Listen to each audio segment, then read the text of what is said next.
This Film is Lit, the podcast where we finally settle the score on one simple question. Is the book really better than the movie? I'm Bryan, and I have a film degree, so I watch the movie, but don't read the book. And I'm Katie.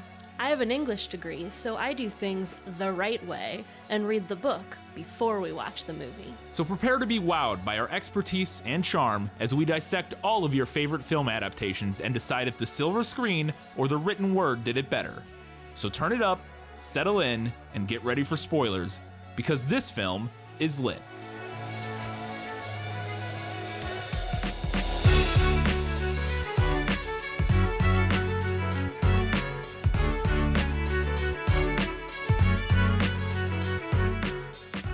The truth lies beyond the wall.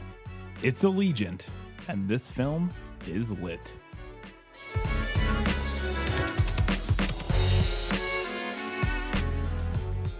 Hello and welcome back to This Film is Lit, the podcast where we talk about movies that are based on books. It is the final episode of our summer 2023? Yes. Yeah. 2023 series. It is our coverage of Allegiant. I'm not going to spend any more time. You hear this every time with our summer series, but I believe this is the longest notes we've ever had. This is absolutely the longest notes we've ever had. And it's upsetting because I hate it. We'll get to it. I'm so upset that the longest set of notes we've ever had is for this, but it is what it is. Let's get into it. If you have not read or watched Allegiant, here is a summary in Let Me Sum Up. If you're not interested in summaries, skip to 10:18 for our analysis. Let me explain. No, there is too much. Let me sum up. Allegiant, the book, by Veronica Roth. After the revelation about their city, Evelyn becomes Chicago's leader, forcing all factions to live equally with the factionless. Confessing their role in the insurgency, Tris, Christina, and Kara are pardoned. Tris learns about the rebel Allegiant, who want to restore the faction system. Several people are killed in a confrontation between faction members and the factionless, including Evelyn's right-hand man, Edward. Tris is invited to a meeting with the Allegiant, whose leaders, Kara and Joanna, plan to usurp Evelyn and send envoys outside the city. Tris volunteers for the expedition alongside Tobias, Kara, Christina, Peter, Uriah, and Tori. Tobias saves Caleb from execution and he joins them. Tori is killed by the factionless and the others escape and meet Tobias's mentor, Amar, who has long been presumed dead. They are taken to the Bureau of Genetic Welfare and meet its leader, David. David explains that Chicago is walled off from the outside world in an experiment sanctioned by the U.S. government to produce genetically pure divergents from the genetically damaged population, the result of a failed attempt to correct human genes that led to the Purity War. David gives Tris her mother Natalie's journal that details her life before Chicago. She was a refugee who joined the Bureau and volunteered to join the Chicago experiment to stop Erudite's killing of the Divergents. Tobias learns that he is not a true Divergent and joins the GD Bureau member Nita in a rebellion against the GP genetically pure staff. The GP informant Matthew helps Nita access the weapons room and sets off a bomb that causes Uriah to become brain damaged. Tris stops Nita's rampage by holding David hostage before she wounds and arrests her. Tobias is consumed by guilt from his actions having hurt Uriah. Tris is appointed a council member and realizes that the Bureau supplied Erudite with the simulation serums that controlled Dauntless in the Invasion of Abnegation in Book 1. Security footage reveals that Marcus is working with Joanna to steal weapons from the factionless. Tris learns that David intends to release serums that will erase the entire population's memories to save his experiment. She formulates a plan to release the memory serum on the Bureau, while Tobias, Christina, and Peter, with Amar and George's help, return to Chicago with anti-serums for Christina and Uriah's families. Tobias, with his own plan to inject his mother with a memory serum, confronts her and asks her to avert the war in exchange for becoming his mother again. Evelyn agrees, negotiates peace with Joanna and Marcus, and exiles herself for 2 years. Tobias gives the memory serum to Peter, who intends to start fresh. Caleb volunteers to break into the weapons room to set off the memory serum, a suicide mission, but at the last minute, Triss decides that she cannot allow it. She successfully repels the death serum, but is shot by David. Dying, Triss sees visions of her mother embracing her before she succumbs to her wounds. Tobias, Christina, and Peter return to the Bureau and learn from Kara of Triss's death. In a deep depression, Tobias is about to drink the memory serum to erase his memories of Triss until Christina stops him. 2.5 years later, Chicago is reopened and being rebuilt, and people coexist regardless of gene purity. Tobias, now an assistant council member under Joanna, welcomes Evelyn back from her exile. He and the others ride the zipline from the Hancock building where Tobias scatters Triss's ashes. All right, here's a brief summary of the movie because it is quite different. Evelyn recloses. Also wanted to say that I think both of these sourced from Wikipedia. Yes. Mine is literally directly copied from. We had so many other notes that I literally. Sometimes I paraphrase it. This time I literally copied. I went back and changed a few things that I felt like weren't quite right. Yes. But mine is mostly from Wikipedia. I did the same thing, but mine is basically a copy and paste from Wikipedia. Just want to be perfectly clear about that. Evelyn recloses Chicago's wall and puts Janine's coup supporters on trial. Joanna turns her back on this and is followed by many newly christened Allegiants. Triss and Four free Caleb and escape over the wall with Tori, Christina, and Peter. Edgar leads factionless guards to catch them, killing Tori. Edgar catches them in the wastelands, but unknown soldiers with advanced technology rescue the group. The group is then taken to the Bureau of Genetic Welfare, a city of advanced technology hidden behind a cloaking shield. Society's problems were caused by some people tampering with their offspring's genes to give them advantages, but this led to the purity wars that destroyed most of the planet. The genetically pure, as compared to those with gene modifications who are the genetically damaged, created the Bureau and its series of experiments, including Chicago, located in isolated ruined cities, in an attempt to trigger a naturally pure genome. Triss is the first to show the desired outcome of this experiment. Caleb and Peter are assigned to surveillance teams that remotely monitor Chicago, while Christina and Four are assigned to train under Nita in the military. Matthew brings Triss to David, the leader of the Bureau, who gives Triss a device that allows her to view her mother's memories. She sees that her mother was rescued from the wastelands as a child, but then volunteered to join the Chicago experiment. Caleb warns Four and Triss that of the conflict in Chicago between Allegiant and the factionless. Triss agrees to help David continue the experiment if he asks the council to intervene in the fighting. During a military rescue mission to a wasteland village, Four realizes that the Bureau is kidnapping children and wiping their memories. He attempts to warn Triss of the Bureau's intentions, but David interrupts him. Four urges Triss to return with him to end the bloodshed in Chicago, but she decides to go with David, who agrees to return Four to Chicago with Matthew and some Bureau soldiers. En route, Matthew quietly warns Four, or not so quietly, depending on the movies, that David has ordered Four's death. Four kills the soldiers and the transport crashes. Matthew gives Four a device that allows him, or like a ID card that allows him to pass through the cloaking shield and return to Chicago, while Matthew returns to the Bureau and warns Triss about what has happened. Triss disagrees with the council's actions, saying that the pure versus damaged is no better than the Chicago's factions and the way they were divided, and chastises the council for refusing to stop the violence in Chicago. The council reveals that David, not them, has full authority over Chicago, and David tells her that he intends to reinforce the factions via the memory serum. Triss ends her partnership with David and gathers Caleb and Christina in David's hover car to return to Chicago. Nita helps them escape, revealing that David's rule is not popular within the Bureau. The factionless capture Four, who confronts Evelyn about ending the violence. Triss, Caleb, and Christina arrive to find the city tearing itself apart at the opening stages of a full assault by the Allegiant. At the Bureau, David makes a deal with Peter in exchange for Peter's promotion and insertion into Chicago to convince Evelyn to deploy a hidden Bureau stockpile of amnesia gas, creating peace by wiping all of the faction's memories, or by wiping everybody in the city's memories. She agrees, because it includes factionless, I don't know, whatever. She agrees, although I guess technically they think it's only going to work on the faction, whatever, yeah. The Allegiant. She agrees, and Peter takes her to a hidden vault. Four, Triss, and Christina fight through the factionless to arrive at the vault, and Four convinces Evelyn to stop the gas attack, as he would not remember her.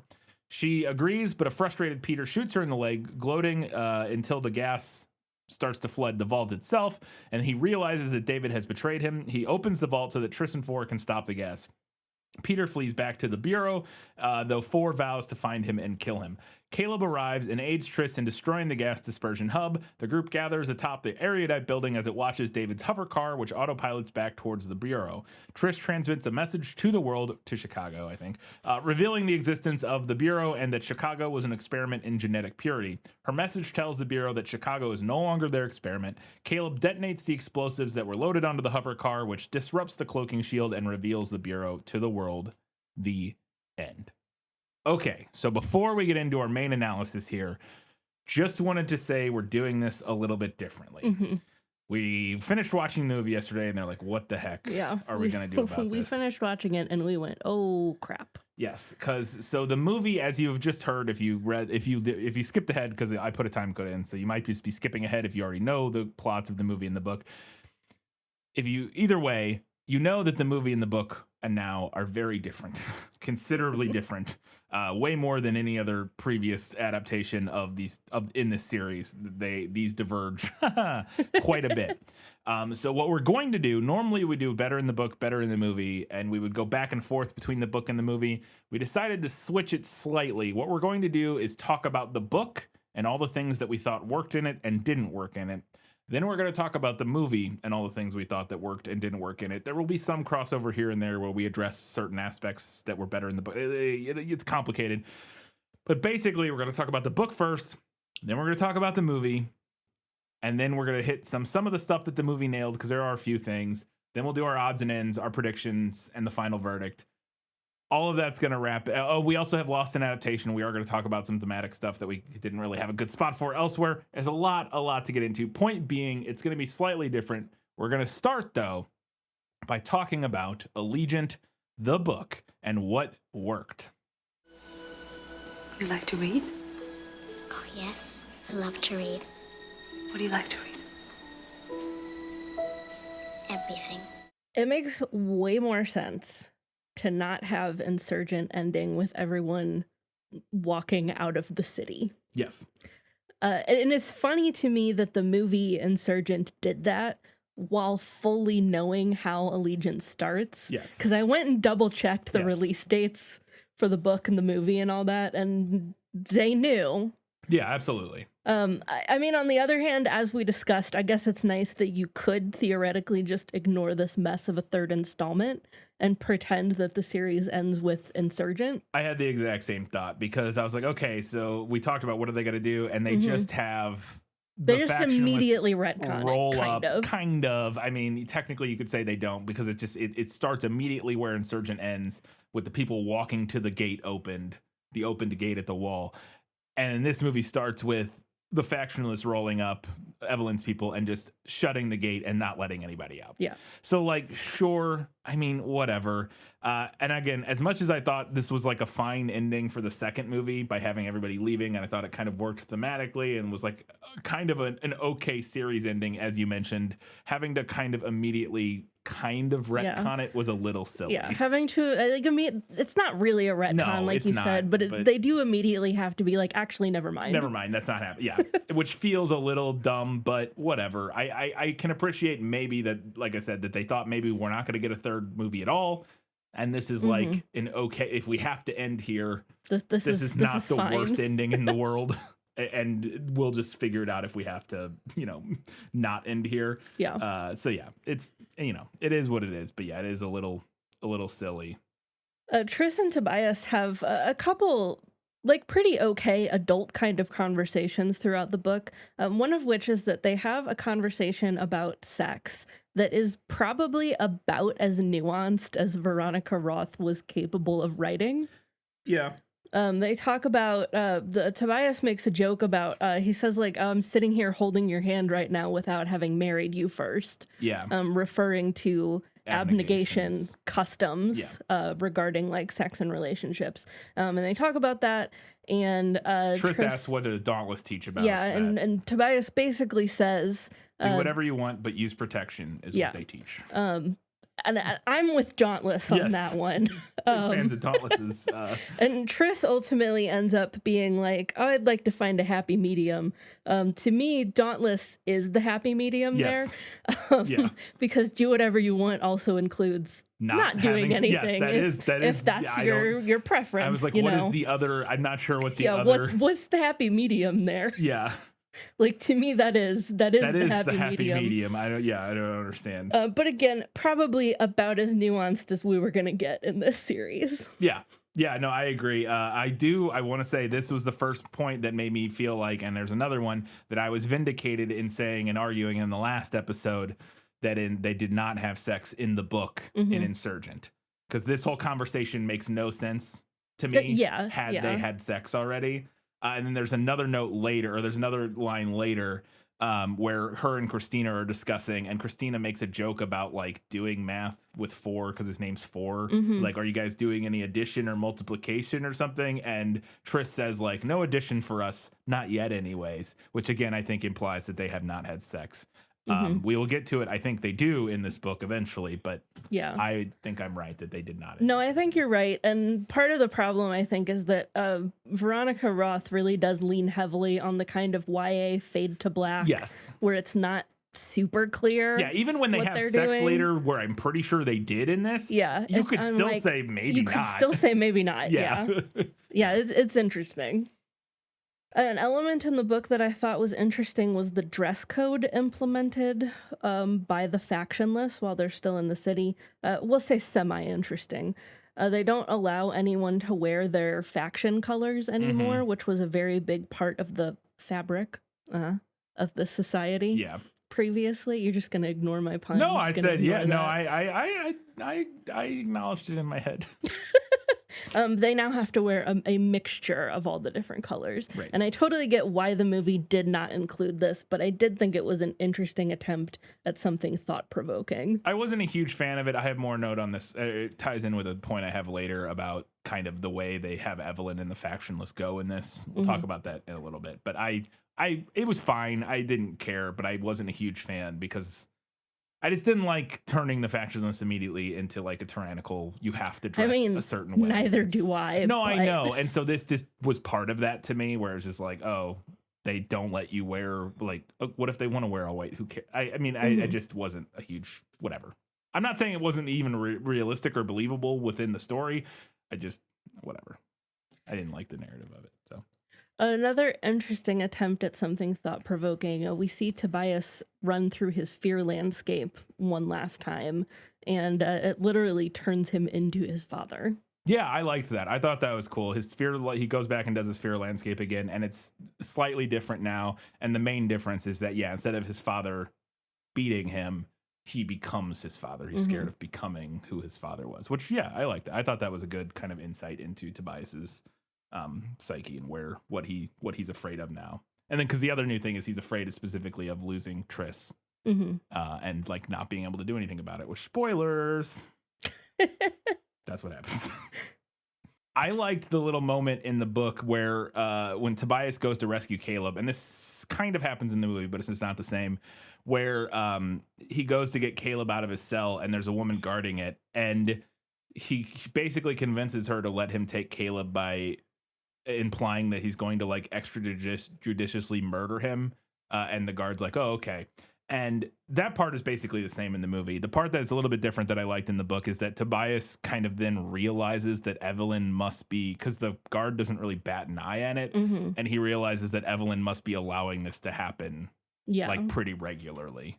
And he's like, oh, and it's just one of the things that kind of adds to his growing discontent with, it's not even really growing, it's pretty big at this point with his the leadership that his mom is engaging in, or the kind of society she is creating.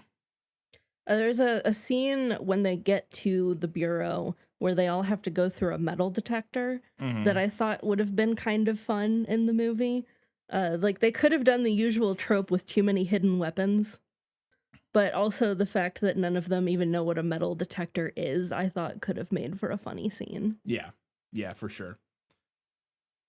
The whole Purity War backstory and the explanation of how people do fit into the factions and how the Divergent are people whose genes have quote unquote healed.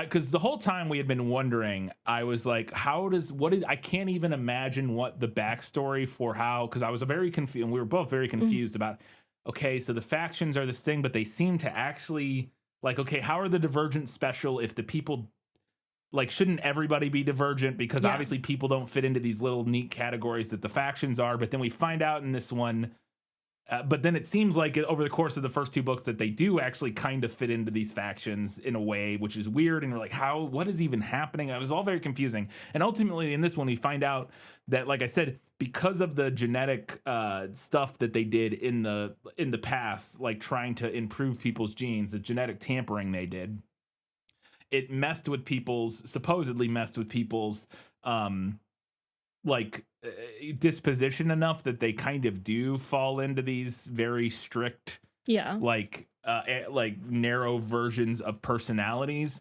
And it kind of works. It's not the cleanest execution, but it worked enough for me to go with it and not like, I was like, oh, okay, I guess. Yeah, sure. Like, I was like, oh, okay. You know, that was one of my main sticking points with the whole story. I was just like, I don't understand the setup in this whole faction. Like, I don't get how any of this makes sense. And this one at least gives us an explanation that didn't completely make me like roll my eyes. Like I was like, okay. It's convoluted. Yeah. Mostly because I think she tries to give like a little too much, not detail, but she makes the history of it a little bit convoluted, but it works fine as an explanation. I think my biggest problem with it is actually because later we then find out that, like, Triss's whole point is, well, like, the fact that people are genetically damaged versus genetically pure is stupid and doesn't mean anything and blah, blah, blah.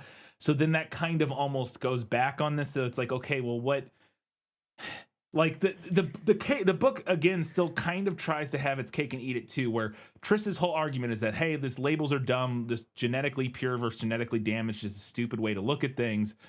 But also the factions are still kind of real and people still kind of fall, and that would only make, like, people still kind of naturally, the people in this universe kind of still, some of them fit into these factions. That only makes sense if there is some weird genetic thing. Like, it's just, it ends up kind of undermining the point of the series, which is that, hey, this whole, every time we try to split people up and divide them and group them in boxes, it's dumb and doesn't make sense, but also it kind of does. And it's like, that part drove me crazy. But again, I was like, okay, all things being said equal, it could have been worse. Like, it could have just not explained how like the idea that these people fit into these factions. I don't know. It's a mess, but whatever. Yeah.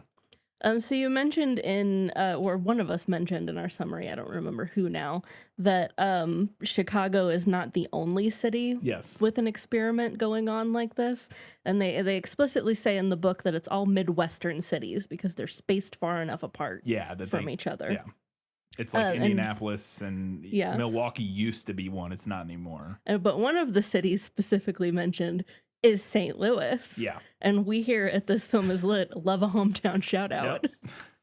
Yep. We had a fun idea of, like, trying to figure out, like, if there were, and because I believe St. Louis would have had factions. I can't remember because not all of the experiments had factions. Like, I think specifically Milwaukee didn't because it was too old. But then it was so successful in Chicago that they started doing it everywhere else. I think St. Louis is implied to have had factions, but we were talking about how funny it would be if the St. Louis Dauntless did, like, I don't know if anybody knows. So the arch in St. Louis is the big landmark in St. Louis, big metal arch. It's like 650 feet tall or whatever. And we were joking about how it would be funny if their, like, adrenaline thing that the St. Louis Dauntless did was, like, if anybody has ever ridden, like, a dragon wing, is what it's called at Six Flags of St. Louis. I don't know what it's called other places, which is it's like a thing where you're in a, it's kind of like, it's like what they describe in the zip line in this, where you get into, like, a bag thing, but then you're hooked to a wire and you're cranked way up in the air. And then it's released and you, like, swing. It's like a giant. Yeah. It's kind of like a bungee jump. But it's not bouncy. It's not bouncing. It's more like you're a pendulum. Swinging, yeah. Anyway, so I was imagining the St. Louis experiment doing, like, a giant dragon wing on the arch. Or even, like you said originally, just bungee jumping off the arch, which would also be very funny. Or skydiving off the arch. Any of that stuff would be great. I liked kind of finding out meeting Amar, who was Tobias's old instructor. We found out in previous books that the person who gave him his name was his old instructor. We didn't know his name then, but I think we found out in the previous book that he was dead, or he thought he was dead. Turns out, surprise, he's alive. He was Divergent. He got taken by they basically were smuggling Divergent out of the that was like part of what her mother was doing, was helping smuggle Divergents out to keep Janine from killing them, and whoever Norton, I believe, was Janine's like superior before her, from like killing the Divergent. And so Amar was able to get out. I thought that was interesting. He's not in the movie at all. Again, this segment ends up kind of being better in the book in its own way slightly, because mostly we're talking about stuff that wasn't in the movie that was in the book that we liked, so it's kind of better in the book, but whatever. It was hard. All right, leave us alone. We didn't know what to do. But I did enjoy kind of meeting Amar. Doesn't really go anywhere that interesting, and there's some other elements of it that aren't great, but whatever. I liked that the movie gave us a visual version of her mom's memories, but I liked more that the book gave us more of them. Yes. It felt a lot more fleshed out and less like it was just a plot device. I also liked learning that her mom was originally supposed to choose Erudite to help fight the threat to Divergence, but she ends up choosing Abnegation because she falls in love with Triss's father. I would agree with this. I liked because I had this as a note in like better in the movie when I was taking notes while we were watching the movie. I liked for the film having it be this like virtual reality thing that she goes into, which makes sense again with like the simulation technology and stuff. It makes total sense that they would have something like that. I totally buy it for this universe. That being said, the movie doesn't do much with it. We only see one little thing of it, and it, like you said, it's just kind of like when we see her. It's just like one little thing, and we also very likely not a real memory, because we come to find out that they are like erasing the children's memories. Yeah, potentially. I think it is a real memory, but I think my biggest thing is, we don't get any of the other stuff, like with her. Yes. The stuff that was most interesting to me was, finding out about, like, her going, meeting her, Triss's dad, and how they, like, ended up kind of breaking from David's plan, and then, like, the whole weird story of David, like, being in love with Natalie. Like, there were some, like, details to that in the book from the diary that I thought were interesting, that the movie just completely cuts, which, again, I understand why, and I did like the visual aspect of the film, but I agree that the book just gives us a little bit more, and that was some of the more interesting stuff, was fleshing out, like, that backstory. Yeah. Which we talked about in previous episodes, that we liked kind of finding out the inner, like, the weird web of how, like, some of these current characters used to know each other. Yeah. And where they came from. That was kind of interesting, and that was just more of that. I also thought this is like mildly hilarious in the movie that she's just standing in the middle of David's office watching a VR of her mom's memories. Well, David just stands She's just like standing there. Yeah. There's a description of a deer in this book that I kind of adored because it was mildly terrifying. And when I initially read it, I thought it was going to be like a radiation damaged human. Oh, really? Yeah. I immediately knew it was a deer, but okay. A long-legged creature with a brown spare body picks its way across the street ahead of us, almost as tall as the headlights. Nita eases on the brakes so she doesn't hit it. Its ears twitch and its dark round eyes watch us with careful curiosity like a child. So by the end of that passage, I was like, oh, it's a deer. But when I initially read a long-legged creature with a brown spare body, I was like, oh God, what is that? What's that gonna be? Yeah. Yeah, no, it's a fun moment. I did enjoy that because she's never seen a deer. They're like, what is this? They're describing it without just saying it's a deer, which I thought was fun. There's a moment where Triss punches Caleb in the face in the book. It's not really important. I just kind of wanted to see it. Yeah, she's just really mad at him, and he's talking about how, like, he's basically like talking about how Janine was very, like, dedicated to, like, the whatever, and he's basically kind of making excuses, and making excuses for Janine, and Triss is like, shut up. Just punches him in the face, which was funny. I really liked this line in the book where Tobias kind of has this moment of realization about his father, or voices this thing he's realized about his father for a long time. And this doesn't make it into the movie at all because Marcus really isn't in this movie barely at all, and I assume probably wouldn't really be in the next one based on what happens to him in this movie. But he's a fairly prominent character at times in this book, and I liked that he has this line about his dad where he says, "My father has a way of persuading people without charm that has always confused me. He states his opinions as facts, and his complete lack of doubt makes people believe him," which I think is a very we all know that type of person, and I think that's a very like adept kind of very succinct summary of that type of person that I thought I just thought was well written. No, I agree. Another thing that we find out is that Joanna is also a domestic violence survivor. Yeah. And I think the movie implies this at one point. Maybe. But I liked that the book says it explicitly. Yeah, because her scar is from the scar on her face is from. And there is also like right around this point, I don't remember who says this. There's a metaphor about the way that abusive people like compartmentalize and like present different versions of themselves to different people that I thought was pretty apt. Yeah, I don't remember the specific. Yeah, I found it. The part you were talking about, it's actually right before the part I was talking about, the quote I just read a second ago. But he says, Marcus shifts to a new subject, and this is from Tobias's perspective in this chapter, which, by the way, not spoilers, but we haven't discussed that. The book switches per point of view for the first time, and we didn't really talk about this at all. We talked about it in the prequel, but we haven't talked about it yet. I mean, I don't think we have notes about it really at all. No. But yeah, it switches back and forth between Triss and Tobias in this one, mainly so that the book can end, I think, more than anything. But there's some interesting moments, but whatever. So Marcus shifts to a new subject, like the old one was never discussed. I see in him a man who divides himself into compartments and can switch between them on command. One of those compartments was reserved only for my mother and me. Yeah. Is what you're talking about. Yeah. I couldn't believe it. The thing I called out in the first book, and then the trailer as I was editing the episode, we see the stomach touch in the first one, and the way it is very explicitly described, the way his hand hits a ribs cage or whatever. We get a freaking callback to it. It's the return of the sexy stomach touch. Literally do a sexy stomach touch callback in the final book, and I couldn't believe it. Remember during training when I did this, I say, and I reach around her to press my hand to her stomach. She sucks in a breath. I'm not likely to forget that anytime soon, she mutters. Fantastic. Love it. So glad we had that callback.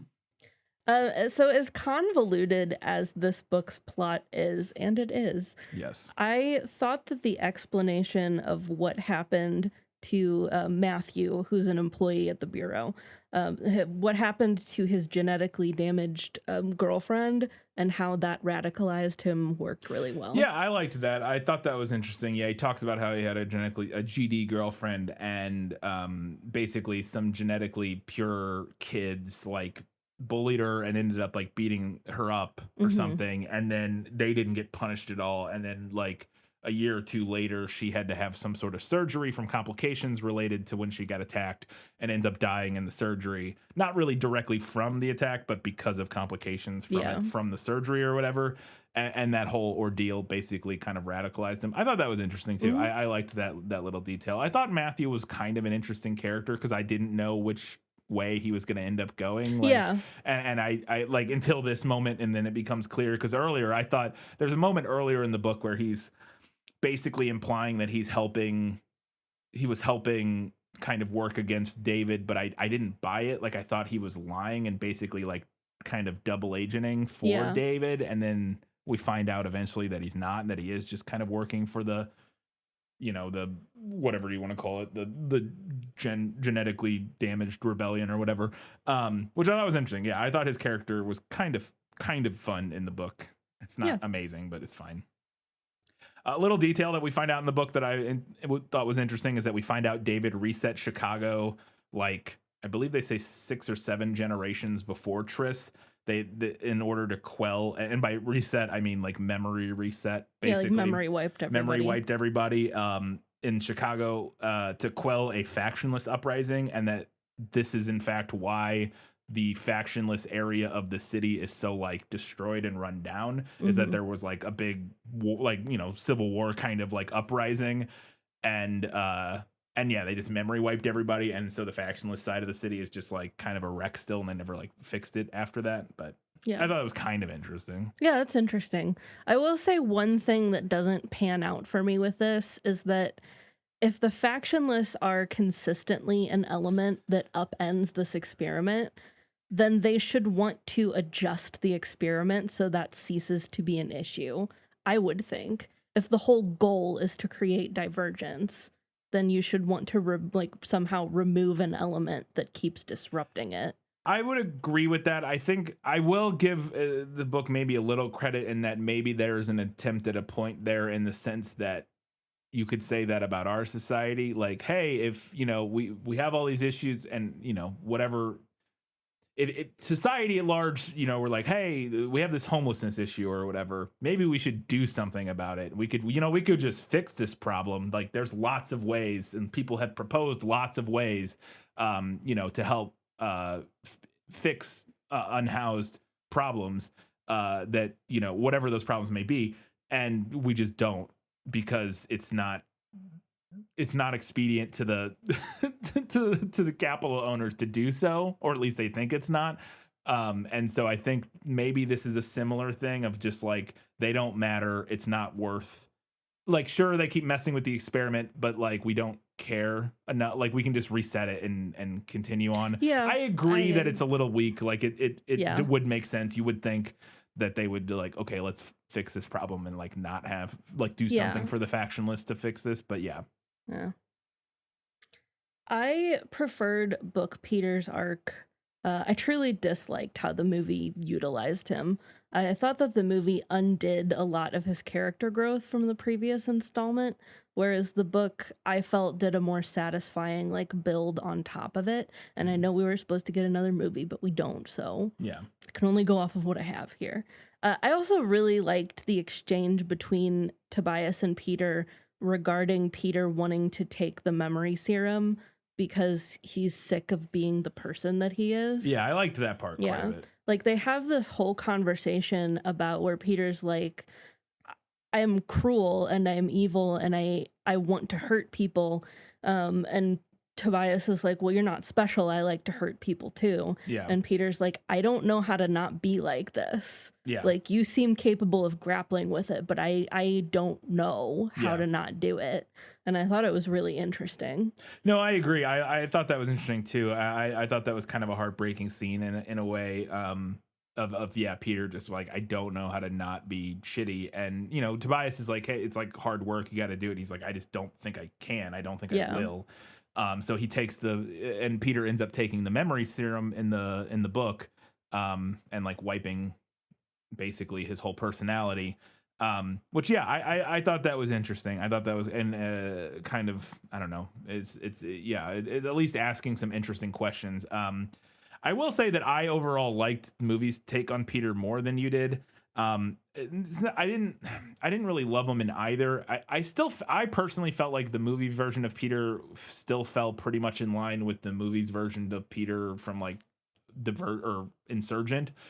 Like I like that he basically, like, David recruits him to help him go and like deal with stuff in Chicago because Peter just wants what's best for him. It's still, because to me, especially with where Peter ends up in the book, where he does take that memory serum because he hates himself, feels totally in line with kind of what the movie's doing, of like, he's just out for himself. He doesn't, he gets a little bit better in the sense that he's not as objectively cruel or abjectly cruel all the time, but he's still a very selfish person who doesn't really give a shit about other people.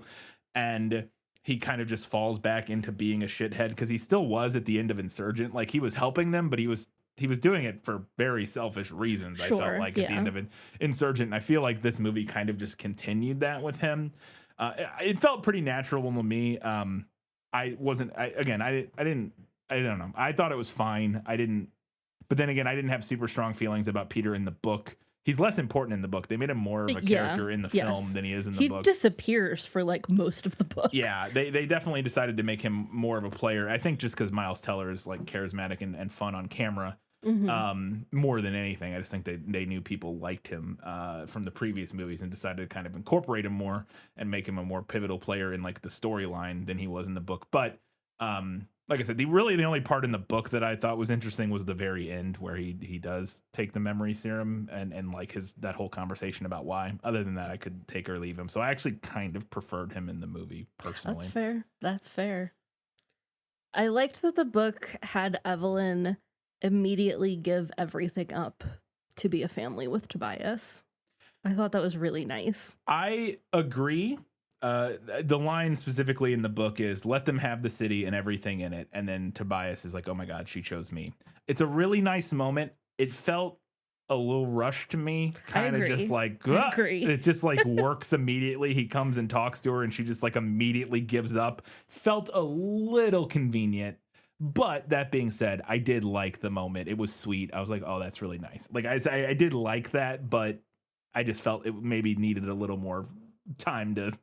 Just felt like we were kind of like, we got to get that, we got to wrap that up, and she's done. I just felt like could have used a little more. I don't know what, but it just. I guess I just like I like it as a moment because she just unequivocally chooses him. Like there's no like hemming or hawing or like trying to have her cake and eat it too. She's just like, yes, I choose you.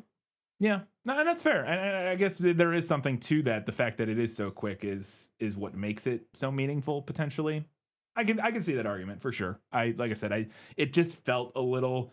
She seems so I guess my only point is that prior to that moment, she seemed not particularly concerned with like Tobias's like and them having a relationship. Her and Tobias like having like she wanted him around, but it wasn't like it didn't strike me as her main motivating factor. And so to so quickly have that be. Like give up everything else she was doing for that felt a little kind of like, where did this come from? Not where did it come from? It was there, but it just, I don't know. It felt a little easy. And I think that the problem is that we don't really spend a lot of time with Evelyn or with Tobias and Evelyn for most of the book. Yeah. We get a little bit of them at the beginning and then this scene at the end. But because we leave Chicago and we're largely unconcerned with what's happening in Chicago throughout the bulk of the story, we don't get to like build to that properly. Yeah, no, I would agree with that. My next note, and we're actually almost done with what worked in the book, but my next note is Jesus Christ, the scene of him seeing Triss's body is brutal. What an awful ending was my note while I was reading the book. I put this in the at work section, not because I enjoyed it, but because I thought it was evocative and effective. It's a very short chapter, but the scene where he goes to the morgue and sees her body, it's a hard read. Did not enjoy it, but that's the point. Like it was well done, I guess is my point. I'm not a huge fan of the ending of the book in general, but I thought that scene was again effectively written and evocative. So, kudos, I guess. I don't like that you did it, but I respect how you did it, I guess is what I'm saying. I don't know. I did enjoy the scene where, so after everything has gone down, Triss is dead. Tobias doesn't really know what he's going to do, but he goes to his house and he cuts his hair, which he's talked about before, that his dad used to cut his hair and then he learned how to cut his hair. And he had been growing his hair out to kind of appear more, or at least in the previous book, to look more like a Dauntless or whatever, so he could take leadership. But he goes to his house and he shaves his head to kind of like start anew. And he brings some of the memory serum with him and he's planning to drink it so that he can just forget everything. And Christina shows up and talks him out of it. And I really liked that scene. I thought it was really effective. I thought it totally made sense for Tobias. Like, I thought it was right in line with everything that had happened. I was totally bought that was where he was at. And I also really liked kind of the dynamic with Christina and what it shows us about Christina's character. And they talk about how no matter, and like Tobias kind of realizes in that scene that no matter, she's made a ton of friends that she's lost continuously. Like Triss and Uriah and Will and like all of these people that she makes friends with and then has lost them. But in spite of that, she's still trying to make friends with Tobias and she still cares about him and she hasn't given up. and that kind of sparks him to continue on. I just thought it was it was a nice scene. There was a line in that scene that I really liked too, where Christina says something to him about that because he knew Triss, he's a different person now, and that person is a person worth knowing and worth being. And if he forgets Triss, then that person also disappears, right? Which I thought was really nice. Yeah. It was maybe my favorite scene in the whole book, honestly, and maybe the whole series. Like, I thought it was really nice. Again, as much as I dislike some of the choices at the ending here, mainly it's just because it was all a fucking bummer. Yeah. I did think it was again, don't like the decisions made necessarily, but I thought it was handled pretty well, especially compared, it was actually pretty striking compared to like in the end of Divergent and like the lack of dealing with her parents' death and like just the complete omission. And then Veronica Roth had wrote a little thing in Insurgent about how she got a letter from people being like, how does Triss just like have no reaction to her parents dying and all this blah blah blah. I thought this maybe is the polar opposite and handles the death of a loved one incredibly like realistically to some extent. Yeah. And like the way Tobias deals and feels in the immediate aftermath and the, more long-term aftermath of Triss dying, I thought felt genuine. Like it felt real and it was effective. And I didn't like the decision to kill Triss particularly, but if you're going to do it, I thought the way it was handled was done pretty well. So. Yeah, I agree. Tobias has like a bravery monologue at the end of the book, before the epilogue that, and I have basically the same note twice in a row here that it's a nice sentiment. It's a bit cliche and obvious, but I think for the intended YA audience, it's like a fine message. The very last two paragraphs of the book before the epilogue are, there are so many ways to be brave in this world. Sometimes bravery involves laying down your life for something bigger than yourself or for someone else. Sometimes it involves giving up everything you have ever known or everyone you have ever loved for the sake of something greater. But sometimes it doesn't. Sometimes it is nothing more than gritting your teeth through pain and the work of every day, the slow walk toward a better life. That is the sort of bravery I must have now. Again, I think it's not like groundbreaking stuff. Yeah. It's kind of, the kind of platitudes you see on like a well-tread ground. Wall art or whatever, but it's well written. And for a young adult audience, I think they could get something meaningful out of that. Like that's like the kind of thing that, if somebody's struggling with depression or something as a young adult, as a teenager or whatever, I think could actually get something kind of meaningful out of that without it being particularly like insightful. So, I can't hate that. It's a fine message. And then the exact same thing. Overall, I didn't hate all of the epilogue. I think it's a better epilogue than like Harry Potter. A lot of epilogues are better epilogues than Harry Potter. Which I didn't even hate that one. I don't know. It's been so long, I don't remember. I remember not hating it that much. But it's not my favorite. But anyways, point being, I actually like quite a bit about this epilogue. Overall, there's some stuff I didn't. We'll talk about that. But specifically, again, like the last thing, the final lines, and this is the final lines of the book, the whole series, I thought were nice, if not a bit trite, which were, since I was young, I have always known this. Life damages us, everyone. We can't escape that damage. But now I am also learning this. We can be mended. We mend each other. Again, it's nice. It's nice. Yeah. It's like, again, nothing groundbreaking, nothing like world shattering. It's not the most... like wow. And it's not even the most like poetically written or anything but it is nice and it's written fine in a way that, again, for I think the audience of this book, they could get something meaningful out of it, which I can't hate on it for that. Like, okay, cool, that's, I got no problem with that. That is what it is. And so I kind of like that. I thought that worked. But that is all we have for the stuff that worked in the book. So let's now talk about all the stuff that didn't work in the book. And this list is long. Oh, it is Legion. So I thought it was very funny immediately in the book that we have Christina kind of asking, like right on the heels of Insurgent and the letter from Edith Pryor, or the video from Edith Pryor. Christina's like, so could Edith be your grandma or your aunt? And Triss explains how she can't be. And I, again, just felt like... at the end of Insurgent, Veronica got a bunch of letters of people and saw a bunch of people on the internet trying to figure out who Edith was. And all the was Tumblr posts. Yes, and was like, it's not her grandma. I know. Okay, so I know that whole second generation thing was confused. We'll get to that later. I'll explain that later. It's not. It's also not. It's got to be through, because Trish explains how it's. It would have to be on her dad's side because her dad is the prior and blah, blah, blah. And so it's just like, it just becomes this whole big mess. And I just love that once again, she has to explain something that she wrote because it's just kind of confusing for the audience. Also, and I think this is the only one. I thought I noticed one other one and I didn't write it down, but I know I explicitly noticed this one. There's just a straight up grammatical error in this book. Yeah. On page 12, at the very top of the page, the sentence is just for a moment, his eyes touch mine, and I know it's time to start lying. There's an extra 4 in there. Come on, editor. Just for a moment. For a moment. Are you kidding me?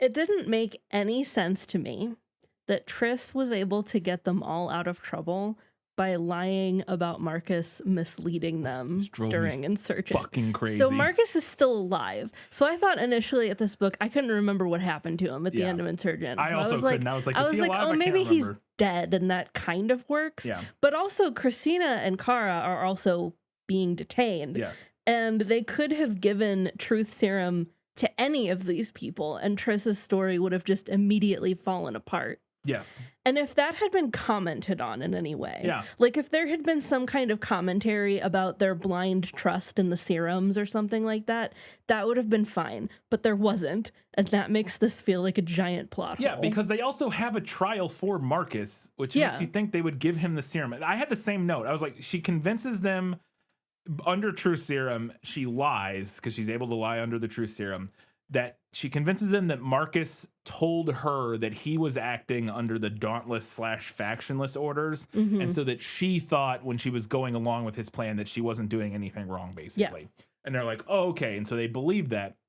But immediately I was like, wait, when Marcus testifies, he's not immune to the truth serum. Like, we assume, like, we know he's divergent, but nobody else. Triss seems to be the only one who's immune to the truth serum, and she, because she didn't used to be, she just kind of is able to get herself to like. Yeah, well, she was like when we see her take the truth serum the other time, she's able to kind of fight it a little bit. But she can't just straight up lie through it. I don't think, from my memory. But anyway, so I was like, they're gonna give it to Marcus. He's gonna testify and say what his. No, I didn't do that. Yeah, I didn't do that. And I was like, what in the world? It drove me nuts that wasn't. I was like, it's so obvious. She says that, and they're all just like, oh, okay. Yeah, they're like, okay. You're free to go. Yeah, and I was like, okay, well, that'll work for, a little bit. But as soon as they question Marcus, this is going to fall apart, and it's just never mentioned or brought up again. Again, the movie kind of fixes this by having her not dropping that whole storyline with Marcus in the previous movie and stuff, and her like working with Marcus, so that kind of fixes it. But yeah, that drove me freaking nuts in the book. There was a little moment early during a conversation between Evelyn and Tobias where Evelyn promises to never use simulations to control people, and I read that and I thought, I was like, haha, for sure that's foreshadowing, and we're gonna come back to that, but no. Nope, never come back to that idea. The simulations. Does she say never to use simulations or serums in general? Because my note that I had in mind was about, she says she's never going to use, she won't use serum on people, and she ultimately does end up using it. Well, she uses it at that point. I don't know. Yeah, I think you're right. It is a simulation. I don't know. Whatever. But anyway, point being, the simulations, which up to this book had been a major pivotal part of the world and the story, are largely cast aside in this book. Oh yeah, almost completely. Yeah. Other than the one time Tobias does his fear landscape. Yeah. Nothing. I don't think it's. We don't even talk about them really. Really, yeah, because we have new serums, new fun serums to talk about, which whatever. But sure. There's a fight early on between the factionless and like everybody else, where the factionless are destroying the choosing bowls. From the choosing ceremony, and Edward gets shot by somebody. Yeah, and I thought this would be important, but then it never went anywhere. Yeah, I actually thought the scene worked. I was kind of a fan of this. Where they destroy the choosing bowls, because I thought it was kind of an interesting way to show the differing views among the people within the city about the factions, and how some people, mainly the factionless, but not only the factionless, don't like the factions while other people do. Like specifically, it's mentioned because I think we're from Tobias's perspective here that he saw the bowls, like the choosing ceremony, as a way to escape his father. Yeah. It's kind of interesting. So overall, I thought this scene was fine. And I'm pretty sure it's implied, and I could be wrong, that the person who shoots Edward is the guy who ends up... No, I admit... Well, else, I don't clarify that. I don't have a problem with, like, the fight or, like, the uprising here itself. Yeah. My problem was more with, like, they make this thing out of Edward being shot by, like, a mystery person. And I was like, oh, that's going to be important. Interesting. But then it wasn't. I didn't get that vibe. I thought it was just like in the chaos, like a gun goes off. So I didn't get the idea, like, at least to me, I didn't get the implication that this was going to matter who it was. I just thought it was like in the chaos of the because struggle. at this point, as far as we know, only the factionless have weapons. Oh, that's true. So I was like, oh, this is going to be That's fair. important. I didn't really think about that. But then it was never important. Only the factionless had weapons. I forgot about that. So yeah, I don't know. Also, another side note, I do not remember the choosing bowls being ginormous. I would have to go back and look in my copy How of big were they supposed to Divergent. be? But they say in this that they're like huge. I don't remember that detail. And I might just be thinking of the movie, because in the movie they're like normal sized bowls. Huge man-sized faction bowls. Yeah. Well, that's about the size I remember. I guess it depends what they mean by man-sized. I don't remember them saying that they're man-sized. It depends on what they mean by what she means by man-sized here. If she means the size of a man crouching, that's what I kind of imagined, like a cauldron. You know. Yeah. If they mean man-sized in the sense that it's like they're 6 feet tall and like 6 feet wide. 6 feet wide, that's not which was what I envisioned when the book said man-sized, was like, yeah, that's fair. A bowl as wide as you are tall. Right. And that is not, no, that I agree. It's not what I envisioned. I envisioned, yeah, like a like maybe 2 or 3 feet wide, 2 or 3 feet tall, like, that you could crouch in, but yeah, not. Yeah, okay, like the size of a man if they were shaped like a cauldron, like crouched. I don't know. I don't know. The size of a man if a man were the size of a cauldron. Yeah, that makes sense, right? So this kind of goes back to what you talked about earlier with the clothing rules in once Evelyn takes over. And this is, so Evelyn institutes a curfew and shared work rules. And then we find out that the factionless are going around like dispensing mob justice on people who break the rules about like the clothing and stuff, just kicking the shit out of people who, like, somebody's like wearing all candor colors and that person gets the shit beat out of them. I wasn't a huge fan of this. This doesn't really work. I think it works okay. It's so hard because it's so mixed up with so much other. This is one of those things where it's like in isolation, I don't necessarily have a problem with this narrative, but in the larger context of all media, I have a big problem with this narrative because it's the same narrative always, which is that it just ties into that narrative of oppressed groups who get power immediately become the oppressors. And it runs throughout this book. It runs throughout tons of other books and stuff. And obviously there is some truth to that. There's historical precedent for that. It's not like this is unfounded or like ridiculous. We're not making it up out of whole cloth. Yes, not making it about a whole cloth. I don't even think it's necessarily like, it might even be the fact that most of the time in situations like this, when you have a violent revolution, a violent uprising by an oppressed class, that they end up being oppressors. That might be true most of the time. I just find it so boring, and to me it just comes across as like milquetoast liberal whinging, and it just drives me crazy because, again, I always go back to like, what the fuck do you want us to do? And ultimately we find out that what Veronica Roth and other writers that kind of use this trope want you to do is like, it drives me crazy because you get this weird thing where it's like, okay, use violence, but not that way. Like, it's like, our main characters kill people constantly and do all kinds of stuff. And it's like, that's all seen as like mostly, and then the book obviously comments on the fact that like, our characters struggle with the fact that they're committing violence and all that sort of stuff, but it just it drives me crazy when in every narrative ever, the people who do the uprising immediately become tyrants. I'm just like, I don't know. And it's one of the reasons I loved Andor so much, that it does away with that fucking nonsense, like, just demonization of like revolutions. Like, and again, I am a milquetoast liberal to some extent. Like in my head, I understand the appeal of incrementalism and working with and nonviolence and all that stuff. I am a pacifist personally. Like, I am not a violent person at all. So like, I understand all that, but I also just hate, especially, and maybe it obviously has more to do with like current political climate and all that sort of stuff and what's going on in the world currently. It just drives me crazy when every time we have, again, an oppressed group rise up, that they immediately become oppressors. And I just want people writing these stories to tell me what the people who are being systemically oppressed should do. And it's always, I guess the answer is be less violent about it. And then and again, obviously the answer is, well, you can be violent during the uprising, and then when you take power, don't be shitheads. And it's like, okay, but you always write them to be shitheads, like every time. And it just drives me fucking crazy.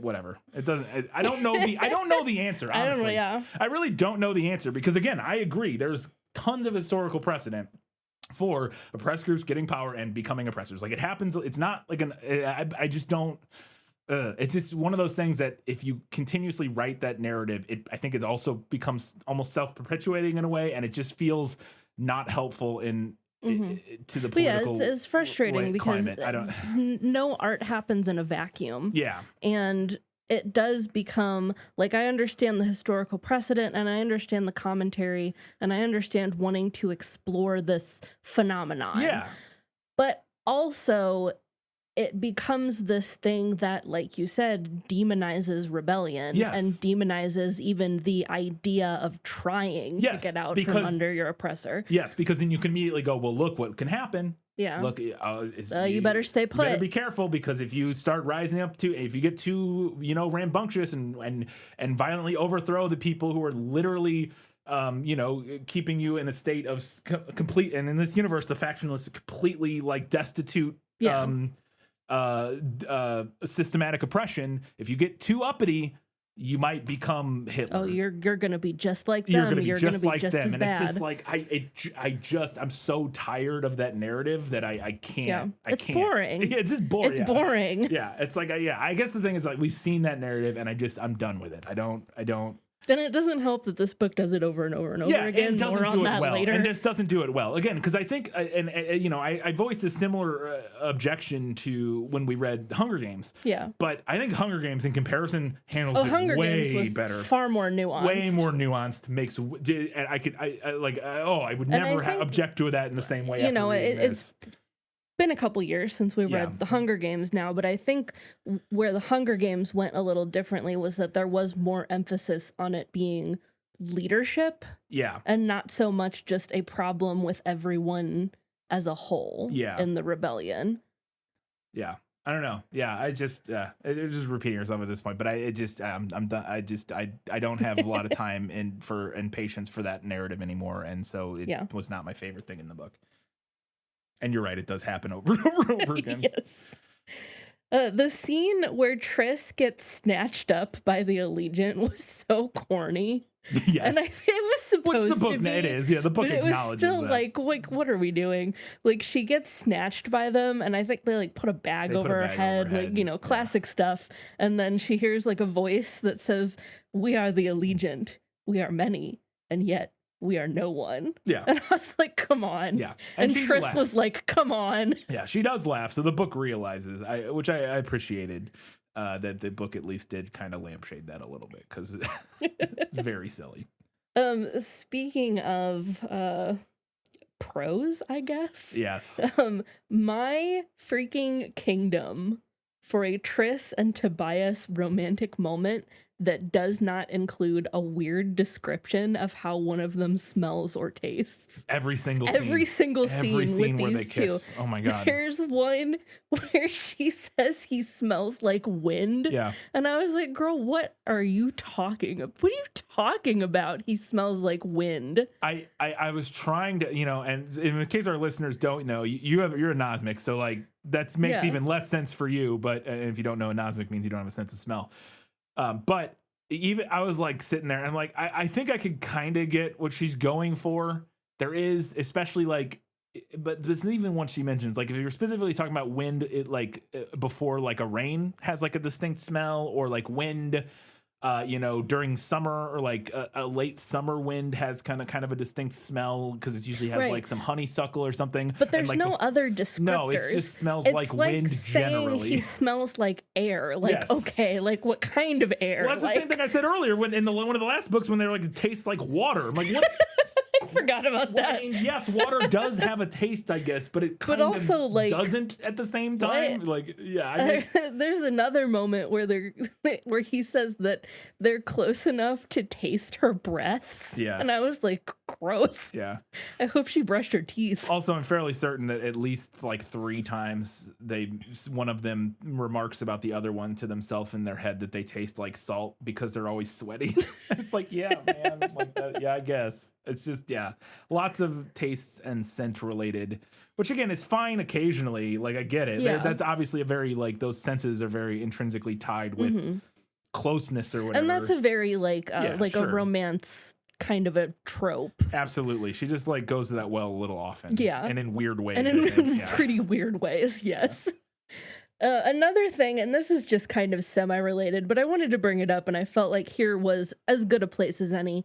Tobias, when we were in his viewpoint, he was kind of, I thought, weirdly fixated on Triss being small and blonde. Yeah. Like, those are his 2 main descriptors for her. He's always like, oh, she's so small. She's so petite. Yeah. So tiny. She's like a bird. Yeah. And then he'll be like, oh, her blonde head, her golden blonde head reflecting in the sunlight. And there's nothing inherently wrong with being small and blonde. I myself have been small and blonde before. Yeah. But as I said earlier, no art exists in a vacuum. And given our culture's fixation on both whiteness and thinness, especially for women. Especially even more so when this was written, Yes. like we've come even a fairly long way. Not that we're better, but like in the last 10 years since this is written, society has gotten a little bit better on those topics. Yeah. In that context, this ends up feeling kind of icky.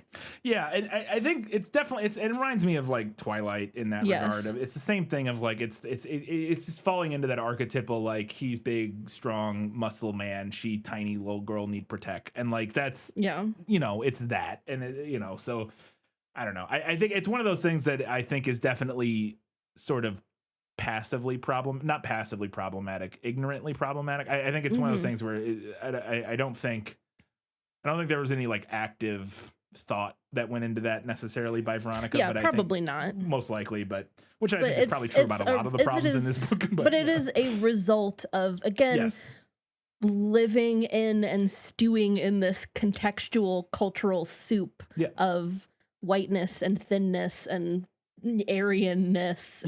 Yes, absolutely. A question that I have following this book in particular is whether or not the factionless ever considered just going on a general strike. Because, like, if they're running the trains and, like, cleaning things up and doing all of the quote-unquote grunt work, they probably could have ground the city to a halt in a matter of days. No, they absolutely could have. I thought it was funny because they mention in this, we find out in this who drives the trains. Yeah. And it is the factionless, which I think we mentioned maybe was alluded to in a previous book, but is very clearly we never see a person driving a train. It's never mentioned. And it's more like implied that the trains are just kind of constantly running in a loop. If you would have asked me, I would have said, yeah, they're running in a loop. They're just like running like automatically. Because again, why they don't stop. There's why. Whereas now in this one, driver, they don't stop. And that's the thing. In this one now, people are driving the trains. They do stop. Yeah. Like at the end of this, they explicitly do stop and let like them get on because Shauna's in the wheelchair or whatever, I think. And yeah, but yeah. And again, I was like, why are we worried about who's driving the trains now? Because when they need to take the train to get out of the city, some erudite person offers to drive it for him or whatever. And I was like, okay, so is this commentary on how the factionless were just like completely ignored before? The fact that we never mentioned who was driving the trains? Because it doesn't really feel like that. And again, this to me just felt like a retcon to answer a million internet questions about who's driving the trains. Yeah. Like she just eventually was like, oh, guys, the factionless were because previously. there is, I think Miko on Goodreads might have pointed it out. Somebody did, yeah. That there's like a throwaway line in Divergent that the factionless drive the trains, but it's so like it is very much a throwaway line, and I think it is further confused by the fact that the trains are just constantly running, and that they don't stop. And there's never a moment of like it would be one like just once have one of the characters when they jump on the train, like have Triss think like something about the driver, like one thing moment about like even like again because they don't stop, just be like I wonder why the drivers never stop, like just something, like when she's joining the Dauntless, if the drivers also have to jump off and on because the trains don't stop. I don't know. But yeah, but back to your point about whether or not the factionless ever considered going on a general strike. I think that would rely on Veronica Roth having heard of the concept of a general strike when writing this book, and I'm not sure that that's a safe bet. So. That's fair. I don't, and I don't even mean that as a negative. I don't know. I don't know when I was 24, whenever however old she was when writing this, I don't know if I knew of the concept of a general strike. No, probably not. Yeah.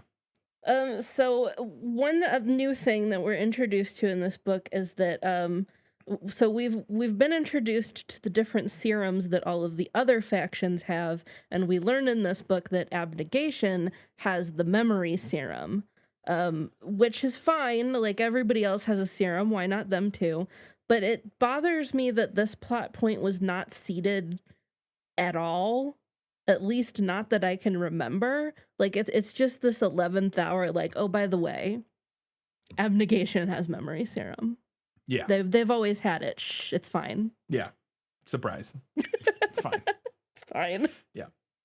Another element that I thought kind of just came out of nowhere was Tobias's panic attacks. Yes. So we find out in this book, because we're in his perspective every other chapter roughly, that he has panic attacks. Specifically, one is mentioned when they are going through the metal detectors at the bureau. He starts freaking out like he's gonna have a panic attack, and he's able to calm himself down, I think. And so I like the idea of what I think I understand what the book was going for. I like the idea of, hey, look, this guy who you think is super cool, calm, and collected is actually really going through it on the inside. Yeah, I think that's an interesting idea. I just felt like there was zero indication before this that he was dealing with anything like an anxiety disorder, like at all. Yeah, I agree. I think if there had been some hints here and there, like somehow and maybe there was and I just missed it. I guess it's possible, but to me it felt complete. Like when I remember the first time reading, like where he's like having a panic attack, I'm like, wait, what? Like it just did not square at all with anything. And again, I think that's kind of the point.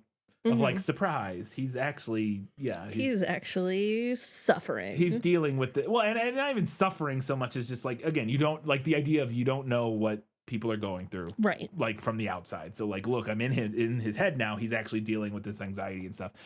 I think I think it's clear that she probably didn't have that idea from the beginning. And this was a thought that she had later. I think if she had that idea from the beginning, you could have seeded it here and there a little bit so that maybe on first reading you don't get it. And again, it's possible that is there. And because we only read it once, I didn't see that coming in the breadcrumbs, but I really feel like it wasn't seeded at all. Maybe somebody who has read these a couple times, Shelby or whoever, do you think that there are any indications in the first two books that Tobias like deals with panic attacks or anxiety or something like that? I think maybe the only thing you could argue is that there's a couple moments maybe in the first, like when he gets drunk and stuff, is like maybe him dulling. I don't know. I think there might be a little bit like there. Self-medicating. Yeah, maybe? there might be something there. I don't know. I just really felt kind of out of nowhere to me. But it's possible that I'm mistaken, and I'm just not. Again, I've only read these once, and it's been a while. So been a couple months, and a lot has happened. So. So when they get to the Bureau in the book, the Bureau is at O'Hare Airport outside of Chicago. And there's this description of a sculpture, a huge block of stone with a glass apparatus suspended above it. And it was frustrating to me because I so often feel like in these books that I'm supposed to know what things are based on the descriptions, but I do not know what this is. Yeah. So I kind of got what she was going for here, and I actually like the visual idea of this sculpture representing slowly working on the genetic problem. It's dripping water in the same spot on the stone, and it's like slowly eroding it or whatever. Yeah. I will agree it's very poorly described. It takes some reaching to figure out what she's trying to get across, because huge block stone with a glass apparatus suspended above. Just describe the like what? Yeah. Say there's a huge What is it? a huge block of stone perpendicular to the ground. A giant crystal apparatus Funnel above it or- that resembles a funnel. Like, you don't have to be super specific, but like, give me something for my head. Apparatus means nothing. Yeah, That there's could mean literally nothing. anything. It's a word that means like whatever. Yeah. And so it really, it's quite a few times where it's like, I agree that Yeah. the descriptions are just Yeah, not evocative enough. Yeah, it's not a great description, and I want to clarify further that, like, because these books are set in a real location, and much is made of that they're in a real place, I often felt like I was supposed to recognize real world things based on what she's describing, and I drove myself absolutely nuts trying to figure out if there's actually a sculpture matching this description at O'Hare. Yeah. And I don't think there is. There is not. I looked it up just to double check, but in this instance, it is not real because it's something specifically made by the Bureau about the thing they're doing or whatever. But I will agree that this whole problem is made doubly tough because often she is describing real things. Yeah. Specifically, like when she in Millennium Park, she mentions the glass or the bean. She mentions, and so we know what that is. Obviously, it's called the Cloud Gate for real, but people call it the bean. But she also mentions in this book these two, like, Triss goes and meets somebody. I think it's when they're discussing the treaty, maybe at the very end of the book, like between Marcus and or between Joanna and Marcus and Evelyn, like between the Allegiant and the factionless. I believe they go to this place in Millennium Park, and she just mentions these glass towers or whatever. And I think, because I've been to Millennium Park, and I'm pretty a couple times, and I think I know what she's talking about. There are these glass towers, and they're the ones in Millennium Park. They like shoot water out, and they like project faces on them. Do you remember those things? I think we went and saw Vaguely, those. yeah. They're like these two glass like towers that are like have like a glass floor between them, and they like. Currently I think they're still there. They'll every now and then like a face will like be projected on them, and it'll like spit out water, and it's like a water feature kind of thing that you can like run through and like whatever. It's kind of like a fountain. And I think that's what she's talking about there. I don't know for sure. Yeah. I just think that's what she's talking about. Well, the thing that's also like, I guess, frustrating to me because I've been to Chicago. Yeah. I'm not like overly familiar with Chicago, but we've been up there a handful of times, and even I usually don't know what she's talking about. I'm like, imagine somebody who's never been to Chicago or never seen any part of Chicago. Like, what would you even think? And I think the biggest, and I think that's where the biggest flaw comes in, just not being that good at describing what she's writing, because I think it would be fine. You don't have to have been there, and you right. Like, if you're good enough at describing, and especially because these people don't know, which we're gonna get into in just a second. But these people don't know what this stuff is or where it comes from. They don't have the context necessarily, even though they kind of do, which is very confusing. I'm so excited to yell about it in just like 30 seconds. But yeah, and so I think if she just if the stuff was just described in a more evocative manner, where you could really picture it in your mind's eye, it wouldn't matter whether or not you knew what it was in real life. But because she doesn't do that very good of a job at it, and it is real stuff sometimes, if you don't know, it's just like, oh, am I supposed to know what this is? And that makes it frustrating. Yes. So because we are in Tobias's perspective for parts of this book, we get some Tobias backstory. And he tells us about the time that he got his first tattoo, which he describes as agonizing. Yeah. Which does not match previous tattoo lore from this series in either the book or the movie. Does it not in the book? I mean, I don't think Because the there's book any description. doesn't really describe. No, the book just doesn't really describe it, but then it doesn't seem like, because tattoos hurt afterwards. And like in Divergent, when she gets her first tattoos, like they're still like doing hand-to-hand combat every day. Right. And there's never any mention of it like hurting or anything like that. And obviously in the movie they have the magic tattoo machine. Yeah. I don't know. I don't know if it necessarily conflicts with the book as much. It conflicts with the book, I guess, in the sense that like maybe they have magic super fast healing tattoos, but it would still hurt while you're getting it. Because specifically, he's talking about the one he got like on his rib cage or something. He had it, or on his spine or whatever. I think in the book it maybe works because again, the whole idea, which is what we talked about, the whole idea, which is why the movie was so dumb. The whole point of them getting tattoos is that they're supposed to hurt because they're so edgy and cool. Yeah. The pain is part of the point, and the movie just gets rid of that. So I always assumed that they did hurt in the book. Personally, but there's not any like description of that. No, there is not. I would agree with that. I just don't know. I think it's more of a I guess it's contradictory in that it's by omission, but not directly contradictory, I guess is my point. Like we don't ever get a description in the book that says that they're painless or that it's just always assumed they hurt because they're tattoos in the book. Personally, I don't know. Again, I think the only you can't argue that because they keep doing all the training and stuff after they get tattoos, and that doesn't like they're immediately like just like sweating and getting thrown around and like fighting like immediately after having the tattoos was a terrible idea, but I guess they don't care. I don't know. And again, maybe they have some weird medical technology that makes them heal really quickly or something. Yeah, I don't know. Maybe. Who knows? I don't know. Anyway, something that threw me for an absolutely wild loop is that on page 150 of this book, our characters learn for the first time that their city is called Chicago. And maybe I'm just getting confused with the movies, but I would have sworn on my life that they were already calling it Chicago in the previous two books. This is Triss's perspective. Chicago. It's so strange to have a name for the place that was always just home to me. It makes the city smaller in my mind.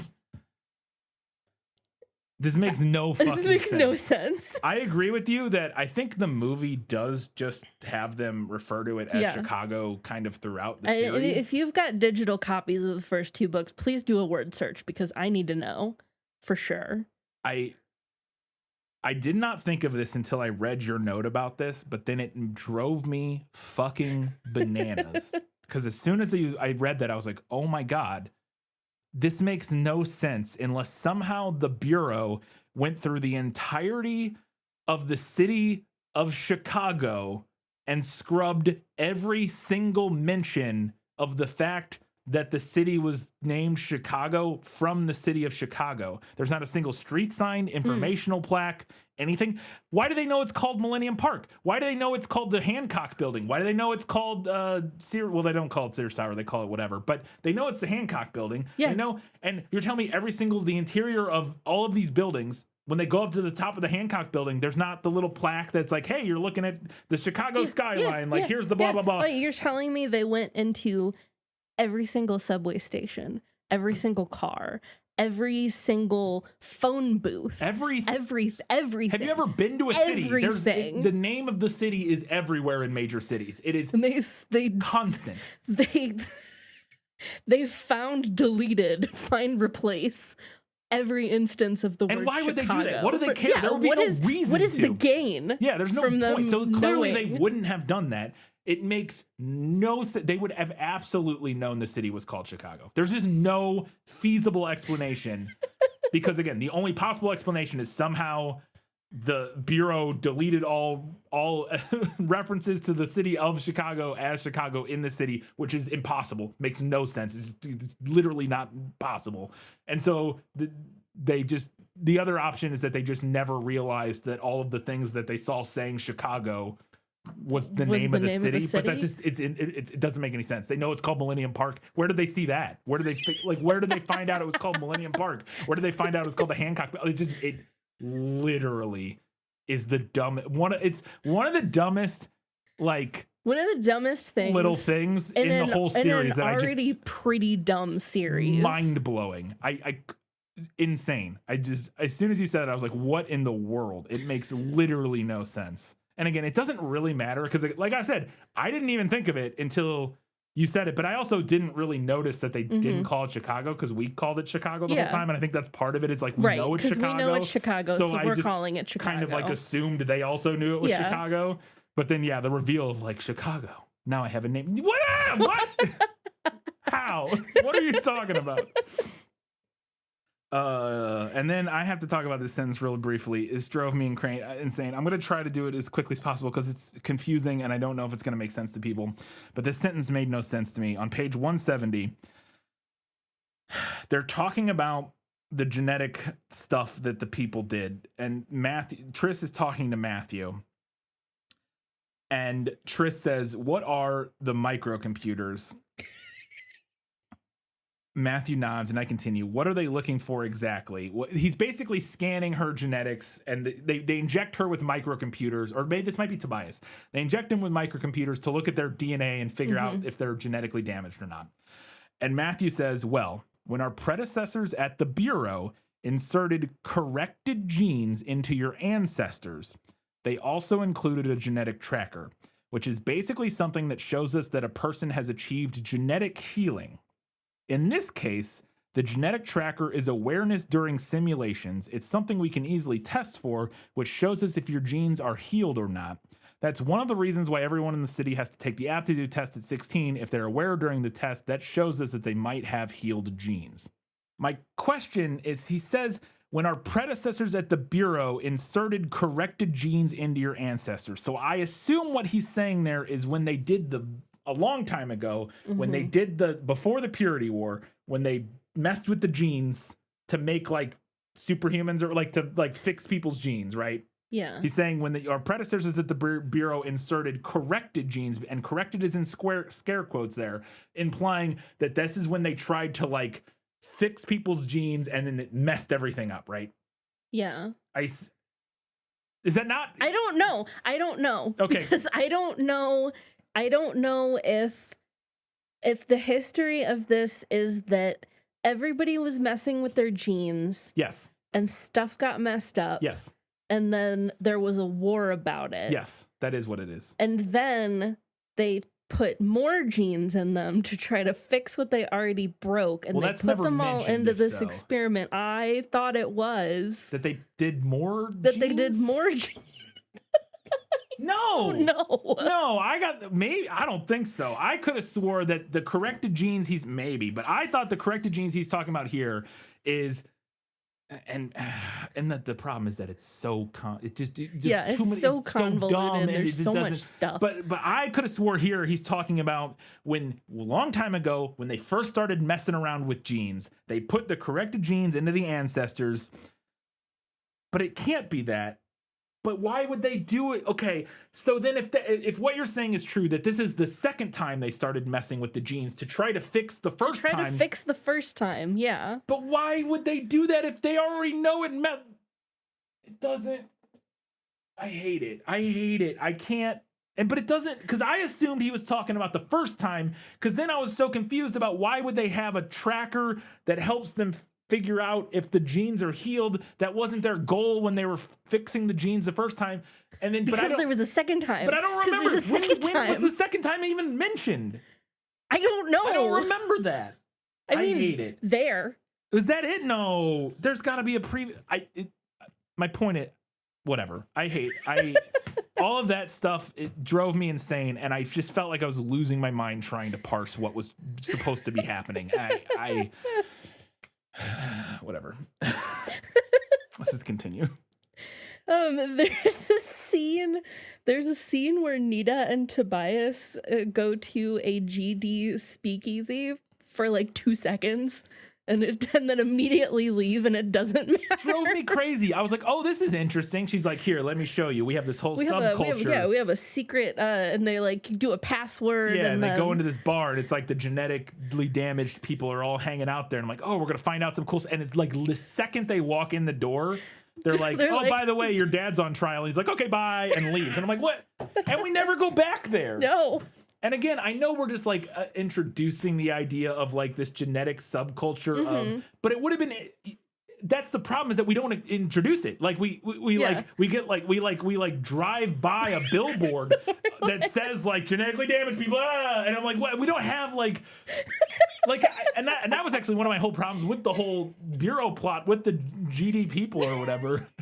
And you're laughing because of your next note here, which is that every time you fucking say GD. Because the book uses these shortcuts. They use GP for genetically clear and GD for genetically damaged. Genetically and they use pure, yeah. Yeah, that's what I said. You said cleared, didn't you? No, I said pure. I could have, listeners, I don't know. They use GP for genetically clear and genetically clear, but they use GD for genetically damaged throughout the book consistently. And every single time my brain filled it in with goddamn. Yeah. How can you not? The GD people. That is, how could you not? I don't understand how you couldn't. But that's what I'm saying. That whole plot with the GD people at the Bureau is so... It felt so underbaked. Like I just this speakeasy, this could be a cool way. We could meet some of them. We could have them talk about their experiences, but we just immediately leave. And I'm like, what? Why did we even go there? Again, I get that we're trying to set this up, but it's not. And I guess the idea was like breadcrumbs. We're getting pieces here and there, but it was just frustrating. It was just like, I want to learn more about this, and then we torn away from it. I see the attempt at breadcrumbs. Yeah. But you're bad at it, Veronica. Yes, that's the thing. It's like, I think we're trying to do breadcrumbs, but they're too crummy. They're just like, I need some panko crumbs. These are like pulverized fucking, like, ground to a pulp, like dust. It's like there's not enough, and it just like blows away in the wind. And it's just like, I don't have enough here. My fucking meatballs aren't holding together, man. I just need... It was really frustrating because I when that was happening, I was like, oh, this could be interesting. And then just immediately be torn away from it and never return to that. Just never mind. Oh, so frustrating. Yeah. I also had this thought that does not become true, is that when we meet Juanita, who is Nita, we kind of learn a little bit of backstory about where she came from. And she talks about how she was in Milwaukee, I believe, in the experiment there. And the factionless or the genetically whatever, some group of people there tried to blow up the system or whatever. And she mentions that the people responsible for the bombing had their memory wiped, and that and then everybody from the city was like sent to other cities or whatever or something. And she decided to just come to the Bureau. And I was like, oh, we're gonna find out that she was actually one of the people responsible for the bombing. Yeah. Which would make sense because we find out later she has these, like, revolutionary tendencies. She ends up being... And I think that still might be the implication. Yes. But it's never really even mentioned again or brought up again. And I don't even necessarily need it concretely confirmed. Yeah. But and I think, you can leave some of those things kind of hanging as like, ooh, but it just it didn't feel like that. It felt more to me like... I was reading more into it than was there. I could not tell if that was supposed to be the implication we were getting, or it's similar to the sex scenes. I'm like, I'm just left hanging, and I'm not sure, like, what am I? Are you implying what I think you're implying here, or are you not? And again, if you're gonna imply it, you need to imply it better. This is again the breadcrumb. You just need to be like a little bit like more forceful with like what you're implying here. I guess, I don't know. I found that frustrating. I assume that's what we're supposed to be getting out of it, which again was interesting. I just wish there had been some way to tie back to that, and where either she has that revelation about herself or something, or that could have been interesting. Or something. I don't know. Like, I don't know. Again, I also don't even hate the idea that it's proposed and like kind of left open for us to decide, like, oh, maybe she was like, that's fine. And I guess that maybe is what it is. But in the context of everything else, it's frustrating. Yeah, I just found it frustrating. Yeah. So you mentioned Marcus's trial a moment ago, and one thing I thought was funny. So Evelyn does not have Marcus executed. Instead, she banishes him to live outside of the fence. Yeah. But then just doesn't make sure that he actually left. No, he's just in the city still, working against her. And she's like, oh, I know he's she's like, where's Marcus? And they're like, I don't know. And they're like, I think he's in the city still. It's like, what did you?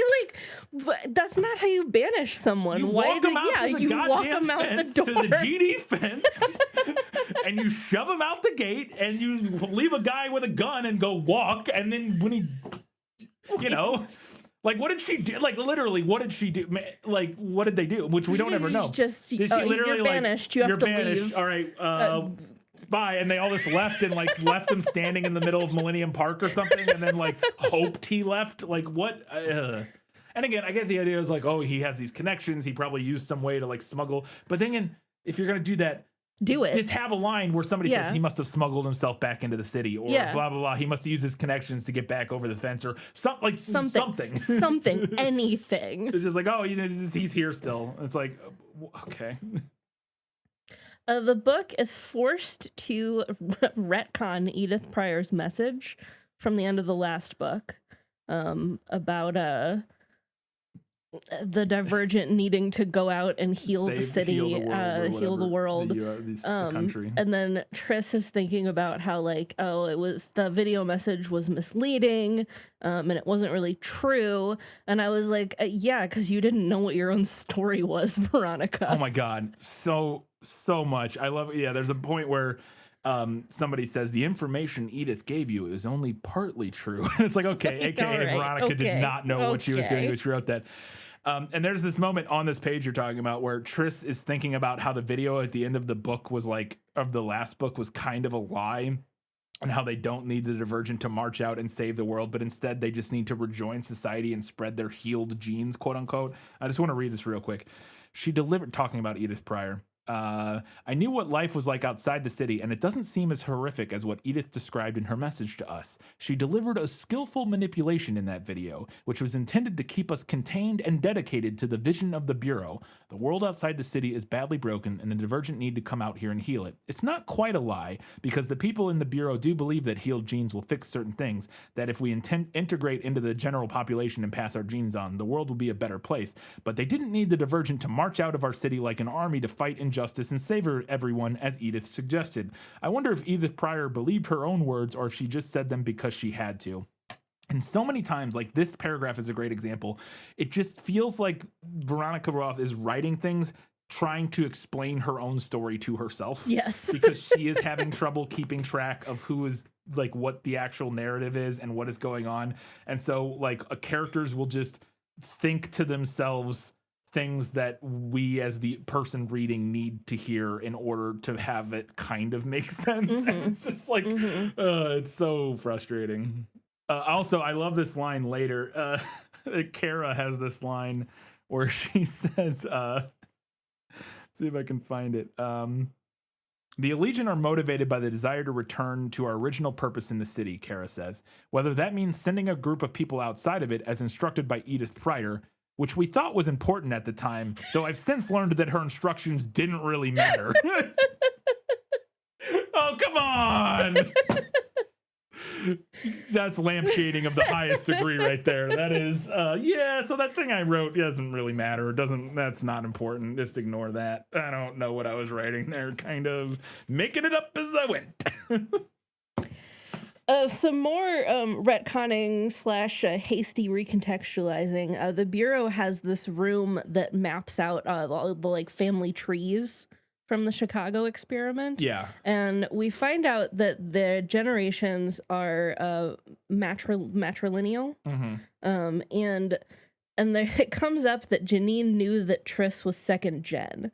And they're like, oh, well, she must have somehow known that your mother came from outside the city, but like, we don't know how. We're never gonna know how she knew that. And I'm like, I don't know, Veronica. It's kind of convenient that we'll never know the explanation for something that feels like it was a mistake. Yeah, and like I said, I guess the idea was Janine was somehow aware that Natalie came from outside the experiment. Yeah. But we found out that the last time they reset everyone was that factionless uprising like 7 generations ago. So that's not, they didn't reset everyone when Natalie came in.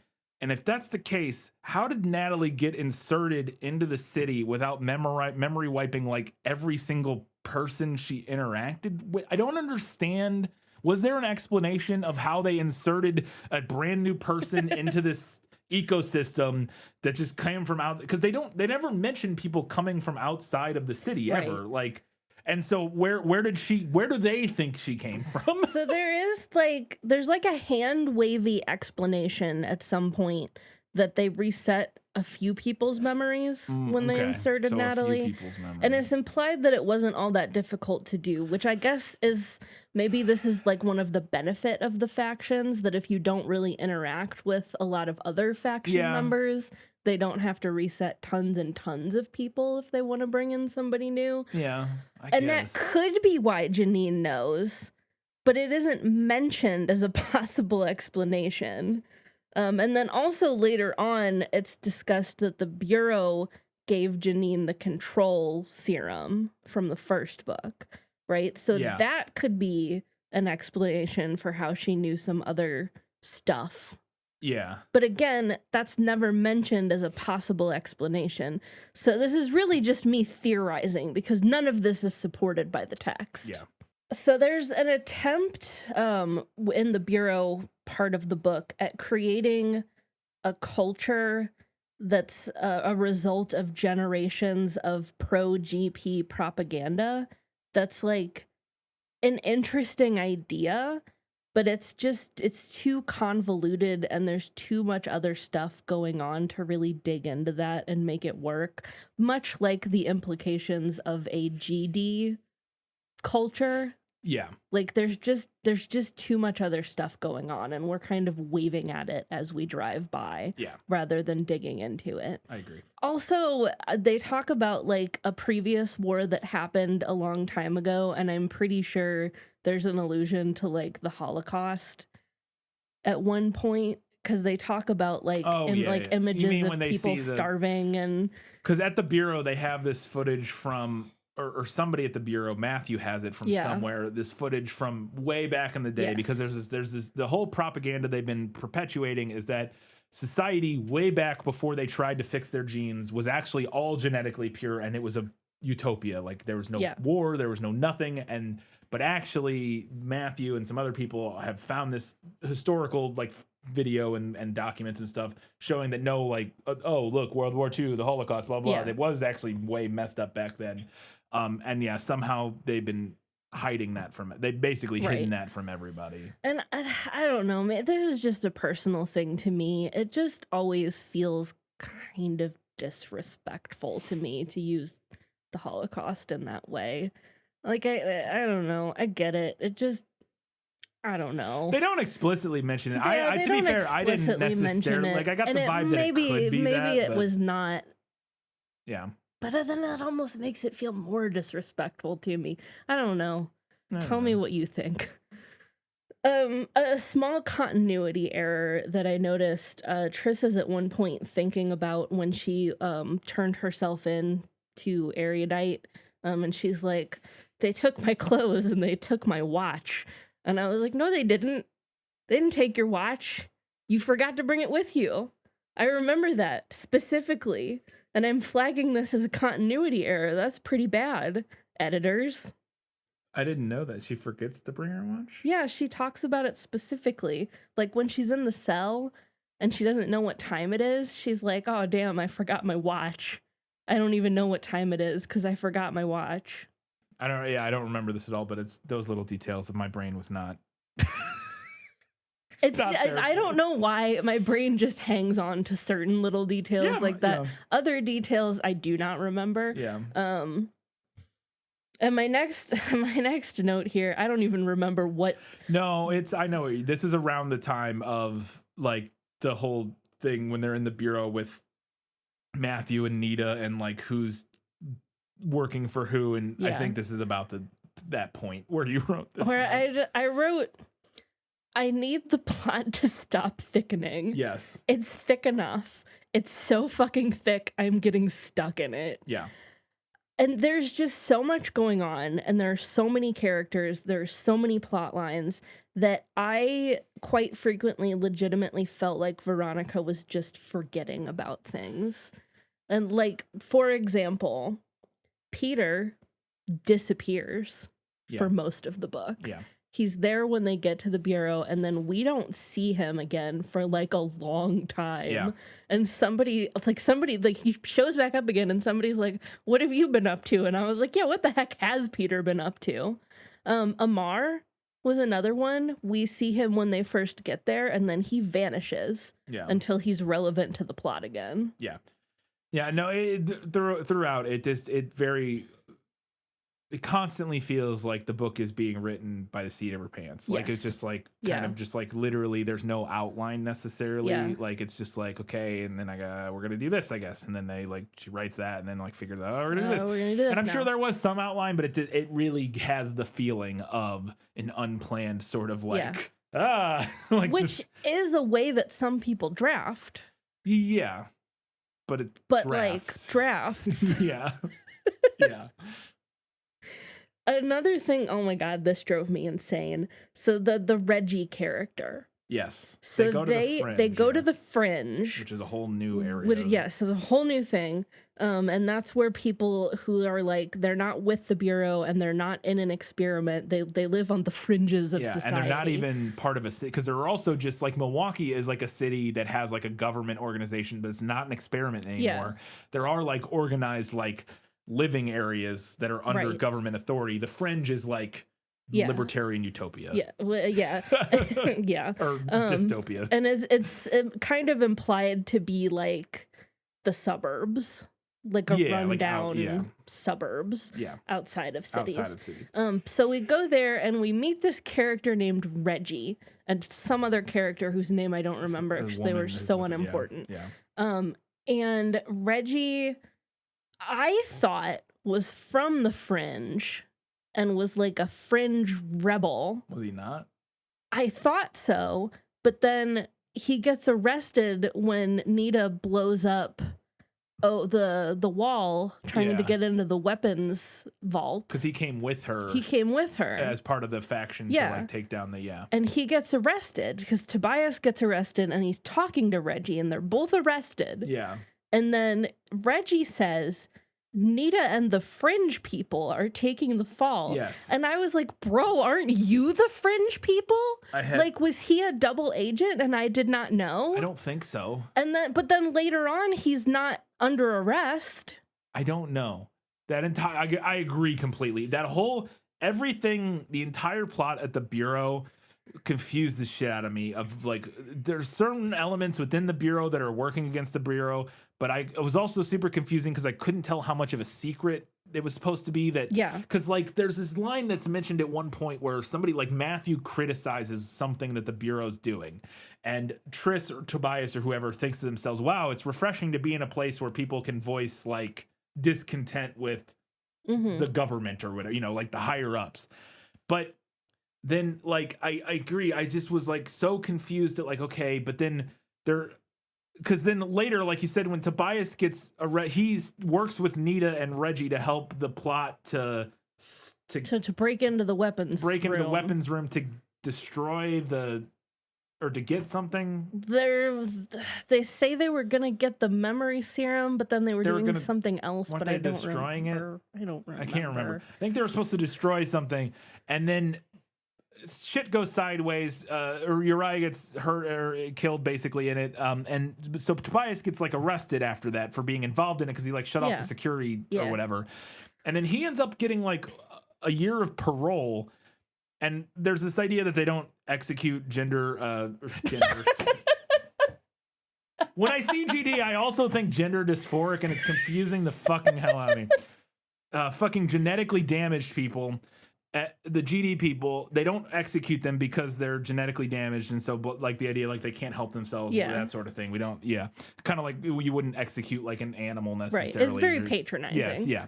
But they also seemingly kind of just let Tobias, like he's under parole, but he kind of just does whatever he wants. Yeah, seemingly. there Like, doesn't seem to be like any oversight. Yeah, and they say like, oh, you can only do certain things, you can't go certain places, but it seems very little oversight because he immediately just starts scheming again. Yeah, like, and it's so confusing. Again, all of the structure and allegiances within the Bureau was so confusing because then later, when they go into the city at the end of the book to rescue Christina's, I say rescue, to get Christina's family and get Uriah's family so that they can inoculate them from the memory serum so that they can bring them back and they can say, because Uriah at this point is like brain dead and they're going to unplug him, but they want his family to be able to say goodbye to him before that happens. And they need to go into the city to get the family, and they recruit Amar, who is like the super high up security guy for the Bureau. And seemingly because earlier he falls in line with the whole company line. He buys into the Bureau's mission completely.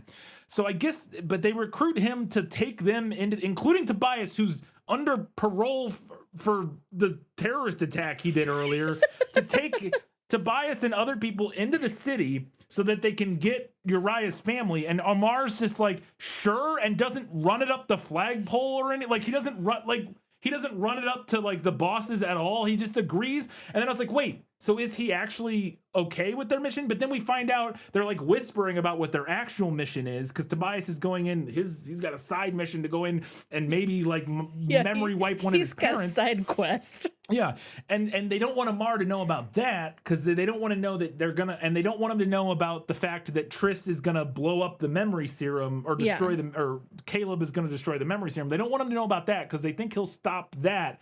But he's just totally fine with helping them go into the city, and again, he has nobody overseeing him and wondering why he's taking these people into the city right before the memory serum. What? It's all just so, I was like, what? Yeah, I don't know what is happening. And I have a note about this later, kind of, but the Bureau does seem to be like very poorly run. Yeah, and I don't know how purposeful that is. That's what it just drove me crazy. I was like, okay, I get the idea. It's like Amar's like friends with Tobias and stuff, but there's not enough.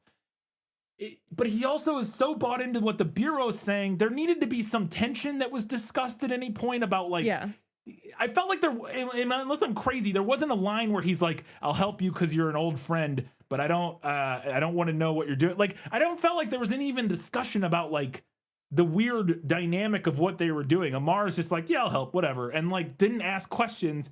And I'm just confused because again, who is he loyal to? I don't get it, and maybe I'm just dumb, or not dumb, but like maybe it's just like because I was so frustrated with the book that I was just kind of like spacing out, but it just really felt poorly constructed, and I was so confused at everything going on in the Bureau. It just felt so underdeveloped and underbaked, and just sort of like, because I need these characters to be where they need to be for the pieces of the story to work to wrap up the way I wanted to. We're just gonna kind of hand wave over like why anybody is doing any of the things they're doing. It's not that important, and I'm just like, I don't understand. Anyways, I thought it really didn't make sense that Joanna would ally with Marcus, and I guess the idea is that she really needs the support. But surely his reputation is super damaged at this point, right? You would think, and they do kind of talk about that, but yeah, apparently not enough. You would think his reputation would be essentially just dog shit. Destroyed, but like, no, he apparently, because once he joins her, he like rallies a bunch of people. Yeah. And it's like, he's just that. Like, okay, I guess. I guess he's just that, like, as Tobias said earlier, he's that charismatic of a leader that he's able to talk his way out of all that nonsense, I guess, yeah. So we talked about last time Veronica's inclusion of a queer character at the 11th hour. Fastest bury your gays in the West. Yes, literally. I'm gay. Yeah. And there was a fresh attempt at including queer characters here. Yeah. Also a little half-baked. It was better. It was a little better. So Amar and George are together, we find out late in this book. We also find out that Amar previously had a crush on Tobias. I will say, when you say we find out they were together late in this book, it's confirmed late in this book. I had a feeling like very early when they were introduced. Oh, I did not Really, pick up on that at pretty all. much immediately was like, those two guys are together. Like as soon as they so were confirmed later. Yeah, in the like book. as soon as they were introduced, there's a few things here and there. I'm like, okay, I see what Yeah. she's going for. Writing's not like they're supposed to be together. And then there's this kind of attempt to be like, oh, but there's not homophobia. It's unapproved because Yeah. we have these like reproductive goals of GP people only being with other GP people To produce to offspring. produce offspring. And I was like, these guys can't produce offspring anyway Wait, what do you mean? with each other. Yeah, that's why it's frowned upon. But then it doesn't matter if one of them is not genetically pure because they can't do it anyway. No, they're both genetically pure. And they're frowned. I thought they're both genetically pure in the book, and they don't want them together because they could be with women producing genetically pure offspring. But because they're together and they're gay, it's just this universe version of like homophobia. Like it's just right. Which I thought it was fine. I don't like. Maybe I'm misunderstanding what you're saying, but I don't know what I'm saying. Like I said, half baked. Yeah. I agree. I thought the implication was that the government frowns on gay couple, or the Bureau frowns on homosexuality because they want genetically pure people to reproduce. And I thought the implication was that both Amar and George are genetically pure, technically. Okay, I guess that makes more sense because I thought the implication was that more so than them being like two men together was that one of them was GP and one of them was GD. I didn't think and so. I was like, but even if they were both GP, they couldn't have a baby together. Yeah, no, and that's why I'm pretty sure because they were both taken out of the system for being divergent. And again, right. You have to remember that in the movie, the only quote unquote genetically pure person that isn't from in the movie, Triss is the only genetically pure person to ever come out of Chicago. Yes. In the books, that is not true. There are other people, and one of those two of them are Amar and George. I believe they are both GP technically, right, in the book, I think. And so the issue that quote unquote the Bureau, quote unquote the issue that the Bureau has with them being together is that if they weren't together, if they weren't gay, they could go and make genetically pure babies with genetically pure women. I think. I mean, okay. At least she didn't bury these gays too. That's true. I think they both survived. Yeah. George is Tori's brother too. Did we mention that? I don't think we even got to talk about that.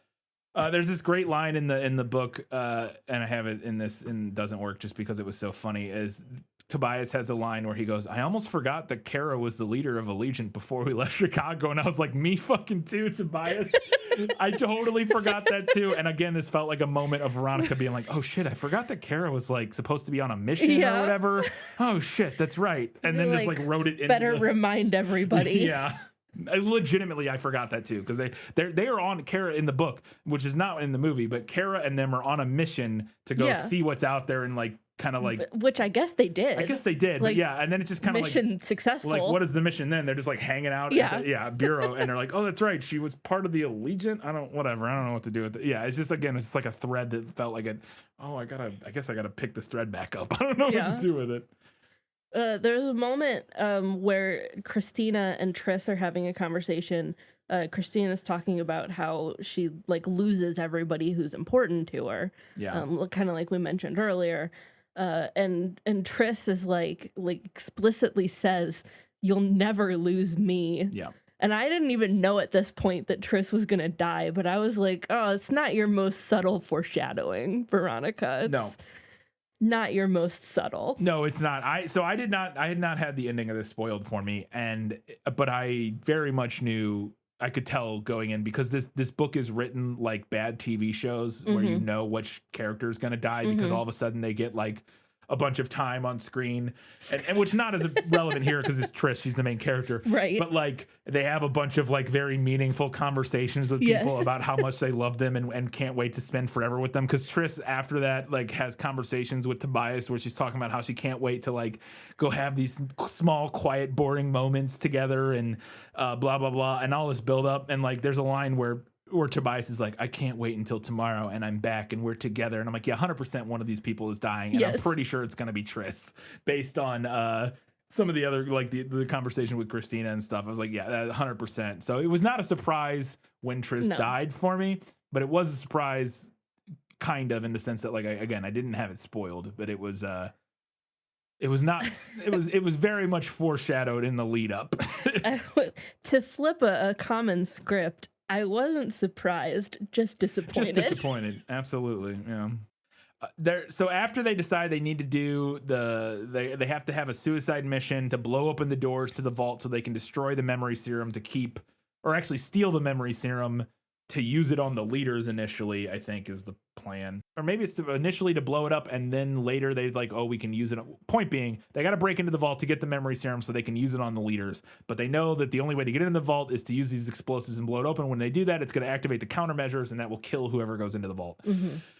They decide that it's Caleb should do it, and they kind of all just like give him the eyeballs and are like, we think they volunteer him as tribute. They voluntold him that he was going into that fucking vault is what happened. And yeah, so they're like, I guess everybody stares at Caleb, should kill themselves. And like, whatever, like, I understand where we're going because Caleb's got the redemption, blah, blah, blah. Like, I understand what we're setting up here. And ultimately where it goes with Tris, I think kind of works-ish. I hate it, but whatever. But the thing that's so weird to me tonally is like, after they decide this the night before, the next day, that morning that he's going to kill himself, they're all like hanging out, teaching him how to shoot a gun. And they're like making jokes and quips. And it just... feels so, and it's one of those things where it's like, I get it, in a universe where they're hardened people and they're kind of constantly under the threat of danger and death, and there is like that sort of gallows humor and stuff, but this doesn't feel like that situation. Caleb is not like, it's not like a thing where it's the night before battle and they're all like kind of sitting around like making jokes about how they might die tomorrow. They know which one of them is going to die and they're like riffing and it's so weird. It feels so weird. Like they're preparing Caleb literally to kill himself and they're like making jokes about it, not about it necessarily, but about how he like sucks at shooting and stuff. And I'm like, this is so weird. It just tonally dissonant in such an unintended way. I felt like that again. I think maybe what we're going for is like they're in that the universe that they live in and the way they've grown up. They deal with this shit by making those jokes, but it doesn't work in this scene at all. It just feels cruel and weird. Yeah. Like because if Caleb had like truly volunteered and he had started making the jokes, maybe. But he's like fucked up by this whole thing and you can tell he doesn't want to really die. And like, it feels cruel and weird. And I did not like that scene at all. I truly disliked Tobias's scheme to dose one of his parents with memory serum. And he eventually ends up not doing this. Yeah. Because he realizes that his mother is her own person and he would be taking that from her, which, hey, great. Mildly concerning that it took you that long to realize that other people are autonomous, but fantastic. But it really bothered me that the book didn't ever address the implications of doing this to someone who was involved in an abusive situation. Either you're going to put your mother at risk of being abused all over again because she doesn't remember that your dad fucking sucks, or you're going to take your dad's memories and rob your mom of the chance to ever hear him admit his wrongs and take accountability. Yeah. And I don't like either of those, quite frankly. Yeah, and he doesn't, I think the biggest thing is he doesn't really seem to grapple with it very much in the book. Which is, and like compared to that, I preferred the movie having Evelyn use the serum to take Marcus's memories, because that at least felt a little cathartic to me. I wasn't a huge fan of that, but I did really like the effect. I thought that was cool when they use it on him and like everything kind of like turns into like ashes. I thought it was kind of creepy and cool. Without knowing what the movie was planning to do in the next one, I wasn't a huge fan of this. I assume nothing. I assume Marcus really wouldn't have been in the Yeah. next one, considering what happened here. But it kind of, to me, just felt like a cheap way to wrap up Marcus's storyline of like, look, remember him? He's a bad guy, and now his memory's gone. I don't know. I wasn't a huge fan of it, and it just also didn't really jive with Evelyn's character, particularly to me. And I don't know. The whole thing felt. I don't know. It something about it was off-putting to me, but I also wasn't a fan of the book, so I don't really have strong feelings, I guess. I was really disappointed that when we actually find out what the super secret lab defense system that they have for this vault that can holds all the like secret weapons that the Bureau has is just a death serum. Earlier, when Nita's breaking in, they're like, she doesn't want to blow up the vault doors because she's like, they say like, oh, you don't want to know what the defenses are. They're so bad. Nita would rather spend her entire life in jail than have had those like countermeasures go off or whatever, because she knows what they are because she worked at the Bureau. And to me, I thought it was gonna be something crazy. Yeah. And it's a death it just kills you. I was like, oh, okay, All right. like fine, like sure, I get that. That's worse than, I guess, depending on your. Yeah, it's bad. It's not great. Because when they said that, I was like, oh, it's gonna be like something like some simulation serum that's like a horrible torture simulation or like I thought it was gonna be something horrifying and crazy. I mean, using the simulations would have made a lot of sense. Yeah, or something. I guess they already did that in the last one with Janine's defense thing, but it's just, I was just like, oh, it kills you. Okay, it's just a death. Like it could have just been a laser beam that cut your head off. Like it's just not. That's just not interesting to me particularly. It's very uninteresting. I did think that having Triss initially survive the death serum, only to then be killed by David shooting her, was an attempt at something interesting. I like that. But there's also there's so much other stuff going on that I'm like, yeah.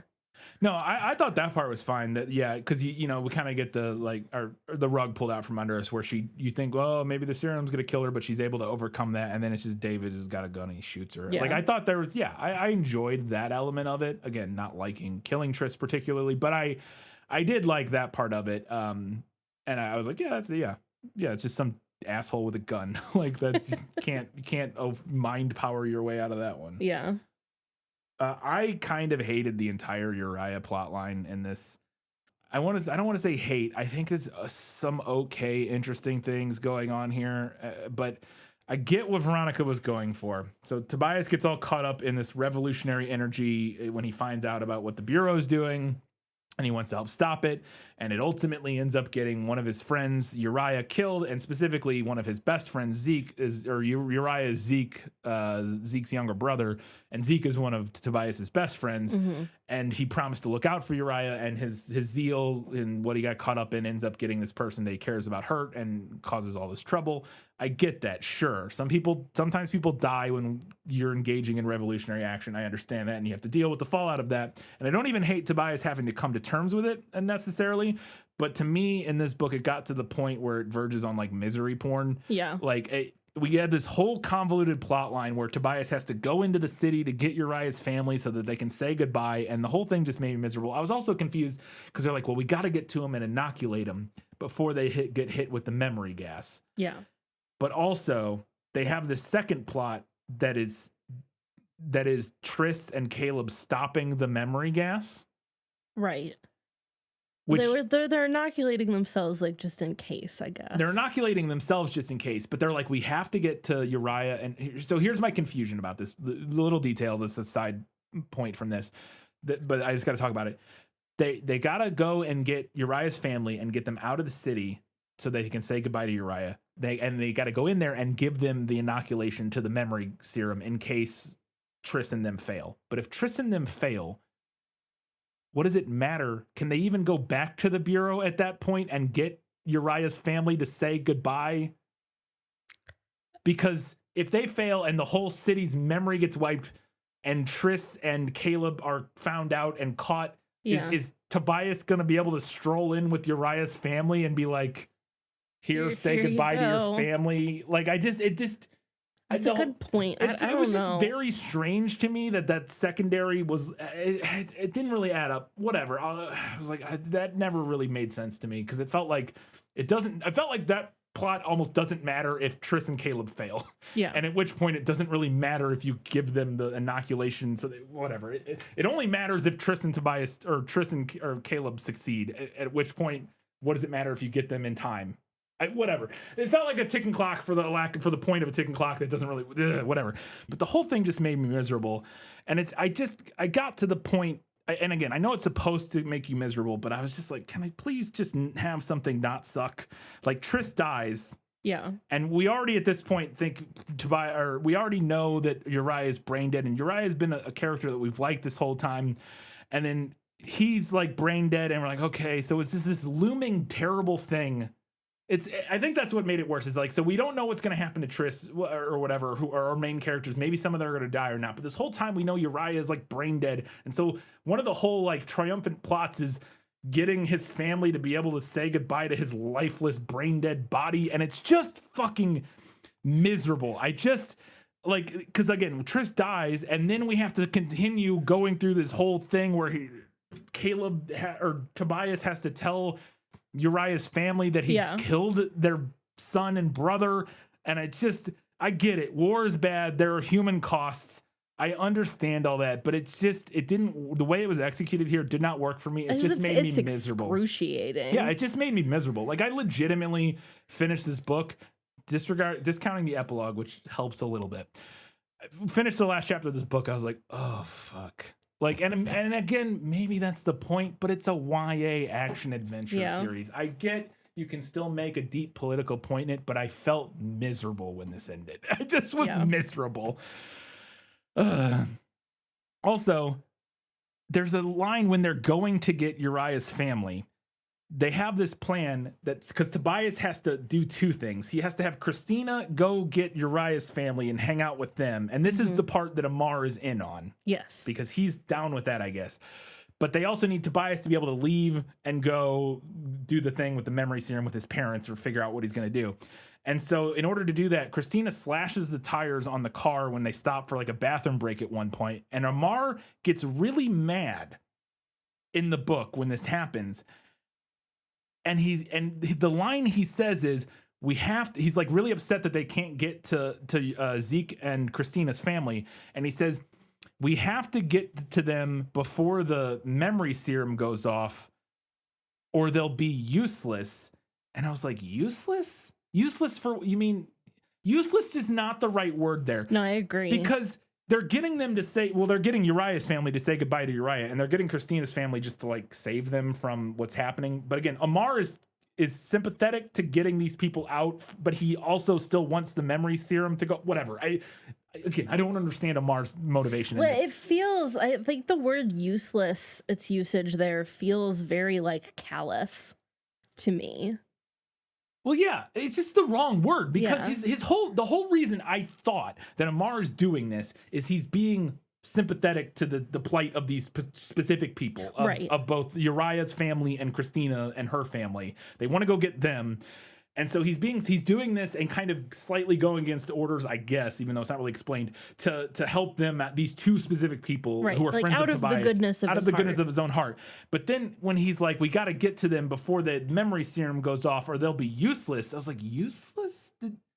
That's not what? Yeah. Why useless? It's written so weird. I don't know if we're supposed to get something. I fucking hate this book. Anyway. As you mentioned, the end of this book is just such a bummer. It really is. It really is, like, and I feel like bummer is the accurate word to use to describe it. Like, our main character gets killed off on page 476, and then we're forced to read another 50 pages of Tobias just being super sad and desperately hating himself. Yeah. And it's just a huge fucking bummer. It really is. And, you know, you mentioned earlier this being like a YA action adventure book. I agree with that. And I'm going to make another Hunger Games comparison. Yeah. Because the Hunger Games epilogue, like the end of the book, is also like a little not the epilogue, before the epilogue. Yeah. Before the epilogue. Like the denouement. There's it's a little bit of a bummer. It is, yeah. But I feel like you know, Suzanne Collins, especially with the epilogue, was going for like bittersweet Yes. and nailed it. Yes. And I think Veronica Roth was also going for bittersweet Yes. and did not stick the landing. No. Again, it is rescued slightly by the epilogue, I think. In the sense of it not, if it hadn't been for the epilogue, the book had ended at the last chapter, the most miserable ending to a series I can possibly imagine. The epilogue does its damnedest to rescue that slightly, but I think the biggest thing too is that because comparing it to the Hunger Games, and I think it's so clear the inspiration that she's going for that type of ending. Yes, because that is what the Hunger Games did. It has this very bittersweet, melancholy ending where nothing really is solved particularly, but like kind of, and like we're in kind of a better situation. We're in kind of a better situation, but it's still bad, and our characters aren't particularly happy, but they're kind like it is this weird, melancholy, bittersweet ending that I also found frustrating and disappointing when I read it the first time. I appreciated it a lot more when we read it.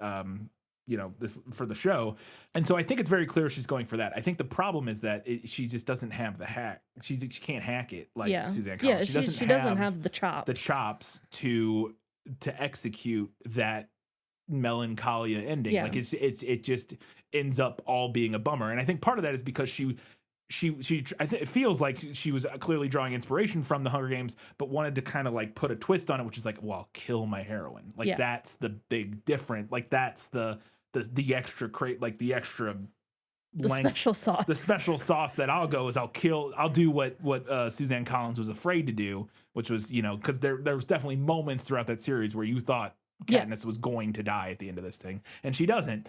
And I think she was like, no, I'm going to take that extra step, and I'm going to kill my heroine. And I think you could have done that. And I think there's elements of it that work, but I don't think the buildup wasn't executed enough to make the ending pay off properly. Yeah.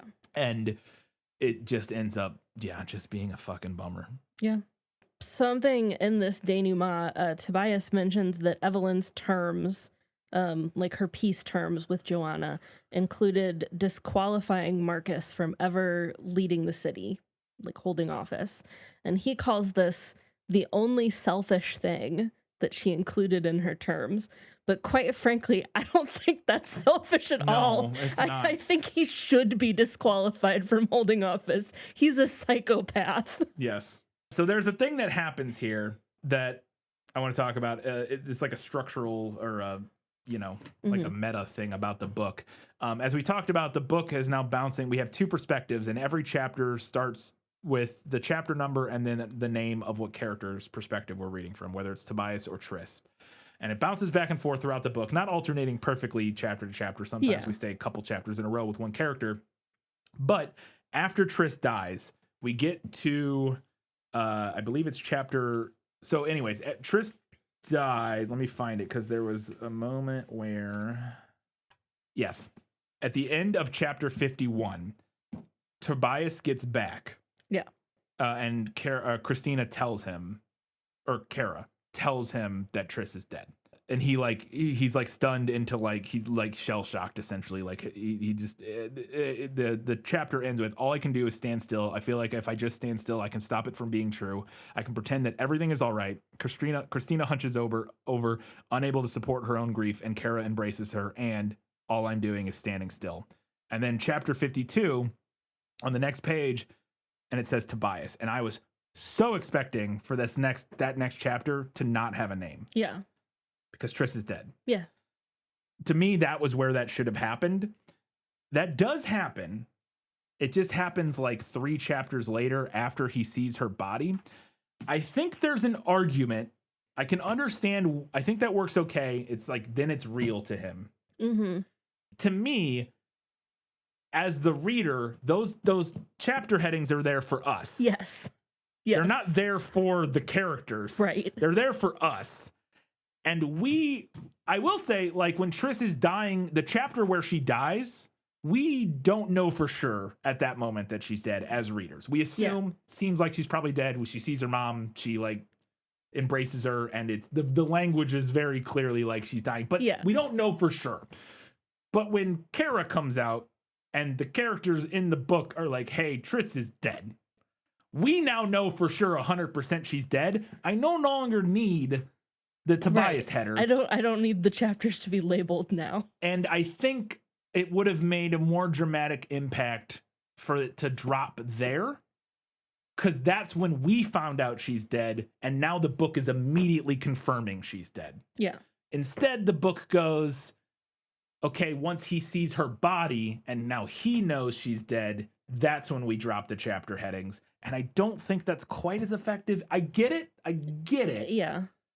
But I think I would have preferred dropping it 3 chapters earlier. It's a little thing, but I was like, oh, and it's funny because I was like, oh, you should have dropped the chapter headings. That would have been a great, like, fucking, the thing you said, the new moon. Yeah. That was my other thought. I agree with you. Yeah. I think that would have been better. But I also think she should have done the new moon month pages. Yeah. New moon month pages. We love it. Yeah.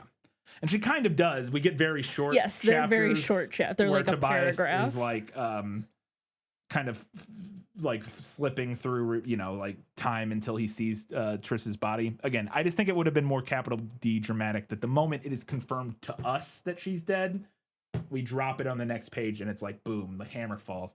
And it's just dragging it out for a couple more chapters until he sees the body just, to me, was not as effective. Well, and it almost feels like a mistake. Yeah. Like if you were reading it and you didn't realize that was what the book was doing, I think it feels like an error. Yeah. Yeah. And again, I think the thing that really sticks out to me is like, well, okay, yes, Tobias, it's confirmed to Tobias in this moment that she's dead because he's seen her body, but the headings aren't for Tobias, they're for us. Yeah. And so I just, once we know for sure, what are the meta implications? It's just a slightly of leaving weird, his name on the chapter. It was just slightly weird to me. And I guess the idea is that even as us as the audience, it's not real. I guess she would maybe make the argument that it shouldn't have been real to us until we saw the body and had Tobias confirm it for us. No body, no death. Sure, but I already knew she was dead. I pretty much knew. And then once the characters come out and say, hey, Triss is dead, and we get this big dramatic moment of Tobias like fucking losing it. Yeah. That's when, to me, the big moment needed to happen. Whatever. Doesn't really matter. I agree with you. There's a line in the chapter right after that where Tobias is kind of processing Triss's death, and he says, I guess a fire that burns that bright is not meant to last. And I was like, look, if you're going to write something that cliche, maybe just don't write it. I complimented some of the cliche trite in lines in the earlier stuff, and because I thought it had like a good message. This is just cliche crap for the sake of cliche. I just don't. I'm sorry. Like, it's not woof. And then the scene where David has to like sign the paperwork to pull the plug on Uriah was so strange. Yes. Why does he come in? Was Uriah under his? I guess because he's still like, is he still like the head of the bureau? Yeah, he is. But like, I just thought that was like his family's there at that point. Yeah. And it doesn't seem like they're not. It seems like they're acknowledging that it's his family. They're allowing him to like be with him and stuff. So I was confused. And then. Like, and again, just the misery porn of this whole thing. Like, Tobias, like, is like, what the fuck is he doing here? He killed Triss.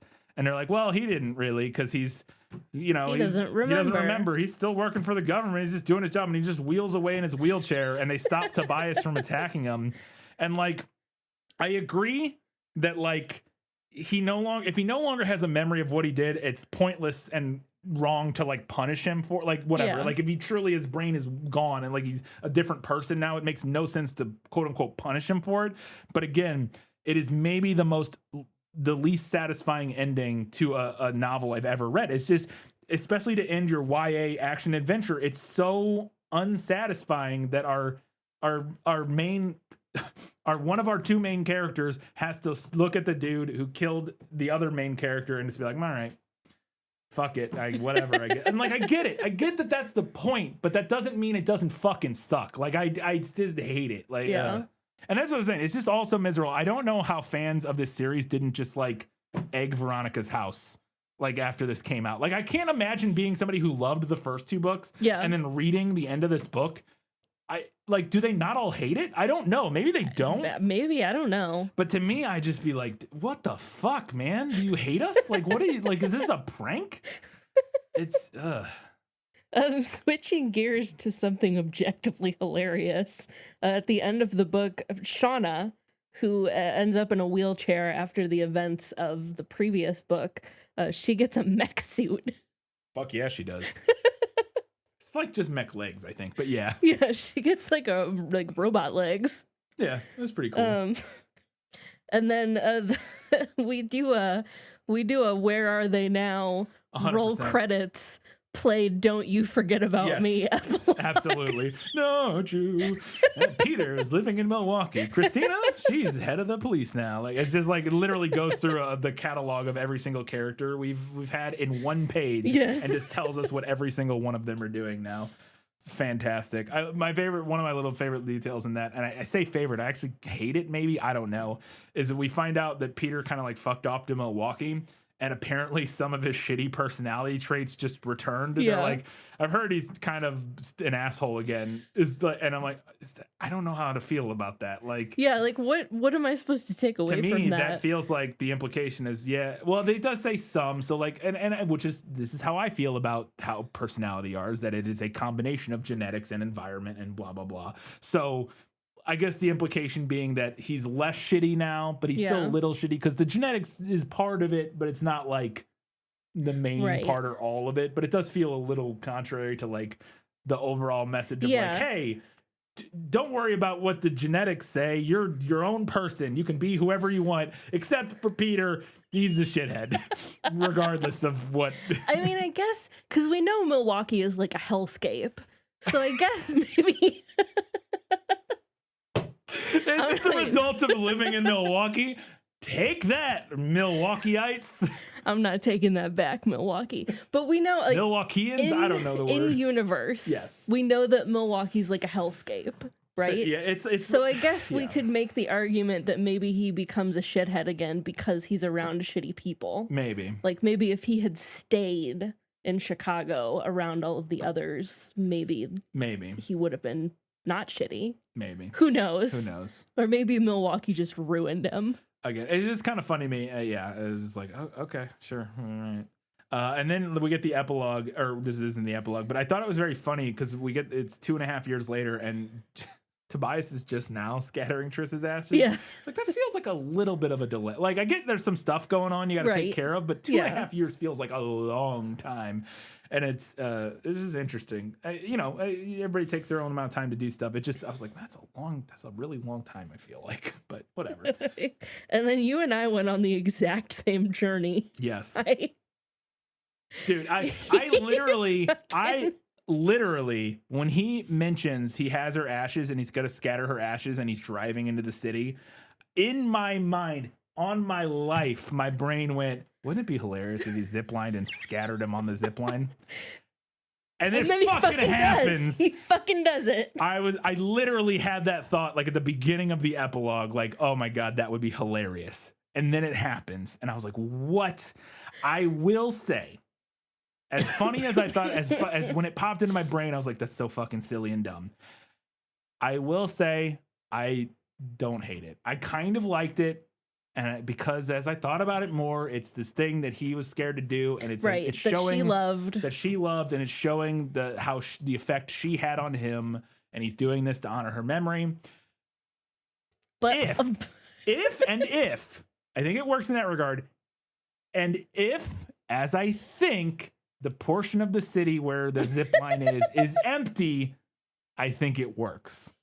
No, but imagine. That's a fairly big if. Imagine you were just walking down the street and some guy goes overhead on a zip line. You're like, woo! You look up. The ashes rain in your eyes, and you're like, what the fuck is that? Yeah, I had the same thought of just, when I thought of that, the thing that made me laugh is people just like walking to work. Yeah. And then just getting at Triss's ashes dumped on their fucking heads.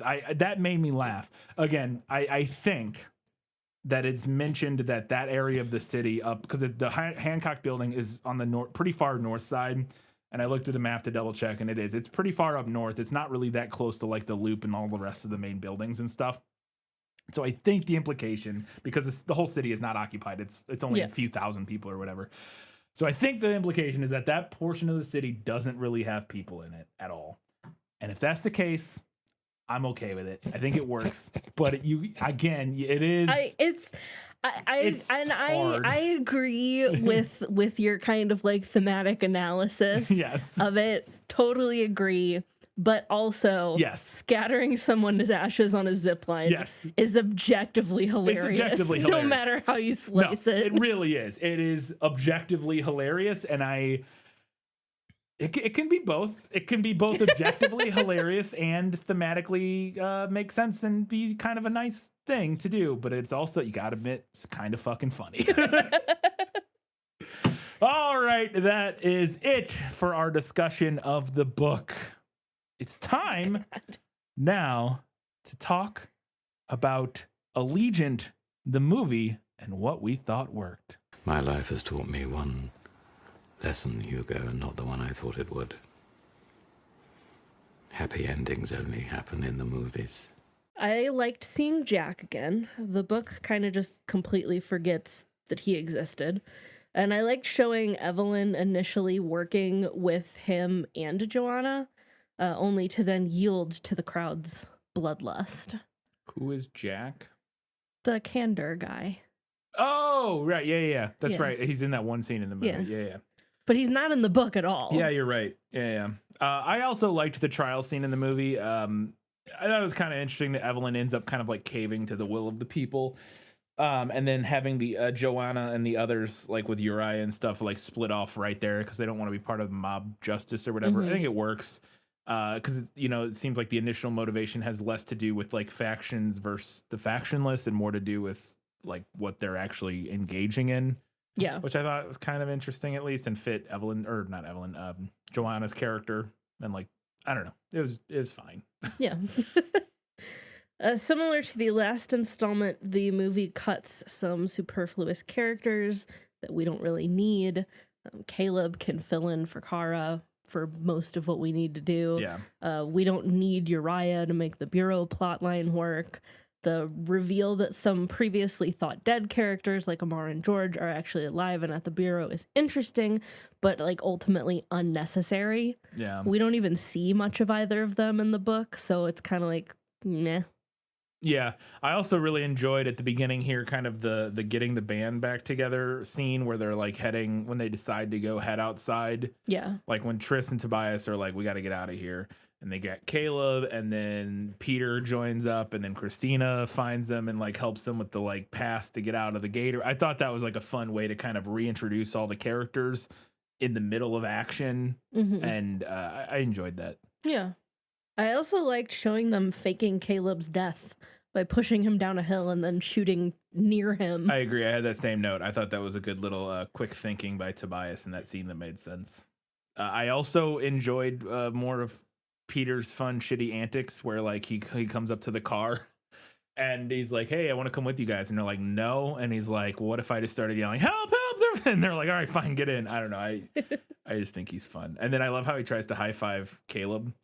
He's like, hey, how you doing, man? High five. And Caleb's just like, no. I don't know. Peter's such a shithead, and it's fun in the movies. I really digged having them like grappling hook run up the wall. And I thought Caleb not being able to do it made total sense. Yes, I was glad that they didn't just have him do it perfectly. No, I agree. I thought that whole scene was a lot of fun. Some of it does not look amazing. Yeah. Most of it looks pretty good. It was pretty okay. But there are definitely some compositing shots that are a little rough and they don't look great. But in general, no, I thought it was a really fun scene where they like run up the wall and then they come back down and blow up the electricity thing, and then they're back up. I thought that whole scene was a lot of fun. I thought it was cool.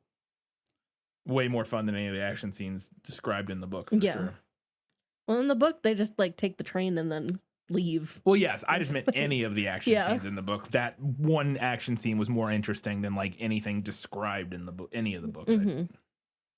So when we get to the Bureau, I'm kind of two minds about all of the future tech in the movie. I think it works for the movie. It's interesting. I think it creates a nice like visual world, and it makes sense given that we know from the previous books and movies that there is at least some like weird future tech in Chicago.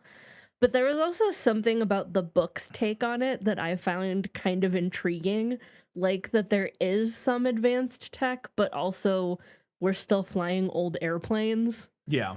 Like overall, I don't mind the movie's approach, but I thought that a weird mix would have been interesting to see depicted. I had very similar thoughts of like, I don't know how I feel about this. It is a little weird in the book that they have this super advanced simulation and serum technology and other stuff that seems to be like crazy advanced. And then also that, yeah, like you said, they're flying old like Boeing 747s that are like literally described as like the seats are like worn down. You know, they're literally the planes from, I guess, hundreds of years ago or something. I don't know.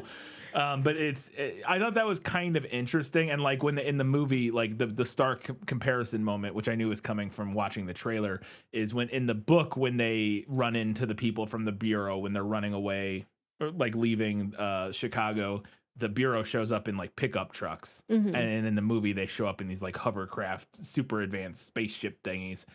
I will say, like I said, I think it's more consistent in the movies. Like I had a tough time figuring out, okay, well, how do they have some of this super advanced tech in the books? How do they have some of this super advanced tech and other stuff they don't have? Like, it seems like they're stuck way in the past.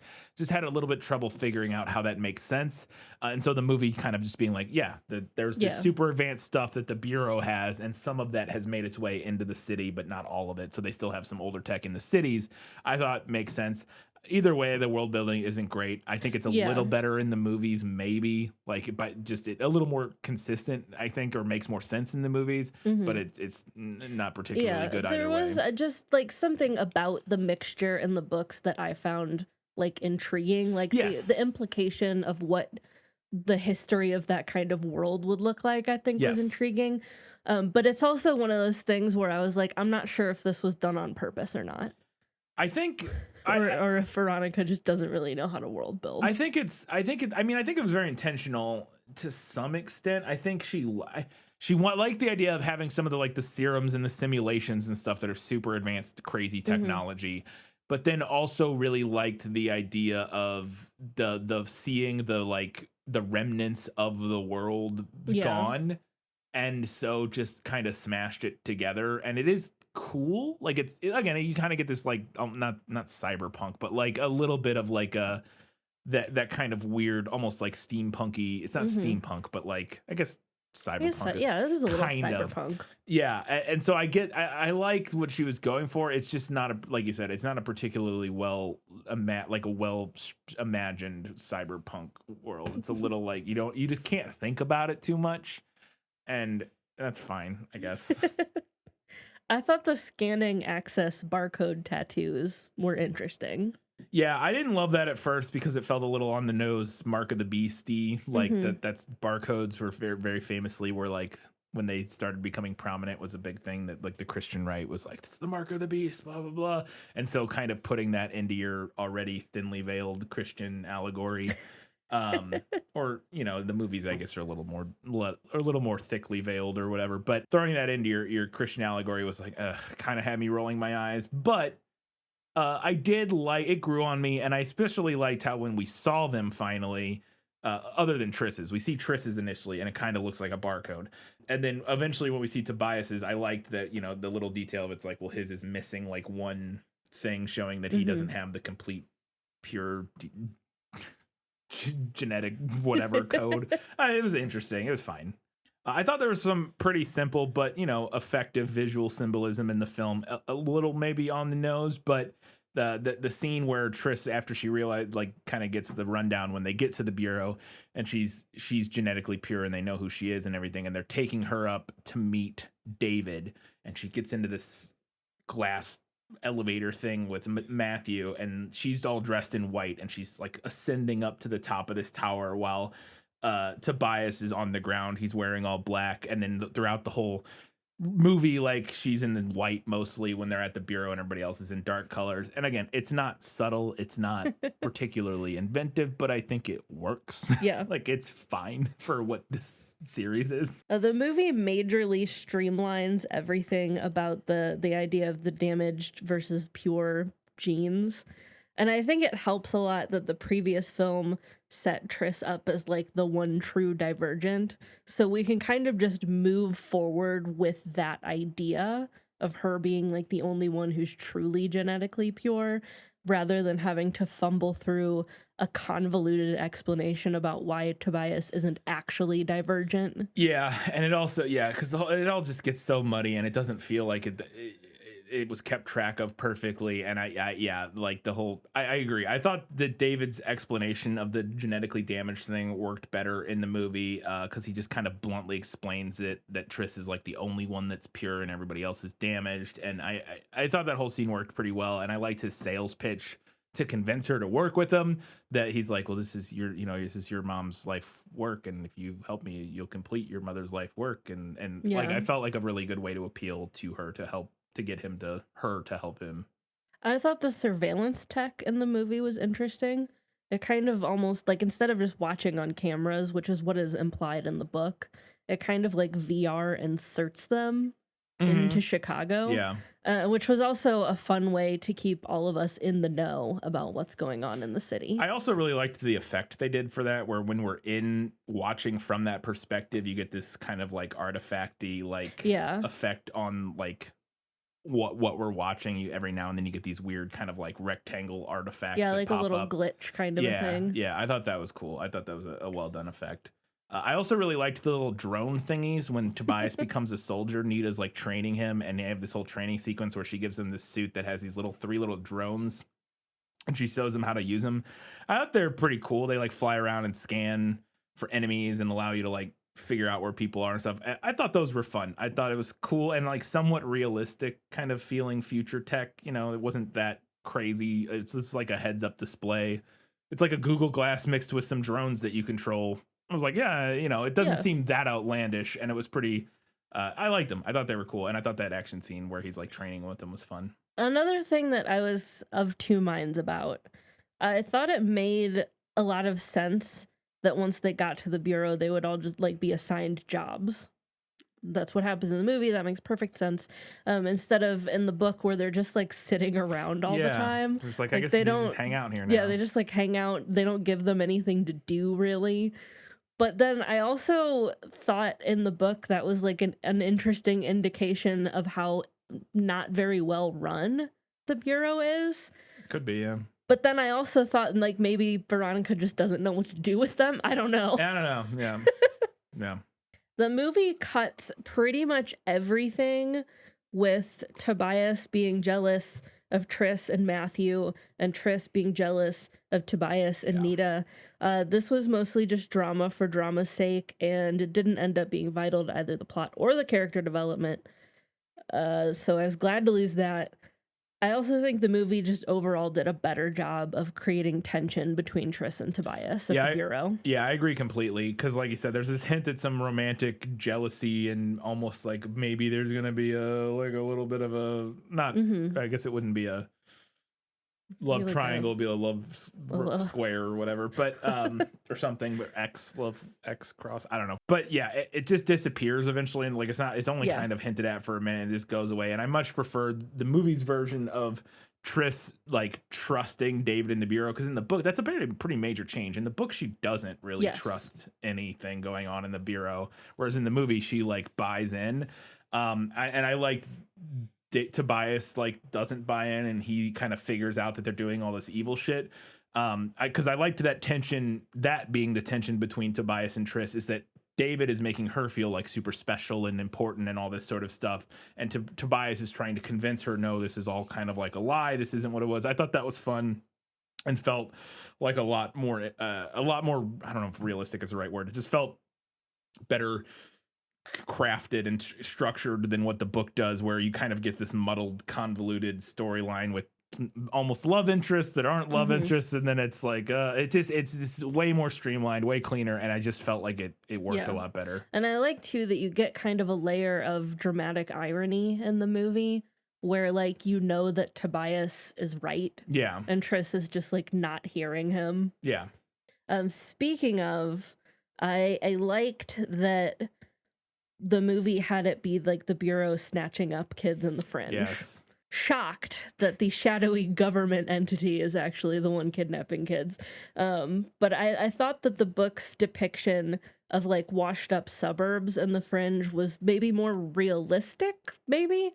But I liked the fringe's look and storyline more in the movie. No, I agree completely. I really liked, because in the book we get Triss going out to the fringe and kind of seeing what's going on there. But I like, again, with the switch in the storyline where Triss is kind of buying into the Bureau and Tobias isn't, which in the book neither of them are really fully.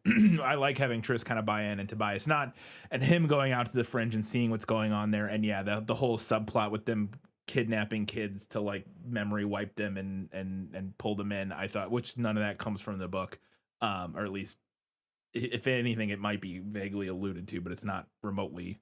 I don't think it is, but if at all, it's just like an illusion, whereas in the movie makes it a whole like subplot, which I thought was interesting.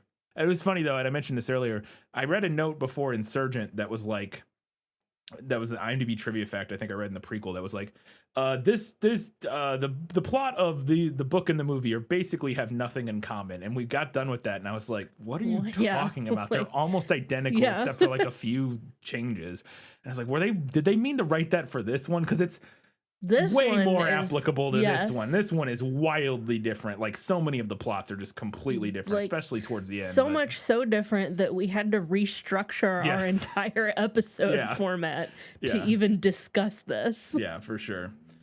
So after Tobias realizes that things are way pear-shaped at the Bureau, he tries to warn Triss, and she doesn't believe him because she wants to go with David and help save Chicago or whatever. And meanwhile, David sends Tobias off to be sent back to Chicago, but secretly he's going to be executed. And I like that whole scene where Matthew's like, actually, we're taking you to be killed. And then he like fights. I just thought it was a fun fight scene in the, and actually a pretty well choreographed fight scene in that like spaceship thing where he fights all the soldiers and then it crashes. I enjoyed that. None of that is in the book at all. Yeah. No, that was a fun scene. I do want to mention real quick, because I don't think we have a note about it later, that we were both kind of laughing at the beginning of that scene, because the implication is that Matthew was like whispering this like, to Tobias. Yeah. But all the other people are like right there. Right there. And I think they hear him.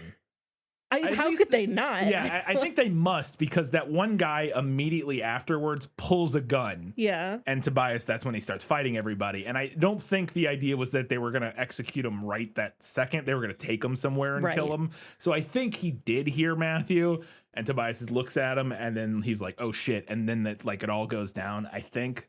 But yeah, it is a little funny. Like, you could have whispered that a little like quieter, man. Like, you could have, I don't know. Yeah. There was a line exchange that I loved when David decides that he's gonna make a deal with Peter, and he brings Peter up to his like private office, apartments, whatever. Yeah. And he says to Peter something like, oh, we all have to make sacrifices for the cause. And Peter like looks around and says, I don't see you making any. Yeah. Got him. He did, for sure. I did. So speaking of Peter, like I said, I actually liked Peter more in the movie than you did. I liked making him kind of the thing where David inserts him into Chicago to like be the kind of the voice in Evelyn's ear, convincing her to use the serum. I also like the scene at the vault where Tobias comes and convinces Evelyn to stop, although, and I guess we would probably have gotten maybe the other scene. I don't know. It's so hard to know what we would have gotten in part 2 of this movie compared to like the end of the book. Because I do really like the scene in the end of the book that we talked about where, you know, he comes and talks to her and she drops everything just and gives it up to be with him.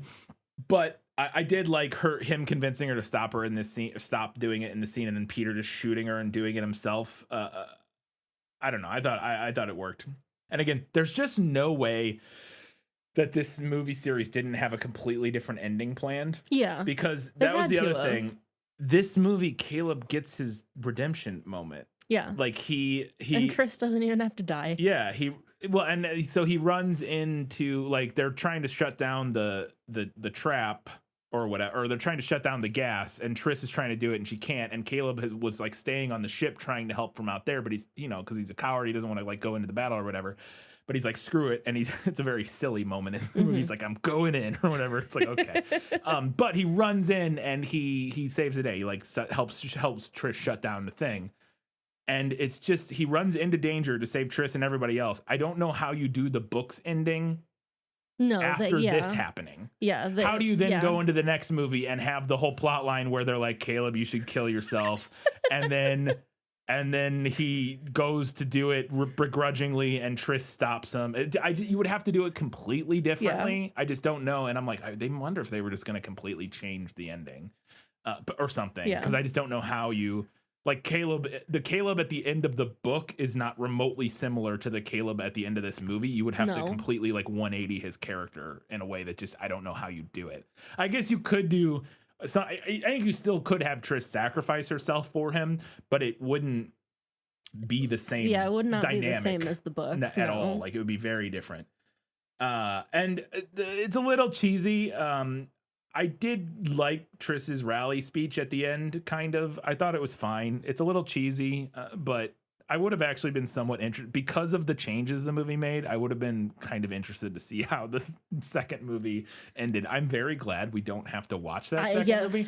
Yes. But I would have been kind of interested. But yeah, I agree. I'm kind of intrigued. Like, I would like to know what the plan was. I would have loved to see if there's a script floating around out there. Yeah. I would have loved to just kind of thumb through it and see like kind of the high points of what they had planned.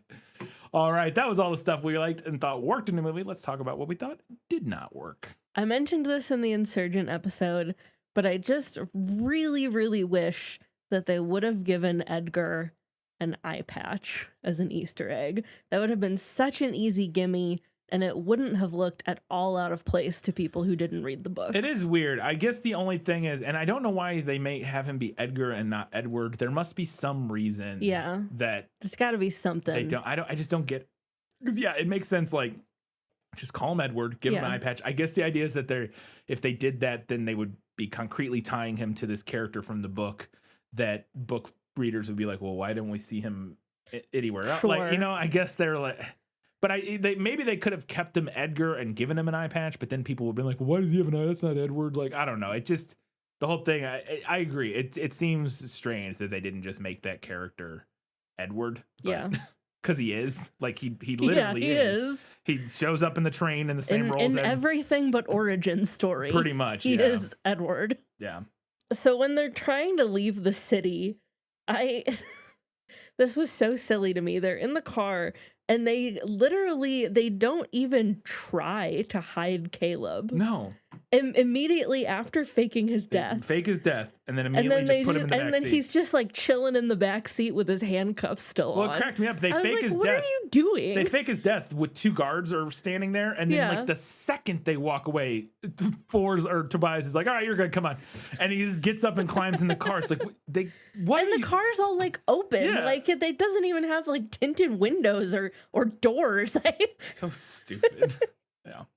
But then once they do make it out of the city, and again, so they're leaving the city because, and this is a failure of the movie, they're leaving the city without any, really, we all we know in the movie is that Triss and Tobias are like, let's get out of here. We want to see what's beyond that wall. There's no other thing. In the book, it's the Allegiant. They meet up with the Allegiant, and they want to send a party out beyond the wall to see what's out there, and they basically recruit Triss and Tobias into it. And this one, and I'm wondering if there's probably a scene that was cut that sets this up, because they get out there and they team up with everybody else eventually, which all kind of seems like happenstance, like Peter and everybody joining on. I liked that, like I said. But then they just stumble across Tori in the woods waiting for them with like the gear to go over the wall. And I was like, why? Oh, There's no setup. I can answer this. Can you? Yes. There's a very quick scene earlier where Triss hands Tori a piece of paper and says, "This is everything I need you to get." Oh, And Tori's like, "Oh, just this stuff?" I do remember that. I did not okay. And I'm an I idiot. can only assume that her mission was to get like the weapons and the grappling hooks. No, absolutely. No. That makes perfect sense. But it is very glossed over. No. It's not even glossed over. I remember that scene. I just did not put together that it was in relation to that for whatever reason. Because I thought, okay, I guess in my head that she did that before her and Tobias decided to go over, but maybe not. Maybe it was. Okay. I can't remember. No. I think that tracks. I'm sorry. Yeah, no, that totally makes sense. I think you're right. Yeah. See, those are the moments that make me question whenever I'm like, this is so stupid. Because I know that I forget shit like that sometimes. And I'm like, oh my God. Anyways. That's why there's two of us. I know. But then if you forget something, we're fucked. That's why we have our listeners Yeah. to tell us when we both missed things. Yeah. Okay, so I thought that the look of the landscape after leaving the city was really interesting looking. Definitely more interesting than what's described in the book. But I don't know if it makes sense. I don't know enough about like nuclear fallout, I guess, to know if it makes sense that the area immediately around Chicago would just be like relatively unscathed. Like they're growing food there. And everything else is like super fucked up. Like it's not even recognizable. It looks like Mars. Yeah. I don't disagree that I don't know if it makes perfect sense. I just thought it was cool. And I will say that it makes sense that there would be somewhere where I don't know. I liked it. Like, I like the look of it. Right. I think you could probably fudge it by saying like, well, okay, so there was some sort of, they set up that force field barrier thing, at least in the movie. They set up that force field barrier thing, and maybe they either did some sort of restoration inside around where Chicago is, or it was Chicago during the Purity War had some sort of protection that kept it. I don't know. I agree. I don't know if it makes the most sense. I think you have to show like more of the effect of the war somewhere. Right. And it does feel like, I guess the biggest thing is it feels like a bit of a stark cutoff. Yeah. Like, I think that's maybe the biggest thing is it literally goes from like kind of like it goes from like pretty normal looking to like Mars, like almost immediately. I would agree with that. I think if it maybe a little bit more time and care taken, we see more of a gradual transition to like the wastelands or something where that's fair. Okay. Oh my God. This scene. So they're leaving. I can't fathom that the movie thought this was like not hilarious. Like, I don't know if the movie thought this was serious. I don't know have either. No idea. I don't know. They're leaving and they're in like a ravine and they hear an engine and Triss is like, they're coming to get us. Yeah. And they look up. And slow-mo car jump over the ravine, dramatically revealing Edgar. And he just looks at him, and it's this ridiculous slow-mo shot. And they look at him, and it's so hilarious. It's the dumbest, funniest thing. And I truly don't think it was meant to be. It doesn't feel like it was meant to be funny. I don't think so. I think, my theory, I think they were trying to play on everybody's good feelings about Fury Road in this scene. Because this is the year after Fury Road came out. Yeah, maybe. I could see that. But boy, did they misunderstand the assignment. I'm not saying they hit the mark. It's unfathomable to me that somebody could edit this movie and the way that scene is cut, watch it, and there's just no way that not everybody, at least a handful of people in the behind the scenes when they were working on the edit of this movie, when they played that back and like as the direct, they're all sitting in a quiet, smoky room at fucking Lionsgate or whatever, in the editing bay, and they're watching the first cut of the movie and they get that part and they all just go, yeah. Like, I don't, and not, like, nobody in that room went, like, come on. Like, it's ridiculous. I could not stop laughing. With both of us. Legitimately, I think of any part in any of the movies, we both burst. It might be the hardest I've laughed at a movie like recently. Like, yeah. that's probably not true, but like at least it was so ridiculous. It was insane. It was so funny. So I posted a picture of this on our social media. Speaking of things that look stupid and funny. Oh my God. And I was sourcing these screen caps for social media, but before we watched the movie, Yes. didn't know anything about the movie, and I sent this to you, and I was like, "What the fuck is this?" I thought it was a dream And or something. because I sent it to you, and I was like, they didn't film any of the second movie, right? Like, this isn't something weird from like lost footage from this second film. They didn't film any of that. I was like, this has got to be from Allegiant. And it's the scene where they're all in the stupid bubbles. Whose idea Whose was that? fucking It's idea so was that? And dumb. did they get fired? Because it looks so stupid. Yeah. And I hate the way they just like float next to the hovercraft. It's so every dumb. Part of the decision is terrible, and then the execution, like the thing that's crazy is like even if it was executed perfectly, I think it would still look kind of dumb. Yeah. And it's not executed perfectly. Like the CG's not amazing. Like it's okay, but even if it was like just flawless, beautiful CG, I think it would still look goofy as hell. Yes. Like I just don't. It's like, is this a bad idea? And I don't. Again, not remotely in the book. It just looks terrible, and I don't. I was like, okay. Or the only thing I thought is they're going for like a, some rebirth symbolism Ugh. of having them in like eggs. Gross. I literally the only thought that I Yeah. could try to like, because they go through and they get to the thing and they go into the decontamination Yeah. room and stuff. So like it's the only thing that made any sense to me, but it's not worth it. Like it's because it's not even that good of it's not a great metaphor there. Like it doesn't make a lot of sense. It's just it's not a super meaningful metaphor. Like there's other elements, like I said, like the white and black clothes and her going up in the tower. It's like, okay, I get what you're going for here. But like again, if it is like, okay, they're like in eggs and they're being rebirthed at the bureau and blah blah blah, but it's like, well, that doesn't really mean a lot. Like they're just going to a new place.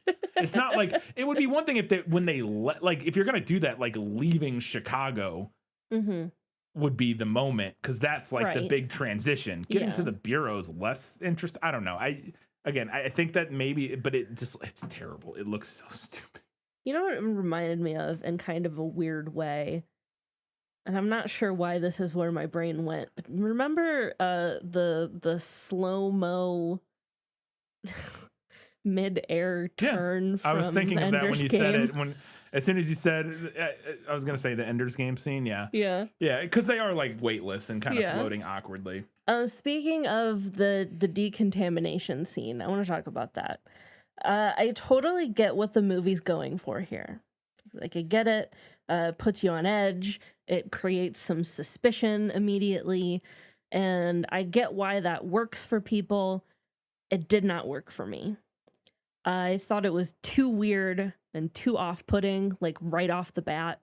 I thought they should have gone for a slower build.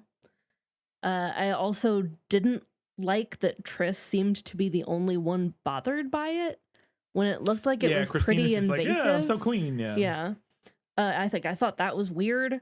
And I also, like, honestly, I have mixed feelings about feeling like the movie went out of its way to do a nude scene with a character that's supposed to be like 16. Like, and I'm not normally one to get upset about like nudity and stuff like that in movies. And I get the symbolism of the moment and her like being vulnerable, but it also gave me the ick in a way that I don't think the movie intended, which makes me question it. Interesting. I will say that I don't know if the characters' ages are ever mentioned in the movie. Maybe in the first one at the very beginning when the choosing day, maybe. Just to be clear, I don't know if it's actually supposed to be that they're 16 or if they're supposed to be like older, because the actors are way older, obviously. Right. No, I know the actors are older. No, I know. And I'm just saying that they don't even look like I don't know for sure that in the movies they're supposed to be that young, whereas they are in the book, right, explicitly stated to be like 16 or whatever. Not that makes it necessarily better because if you know the book, like whatever. But also, that's complicated because I mean, we've watched. There's plenty of shows I like that have. It's tough. Like Sex Education is a great show. Those characters are teenagers and they're Right. like it's tough. I get what you're saying. I don't know. There was just something about it where I was like, this feels like voyeuristic, I guess, in a way. I think it's supposed to, but I get what you're saying that it just didn't. Like, and it's hard because I think that the movie does want me to feel icky about it. Mhm. But I also felt like I was feeling an ick that the movie did not intend. That's fair. And that's what makes me like question it. Yeah. I liked the idea of the ominous like decontamination scene. I will agree with you as I thought about it more though that I think it is too ominous. I think it is too like it's too hard too fast. Yeah, it's too clearly like, okay, well this is fucking like weird and creepy and like something is going like I think it's a little bit too much too quick.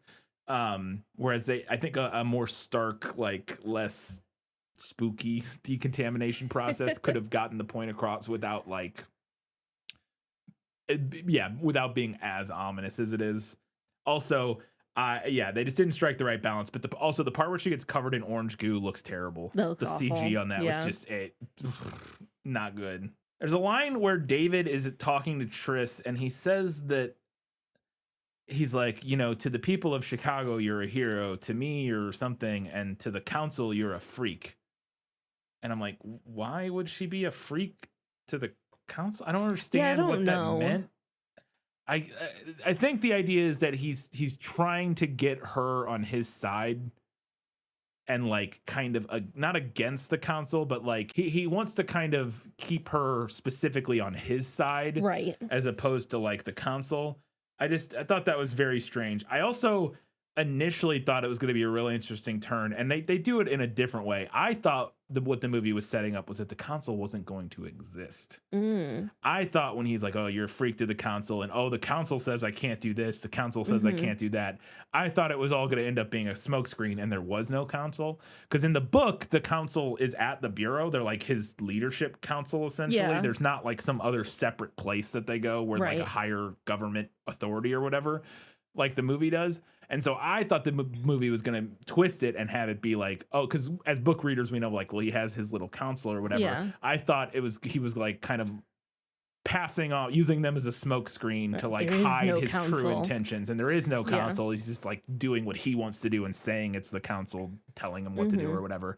And that is they do a similar thing where when they get there, the council's like, oh, well, he has full authority. Like, I don't. And she's like, wait, what? You tell me they were the ones to... So it's a similar idea, but the council actually does exist. I don't know. It's fine. But yeah, that council, to the council, you're a freak. I guess the idea there is he's trying to like poison her against them so that she's like on his side, kind of. Right. Yeah. Because I get the idea that the council isn't really like buying into the experiments anymore, but I don't know why that would make her a freak to them. So... Yeah. It drove me crazy throughout this movie, and we talked about it in the last movie too, but to some extent. But that everybody still just calls Tobias 4. Yeah. I feel like the movies just decided it sounded cool. They decided it sounded cool, and I think they decided it would be annoying to explain the backstory, so they don't. And they just like, he's just 4. Whatever. I was like, it just drove me crazy though. At the very end, when Triss and Christina are fighting their way to the vault with the gas trigger in it. By the way, this is we're basically, I think that's where this is actually slightly out of order because they is it? They do that. That's at Erudite headquarters. So this because you can't fly. Watch me. I don't know how we got this, but. Because maybe I just put my part in the wrong spot. Because the part where he's like, you can't fly, and she's like, watch me. That's before she goes to Erudite. So somehow this is out of order. But at any rate, there's a moment, and it's played as like a comedic moment where they use their future tech to trap one of the factionless guys in one of the bubbles from earlier. And guess what? I still hate it. Well, and it's the way it plays out is weird. It's from a wide, and we see them walk across the screen, and I get what they're going for, like with the comedic timing, but they like walk across this walkway, and a guy's like, oh, you hear a guy like say something, and then he just like floats on the screen in the bubble. Yeah. And I get they're going for like this kind of like, I don't know how to describe it, like a locked down comedy beat of like, we're staying in this one framing and like letting the joke play out purely from the comedic timing of like when we're seeing things happen. I get what they're going for there. It's like that moment where like you see like a character's run through the frame one way, and then like a second later they come running back being chased by a monster or whatever. It's like that kind of deal, like that. But it just didn't work here. No, it just and felt it weird. feels very like tonally odd. Yeah. In this scene, like, not that you can't have a random comedy beat in your climax action scene, because movies do that all the time. But it's something about it just felt incredibly off. Yeah. Before that happens, we're at Erudite headquarters with Tobias, and he's getting like beaten up by the factionless people for some, I don't remember why, something. He gets captured, or I don't remember what, but they're beating him up. They have him captured because he came to talk to Evelyn or whatever, and they capture him. They're like beating Edgar is like beating him up. And at the end of this fight scene, he like beats up a couple of them, and then they get the better of him, and they like knock him out. And then we see him later, and he has, and actually at the end of that scene, I think we see him like sprawled on the floor, holding, and he's got something clutched in his hand. And we were like, what? What is that? And at the time, we were like, is that like one of the key, like the, it looks like a wristwatch thing, like, which is like what they use to unlock the doors. We're like, is that well, that's weird. And then it cuts away or whatever. And we'll get back to it in just a second, because the movie is completely off the rails at this point. Meanwhile, like I said, back at fucking, what is the bureau, Triss wants to go to Chicago to like save people or whatever, and she's like, oh, screw you, because she knows David is like double crossing her or whatever. And I love, so David has this little private spaceship thing that he little shuttle that he flies around thing, and it seems to be like mostly autopilot. Like when they fly earlier, he doesn't do anything; he just sits there or whatever. And Triss goes to steal it, and he like doesn't do anything to stop her, which is kind of weird. He's like, okay, whatever. And he goes, you can't fly. And she's like, watch me. And she gets in it, and then she can fly. And now, to be fair, first she just uses the autopilot. Yeah, she does. She puts it on autopilot, and then she flies it down to the ground level, and Christina and Caleb get in. And they're somehow there. They're waiting for her. And then Nita shows up and is like, gives them a gun and is like, hey, or like the drone gun thingies, and gives two of them to them. And she's like, not everybody here likes David. And we're like, wait, what? Like if you were watching the movie, you would be, or just the movie, you would have no idea where this came from. There were some looks in the movie that I liked between her and like Matthew and stuff at different times that I was like, okay, I see, like for book readers, like what's going on here. But the movie does not set that up really effectively at all. And she like gives them a gun, and they just fly away. And there's this big long chase that is just terrible. It's just, she takes control, and it's like flying backwards. And it's this, and then they're like flying and dragging it on the ground. It like flips over and is like scraping against the ground. And it all looks so, it's like a comedy thing, but it's not. But also, she can fly this just out of nowhere. Like, there's zero explanation for why she can fly. You know how everybody was really mad about how fucking Rey could fly the Millennium Falcon. She could fly stuff. Like, she had flown other smaller spaceships in the movie, I believe, prior to that. Makes sense. So like, sure, maybe she, and she's not a perfect pilot. She's kind of learning on the job.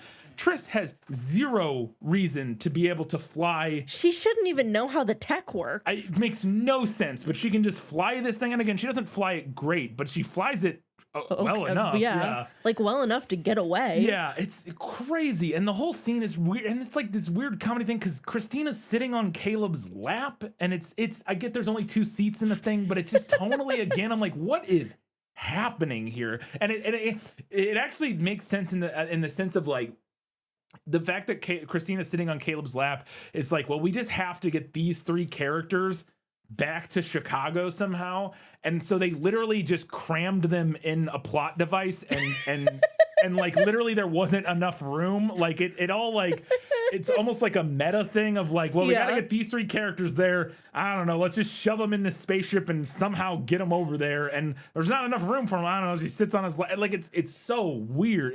The whole thing is terrible. And then when they get to the Erudite headquarters, Caleb drops him off, and Christina, and this is where you're talking about, Christina and Tris go in with like the guns and the things. Yeah.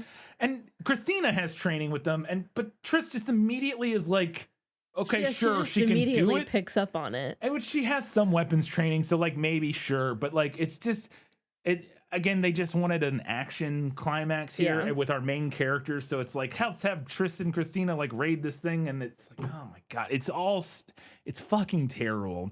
Getting back to the Tobias thing, they get to his cell. They get to his cell to rescue him. Uh-huh. And as they're coming around the corner, they start shooting everywhere. And Tobias pulls the wristwatch out of his pocket and scans the door and just gets out of his cell and starts beating up people. So you're telling me, because the last thing we saw is he started fighting guys like outside of his cell, and he stole this item. Right. We see him laying on the ground, and then Edgar outside of his cell. Outside of his cell, and Edgar like knocks him unconscious. He like kicks him in the face. We get like a first-person perspective shot of Edgar's foot like stomping on the camera, and they knock him unconscious. He had it in his hand. Yeah.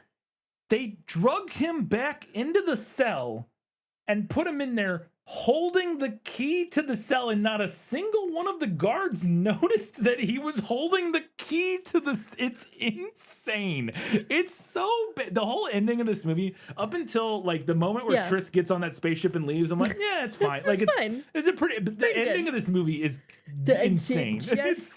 It just... I don't even know. It's wild. It's wild. And then they start pumping the serum into the city, and I guess they do say they set it up when she tested on Marcus. Peter's like, make sure he gets a good dose or whatever. Yeah. Because, and I get what they're doing in the movie. They're like, they want to have the looming, like, oh my god, the gas is coming, the dramatic. The clouds of Cheeto dust. But so many, but so many people are like just running through it, and it apparently you have to like. You have to get like a really concentrated, super concentrated dose of it, I guess. Yeah, because that was so confusing. That gas was everywhere. It was everywhere, and apparently everybody's just fine. Yeah, and it's like they stop it, but then it would still be quite a bit of it around. Yeah. And I guess it just dissipates immediately and isn't like an issue. It's so stupid. But anyway, so then she gets there, and Tris has to go find, and again, this is all so dumb. She has to go find and shoot the gas pump. It's just like... Yeah, and it's like under the floor, and she's like running around in these tunnels. Yeah. And then David keeps like closing the doors, and then she shoots through the wall. Because she uses one of the drones to find it and shoots through the wall. And does destroy it, and there's a very quick shot when she shoots into... David is watching all this from the little VR pod, surveillance deck thing, and when she shoots the gas pod thing or the gas pump thing, it cuts to his face, and he makes the dumbest like oh no face that I could not believe that was the take they used of him reacting to seeing the gas pump get hit. It's so bad. It's so if I saw that, if I was fucking Jeff Daniels and I was sitting in the theater and I saw that, I would stand up and find the director and punch him in the face. How dare you use that shot of me in the... It's ridiculous. It looks terrible. It's... Oh my God. Anyways, and then so they stopped the gas, and she gives her speech, blah, blah, blah. And then the last moment of this thing is insane. She's giving her speech, and then the camera pulls back and pans over a little bit, and David is just standing there staring at her. And it's the surveillance version. Surveillance thing. And he's just standing there like looming and looking at her. But it's old chubby Jeff Daniels, so it's not imposing.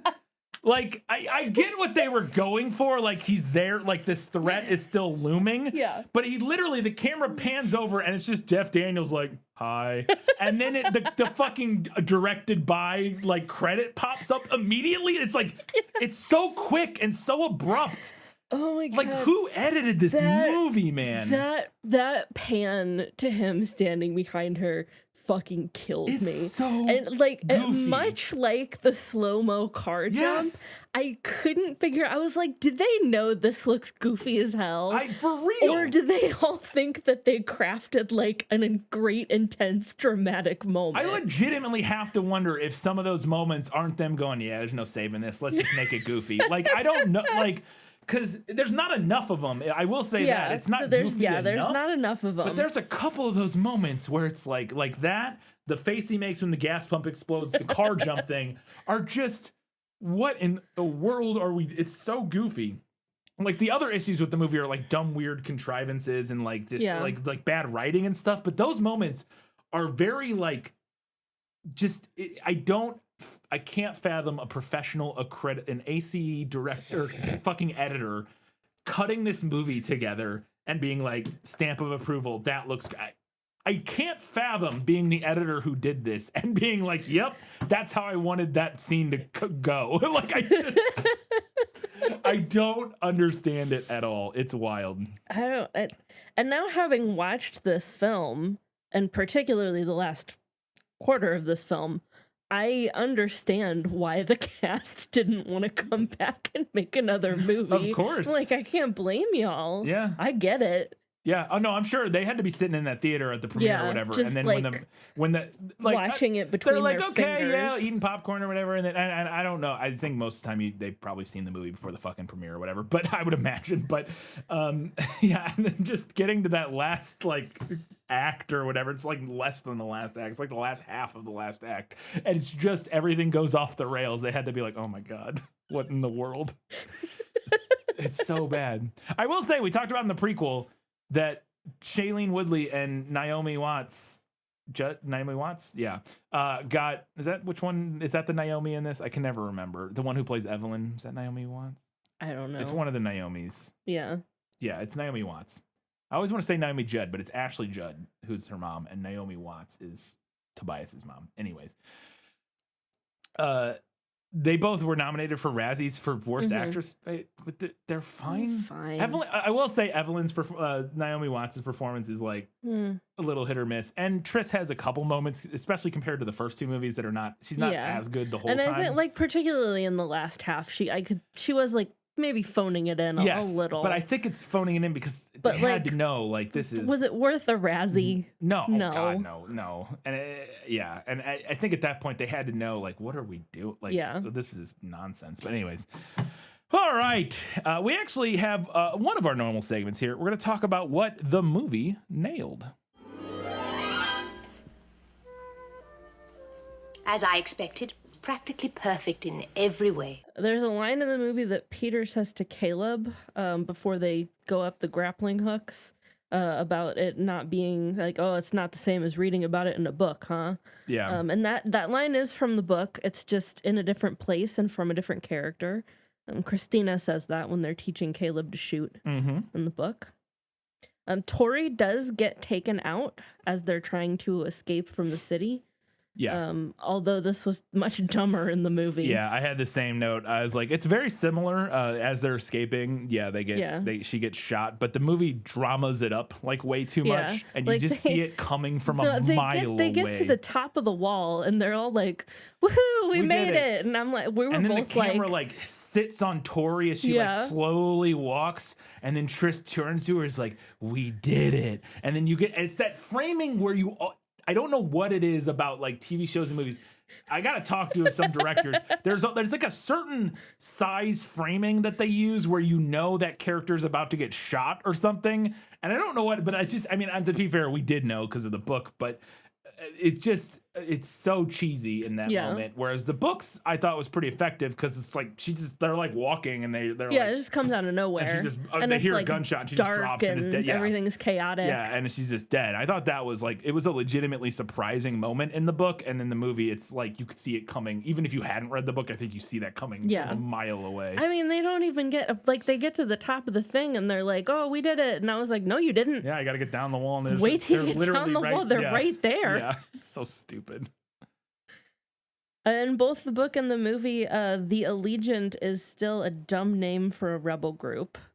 I agree. I disliked it so much. They're allegiant to the original. This is how they explain it in the book. They're allegiant, or they're allied with the original intent of the city, is what they say. So they're the Allegiant because they're allegiant to the factions or something.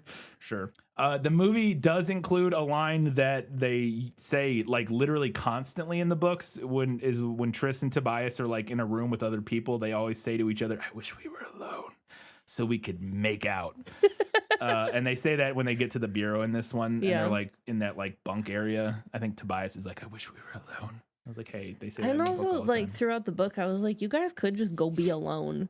Like, nobody's keeping an eye on you here. You just go be alone somewhere.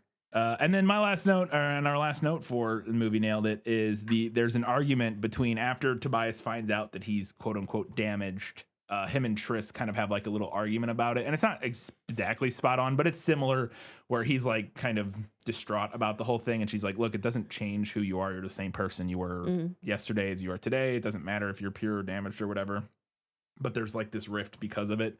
I thought that was like a pretty spot on adaptation of a scene from the book. Okay, so speaking of adaptation, we do have Lost in Adaptation, but it is our new version of Lost in Adaptation for this, which is where we talk about themes. Just show me the way to get out of here, and I'll be on my way. Where is it lost? Yes, and I want to get unlost as soon as possible. All right, so let's talk about this trope. Triss is Jesus. Thoughts? No. So I had this note going as I was reading this book. I kept. Shelby had mentioned that there was a trope in this last book in particular that had been kind of seeded throughout the series, and she was interested to see our thoughts on it. And I think this is what she was talking about. I don't know for sure. Let us know. But and that is the fact that Triss basically just ends up kind of doing like the Jesus trope. And I had alluded to kind of Triss being Jesus in some of our other episodes. There was a scene. There are allusions here and there. Yeah, and I talked about the scene where Tobias like washes her feet at one point and that sort of thing, which is, I guess, is reversed technically. But and so, but in this one, it becomes very clear because we talk about how like Triss is perfect and pure. And so, yes, okay, Triss is the perfect, pure person. So she's going to sacrifice herself for everybody else. Yeah, this is the trope. Yeah. This is what we're doing. And there's also a scene where, and I thought this was interesting because speaking of the like sacrifice, let's talk about that a little bit. After Caleb has agreed to sacrifice himself, him and Triss play this game when they're alone called Candor that they apparently used to play when they were kids, which is basically like Truth or Dare, but just Truth. So just the worst part of Truth or Dare. He asks like, hey, do you forgive me? And she says, yes, I do forgive you, or at least I desperately want to. And I think that's the same thing, or I hope that's the same thing. And he's like, okay. And then she asks him, why are you really sacrificing yourself? Because when at one point earlier, he had said that he had his reasons for agreeing to do it or whatever. And she was interested in what those reasons were. And he does say in this that the real reason he's sacrificing himself is to relieve himself of the guilt for everything that he's done, which is like, kind of turning on her and turning her into Janine and helping Janine and all this sort of stuff. He's kind of our Judas. Yes. In this metaphor. Yeah, for sure. And Triss is upset that this is his reason. Yeah. And I was like, but obviously that's his reason. That's his reason. I was like, well, of course that's his reason. What did you think it would be? But then we find out why she's upset about this, because she says that in Abnegation, they have this kind of like one of their ultimate, and again, Abnegation is the Christian kind of culty sect of this book series. She says that in Abnegation, you should only let someone sacrifice themselves if it's the show of ultimate, or if it's the ultimate way for them to show they love you. And that is ultimately what happens. Triss stops Caleb from sacrificing herself and sacrifices herself in place of him because she's like, I love you, and I'm doing this because I love you, or whatever. I'm dying for your sins. Sure. Yes, I'm dying for your sins. So it's very clearly the Jesus thing, and it's fine. I will say I'm not convinced that Caleb's motivation for sacrificing himself is a bad one necessarily. Like, it's not great. Yeah. But it also makes sense. Right. Well, I mean, essentially, he's sacrificing himself in an attempt to make up for his wrongdoing. Yes. Which I don't know if I would say that's a pretty standard narrative trope. Yeah. And I don't know if I would necessarily say it's a bad thing to do. Like, I don't know if the book necessarily is saying it's a bad thing to do, but it's like not the best or right way to sacrifice yourself. Obviously, this is all steeped in Christian morality, and so I obviously tend to disagree with most of it. But I don't know. I was not big on the like distinction there, and it didn't do a lot for me of like. And again, I'm sure that a lot of that just boils down to I don't have a lot of strong positive feelings about the whole Jesus sacrificing himself mythos. It's not my cup of tea, but I was like, yeah, like what if he wants to sacrifice himself in a way?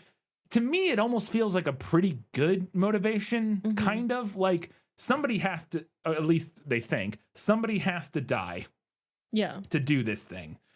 This guy who feels like he's fucked up everything and feels really bad about it and wants to make amends and feels like this is a worthwhile way to like utilize his life. Right. Why is that a bad? Right. I don't know. Well, and I guess like part of the hang up for me is that like he wants to do this because he feels bad about what he's done and he wants to make up for that. Yes, specifically to Triss. Because he wants her. To make up for that.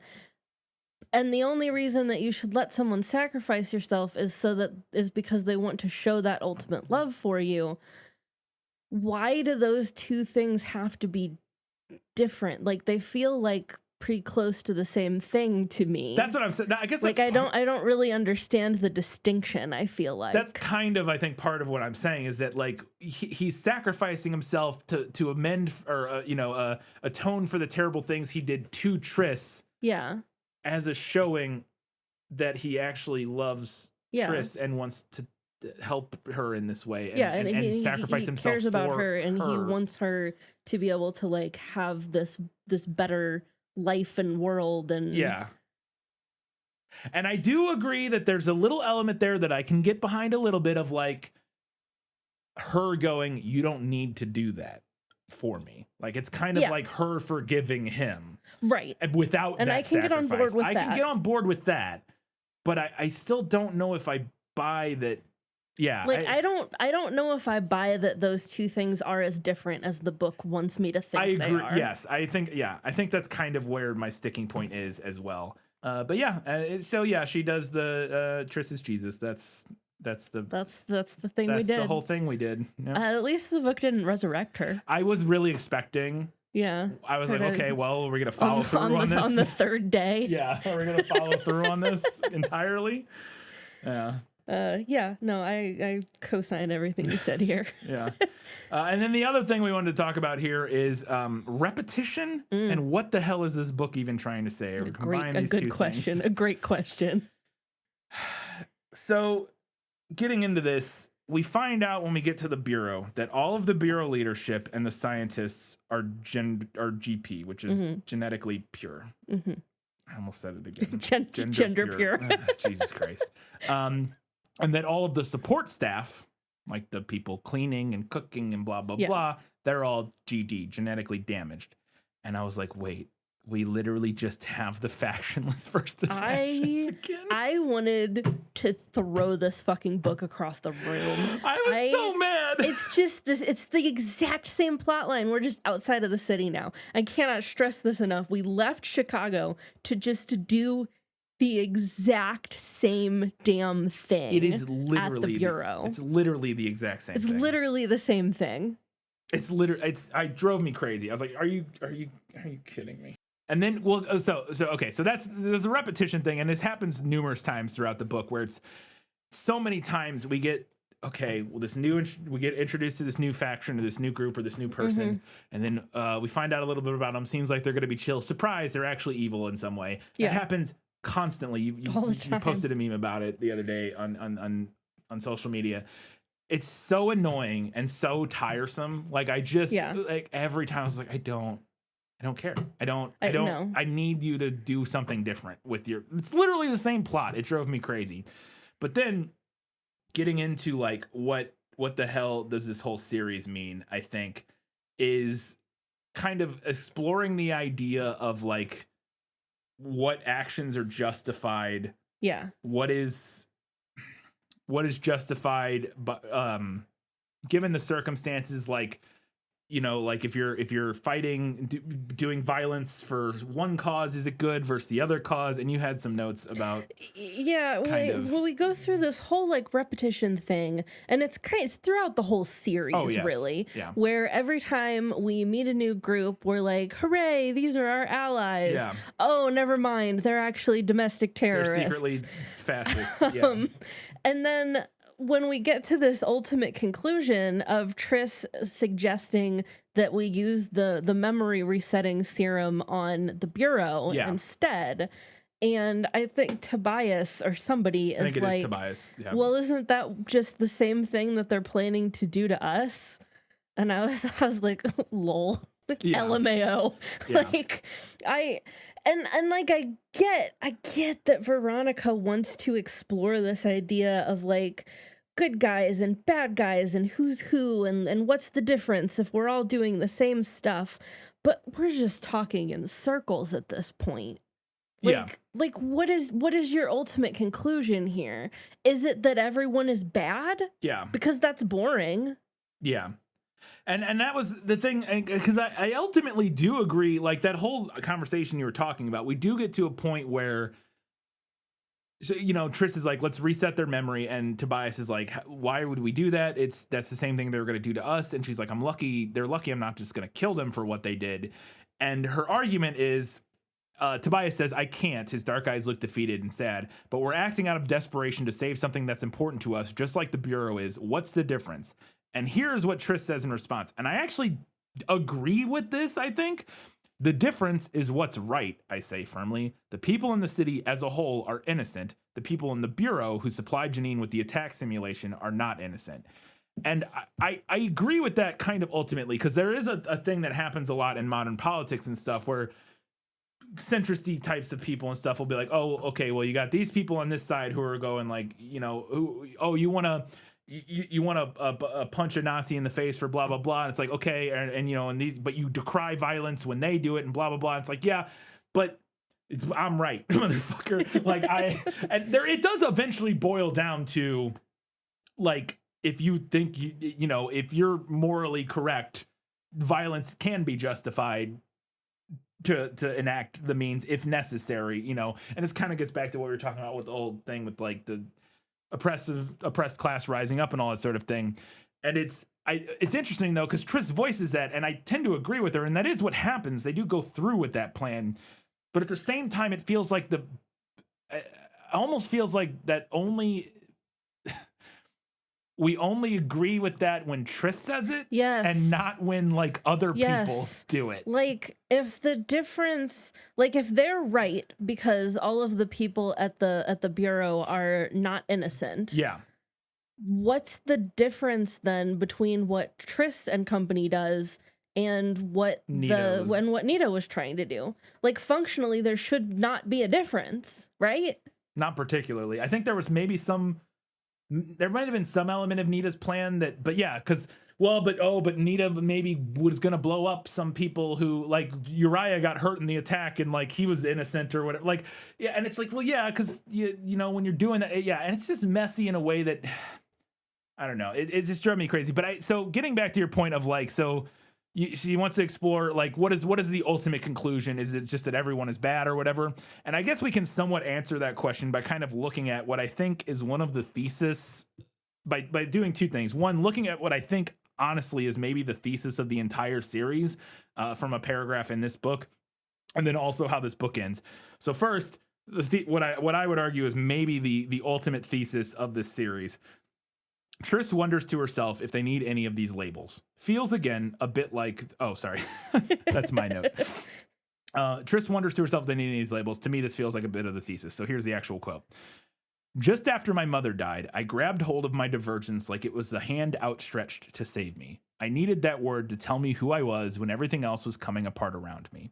But now I'm wondering if I need it anymore. If we ever really need any of these words, dauntless, erudite, divergent, allegiant, or if we can just be friends or lovers or siblings, defined instead by the choices we make and the love and loyalty that binds us. So I think that's not a thesis about like what's right and wrong necessarily. That's a thesis more broadly about like the whole faction system and everything. Because that was one of the other questions we were kind of asking this whole time. This segment's a little all over the place because we were kind of slamming together notes from all over the place here. But that was one of the other questions we wanted to answer was like, what is her what is conclusion on like the point? factions and all that sort of stuff? And I do think this boils down essentially like her point, which is we don't need these labels. Let's just be friends or lovers or siblings defined by the choices we make instead of, and the love and the loyalty that we have instead of like whatever these like weird tletals or genetically blah, blah, blah, blah, blah. So again, I think that's the thesis of the book. It's a fine point. It's kind of boring, kind of whatever, like, let's just be ourselves and not use labels. Okay, fine. But then getting to how it ends, or sorry, you had a note about the labels real quick. Yeah, it's just the thing that kind of has me tearing my hair out is that if she wanted to explore labels and like why we don't need them, and that's fine fodder for young adult in particular, then why everything else, Veronica? It is. She's trying to explore so many different thematic elements and just doing zero of them any justice at all. I would agree with that. It's definitely putting a hat on a hat on a hat here. So as for how the book ends, Triss resets the memories of all the Bureau bigwigs. Yeah. Who have the shitty gender... God damn it! The shitty genetic GD views. And the experiment in Chicago continues, but people get to choose whether or not they want to be in a faction or be factionless, and the factionless aren't outcasts. They all just kind of together, right? This is my memory is correct here. Outside of Chicago, the rest of the U.S., they're still engaging in the GD versus GP stuff, but within Chicago, they're hopeful maybe that they can, like Tobias, I think in the epilogue says, like maybe we can convince the others that that's all we can nonsense. spread the good news. To spread the good news about how GD and GP stuff is bullshit or whatever. And the thing that is kind of grim to me about this is that if we're being realistic, that also means that this ending comes with the implication that this might just like not work.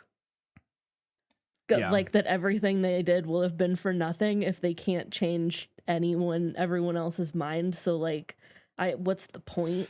The point is the struggle. That's the kind of the last line of the thing. Be brave, get up, go to work every day, like try to, and not literally go to work, but like work. Yeah. Struggle every day and like, keep going or whatever. My best distillation of kind of what we're going for here is just a generic violence is bad, even though it's occasionally necessary. Incrementalism is the best course, generally speaking, except for when Triss does stuff. She can kill people. That's fine. Let people be whoever they want. Blah, blah, blah. That's all like somewhat agreeable. I think I have some issues kind of here and there. It's very much just generic liberal, like platitudes about society, like violence is bad or unjust violence is bad. Occasionally, sometimes you got to use some violence, but don't go too overboard. And if you do use violence, you're very likely to become like fascist dictators and stuff like that. And we should really be measured, and peaceful protest is better than like it's very classic like liberal political ideology. And again, I agree in general with a lot of it. I think my biggest complaint is that, again, the thing that I go back to over and over again is that people who fight their oppressors in this series are only ever allowed to A, end up being psychopaths who are happy to murder like innocent children to overthrow their oppressors, or B, maintain the status quo and work for equality within a system because ultimately like society needs this system. They have to restore the factions. They have to. Like they can't get rid of the factions. Like that was like one of Evelyn's big sins is like She just tries to do away with it do away entirely. with factions, and it's like, no, you have to let. And it's like, okay, I get it if you're like, but also no, fuck you. There shouldn't be factions. I don't know. Like I guess there is a thing of Well, like, it's very much giving like Evelyn tried to do a communism. yeah, And yeah. that Well, was she her big sin. absolutely did. And the thing is like, to me, it's like, look, the factions are just dumb. Yeah. And the book even says that, because it's like, actually, this whole genetic damage thing is maybe not even real, or is it real, or isn't it? Or I don't know. At the end of the book, I don't actually know. And maybe you're not supposed to. Maybe it's supposed to not matter or whatever. But I think it kind of matters. And I think ultimately the point should be known. This is fucking dumb.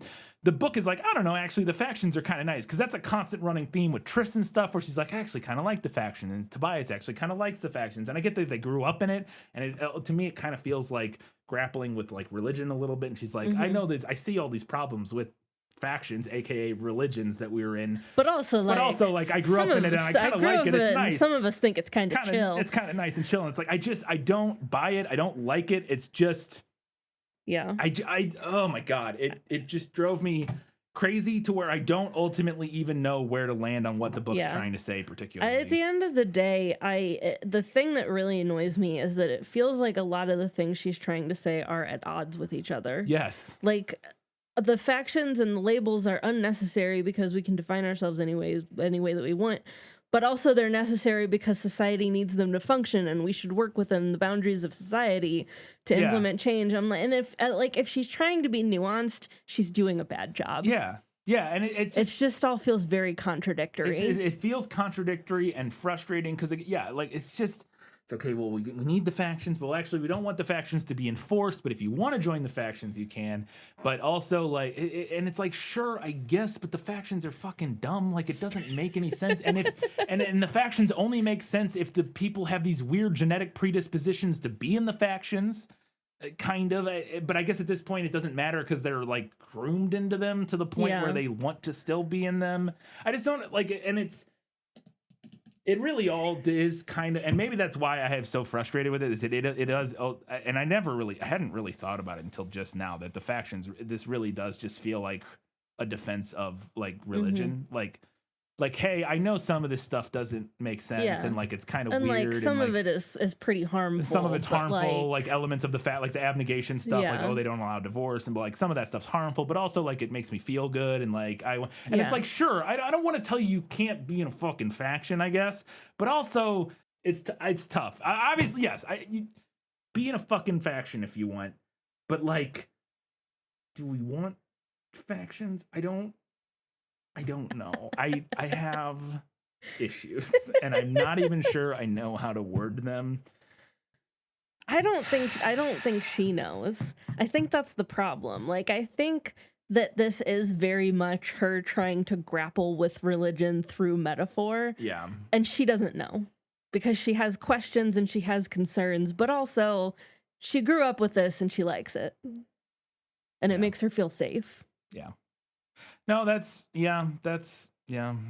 totally makes sense. I think it ends up in a place where I don't. It ends up in a place that's very unsatisfying. And it almost feels like it's saying and nothing. Feels contradictory, almost. And like it's not really saying much of anything. Yeah. All right. Got a few odds and ends before we get to our predictions.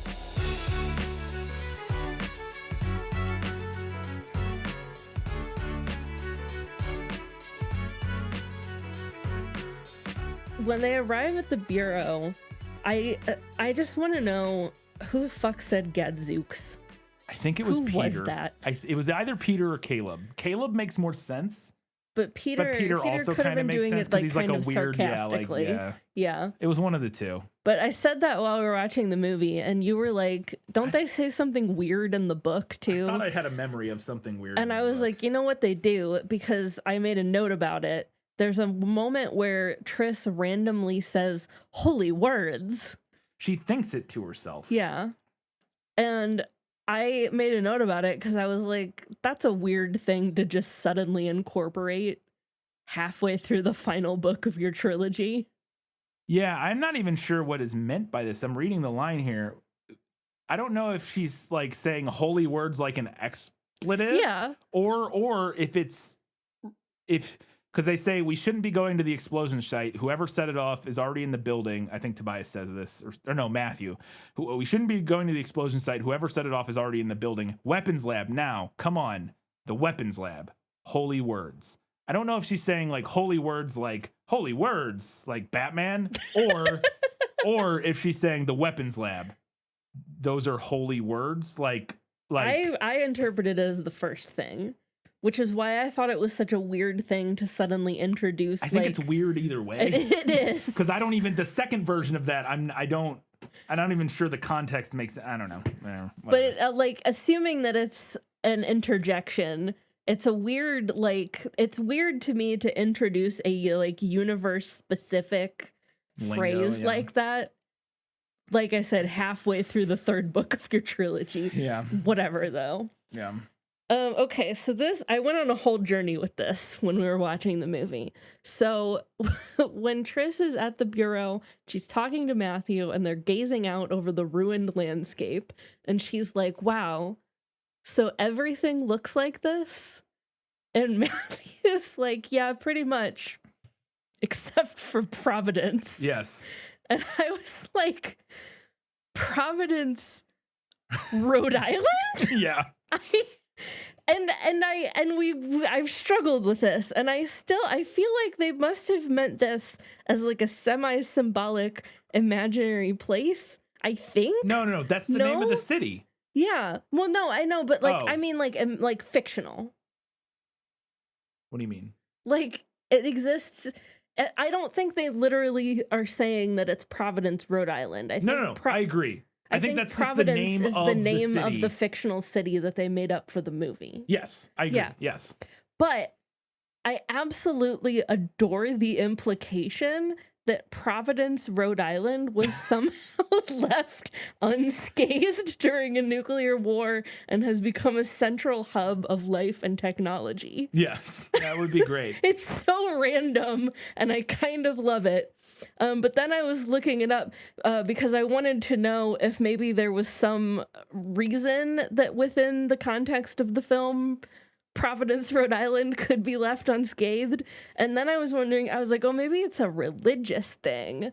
Because as per Wikipedia, Providence, Rhode Island was founded 1636 by Roger Williams, a Reformed Baptist theologian and religious exile from Massachusetts Bay Colony, and he named the area in honor of God's merciful providence, which he believed was responsible for revealing such a haven for him and his followers.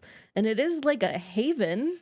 I think so. What I think is happening here is it is not Providence, Rhode Island. I don't want it to be. I think what it is a new city that they built that they call Providence for basically the same reason that this guy named Providence, Rhode Island that. No, I agree with you. But I really, first of all, want it to be Providence, Rhode Island. No, I'm down. I agree. And two, I think it's stupid to name a fictional city after a real city because you're going to catch people like me. Well, and the way it's introduced is so like, wait, what? So it's just weird. Yes, I agree. It should have been. I made you stop and take it back so I could hear what he said. Yeah. Yeah, if you're going to do it, what they should have done is we should have like cut to Providence earlier in the movie, like before that, and we see David there like addressing the council, and as we're flying it, like as we're setting it up, we see a wide shot of it and it says like Providence, Illinois or something. Yeah. Or Providence, New United States, or whatever the fuck, Providence, Rhode Island. Yeah, and that should have popped up as like a lower third, and then we cut in and see David like talking to the council, and then and we set that up before we ever hear a character say, everything's like this except Providence, because I'm pretty sure that's the first time we hear Providence. Yes, it is in the movie, and you're like, wait, what's Providence? That's why I immediately thought it was Providence, Rhode Island. Yeah. Or they could have used a vague term. He could have been like everywhere except the capital or something. Right. Yes. Yeah. No, I agree. That. I agree. But who knows? Maybe it's Providence, Rhode Island. We don't know how long they're on that flight from Chicago. We don't. They're on that little shuttle. They could fly all the way across the country. We never know. We will never know. Another thing, color me shocked to discover that abnegation doesn't allow divorce. Hey, that's not true. They allow it in if there's abuse, then they allow it. So they don't have no fault divorce is what we're saying here. Still not good. Still not good, guys. Yeah, they dropped that little tidbit in the book and I was like, oh, I'm so surprised. Wow. Shocking. My last note here, and I will die on this hill. Triss wears high heels to go see the council. She would not know how to walk in those things. Absolutely not. No way. Oh no. She's never worn high heels. heels in her life. Mm-mm. All right, it's time to see how we did predicting the Divergent trilogy. It's gonna happen, Edward. I've seen it. Okay, so we're gonna go through these quick because boy did we not succeed. These are our predictions for Allegiant. My first one, the people of Chicago, the Chicago experiment emerge into the outside world, and it's some version of 2212 United States. Things have deteriorated badly as the world has clearly experienced some sort of catastrophic climate war event, but society still does exist. So far, I'm basically correct. Barack Obama's great grandson is president, but he's like the Antichrist, and the Divergent have to fix things.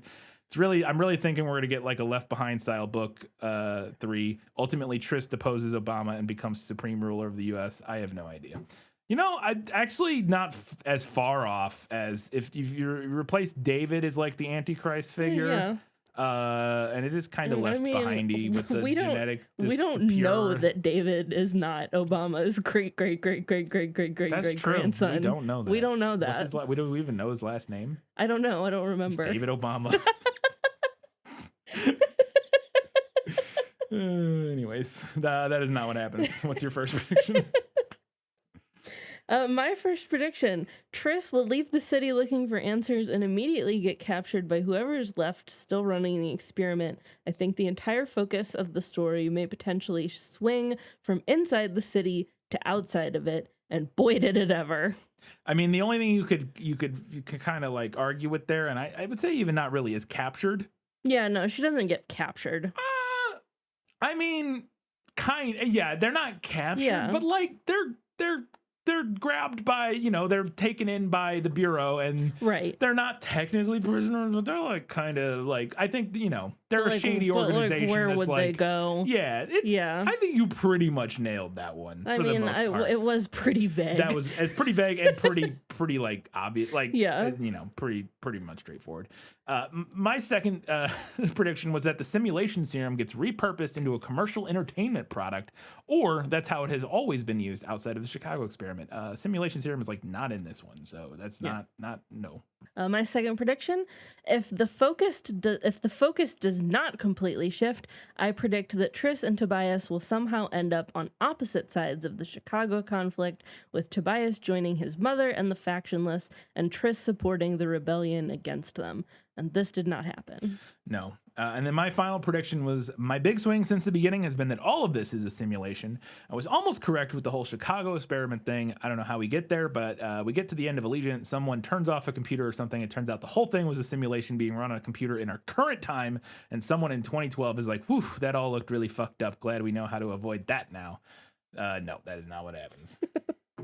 My last prediction was that Joanna figures out a way to get the Amity happy drugs into the water supply in an effort to neutralize any conflict. This did not happen, and it really annoyed me that the book completely forgot that plot device existed. Yeah, they just switched it to the memory serum. Yeah. Like, they're like, now the memory serum is the thing they use to control everything, when it's the last book was definitely like, felt like we were going to set up this peace drug thing. Yes. And that's just never mentioned again. But sure, why not? All right. Before we get to the final verdict, we wanted to remind you that you could do us a couple giant favors. First, head over to Facebook, Twitter, Instagram, Goodreads, any of those social media platforms. Give us a like, a follow, whatever you got to do so you see our posts. We would love to hear what you thought about Allegiant, the book, and the movie. You can also do us a giant favor by heading over to, Apple Podcasts. I think Stitcher's gone now, but whatever. Spotify, anywhere you're listening, any platform where you can drop us a little 5-star rating and a review. We would appreciate that. And if you really, really want to support us, head over to patreon.com/thisfilmislit. Give us a few bucks a month. You get access to early access on episodes, bonus content at the $5 level. We just talked about Pirates of the Caribbean, Curse of the Black Pearl last month. And we have another episode coming out this month. And then at the $15 and up level, you get access to priority recommendations, where if there's something you'd really love for us to talk about, you can go ahead and recommend it, and we will throw it up as high on our list as we can feasibly. We have a lot of stuff on the schedule, but we'll get it up there as high as we can. Katie, it's time for the final Divergent series verdict. Now, are you ready for your sentence? Sentence? But there must be a verdict first. Sentence first, verdict afterward. I don't know if I've ever read a book or a series overall with as many ideas as this one. From world building that was simultaneously too much and not enough, to an overabundance of characters, to multiple themes that were sometimes at odds with each other, the Divergent series feels more like an idea dumping ground than a planned out, edited, and professionally published trilogy. And the truly frustrating part is that some of the ideas aren't even bad. I can see the kernels of an interesting story and an interesting world here, but unfortunately, it was written by an author who was, at best, inexperienced, so much so that even HarperCollins couldn't rein in the mess. But this final verdict is not as cut and dry as the previous 2 installments. While the first 3/4 of the film were pretty good, it tripped at the finish line in a big way, with the story's climax going truly off the rails in a cacophony of cheesy action sequences and illogical plot movements. And let's not forget that this film series is actually unfinished. I can only assume that the second movie was going to be about the plot to use the memory gas on the Bureau, which I guess makes sense, but I'm not sure it needed to be its own movie. There's way too much going on in the book, but I do feel like the screenwriters could have streamlined it into one film because so much of what happens in the book is just convoluted and unnecessary. I have to wonder how much the writers were hobbled by the studio's decision to try and double dip with 2 movies. Allegiant isn't an easy call for me. The book is a mess. The movie is also a mess. In this situation, all I can do is ask myself, which would I rather revisit? And to be honest, I would rather watch this movie for 24 hours straight than read the book again. So for that reason, I have to give this one to the movie, but only by virtue of it not being quite as bad as the book. I have to be honest. This book was an absolute nightmare to read. I hated almost everything about it. It was a confusing, convoluted mess, and it truly felt like Veronica Roth had no idea what she was going to do with it before she started writing. I was constantly searching for characters' motivations and struggling with the rules of the universe. So often, I felt like Veronica was trying to explain the book to herself as she was writing it. And the ending was one of the most depressing, unsatisfying conclusions to a trilogy that I think I've ever read. This movie is terrible, and I don't think it would hold up remotely on its own. I truly don't think that someone who hadn't read the book would understand much of what the hell was happening. But having read the book, it is so much more enjoyable. Well, at least until the final act when the movie goes completely off the rails. I think the biggest problem with these movies, and specifically this movie, is that they're literally only for people like us. They're for people who read the books, realized they sucked, and then for some reason still watched the movies. People who love the book series would likely hate these films for straying so far from the source material, particularly this one. But when the source material is this weak, what do? I think this is the exact problem that the screenwriters ran into while working on this series, and I truly feel for them. How do you turn this mess of a series into something that works? You don't. You cannot. They tried, but I just do not think it's possible. For a lot of film adaptations of books, the thing that makes them suck, the thing that is missing, is the attention to detail. All the little nuances and story beats and fun stuff that really flesh out the world of the novel and make them fun to dive into are often cut from a film to make it work in the 2-hour runtime. But in the Divergent book series, those details are a fucking mess, so cutting them actually helps. I cannot stress enough how much I disliked this final book. I think it is by far the worst in the series, and I legitimately felt bad when I finished it. I'm not kidding. I felt like shit when I finished reading this book. The movie, while terrible, is laughably terrible. The final act was a mess, but it was a fun mess. So for the final time for our 2023 summer series, I'm giving this one to the film. Oh, God. It's over. Oh, it's done. It's done. Katie, what's next?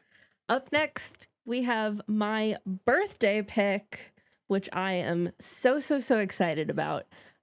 We are doing Catherine Called Birdy, which I don't know if a lot of people will have heard of. I've never heard of this. It's a middle grade historical fiction book by Karen Cushman, and I had just discovered very recently that it got adapted into a movie last year. Oh. And I am not exaggerating when I tell you that this book and another one by the same author were my whole personality in the 5th grade. I am so excited about this. Oh, that'll be fun. I'm very excited to check it out.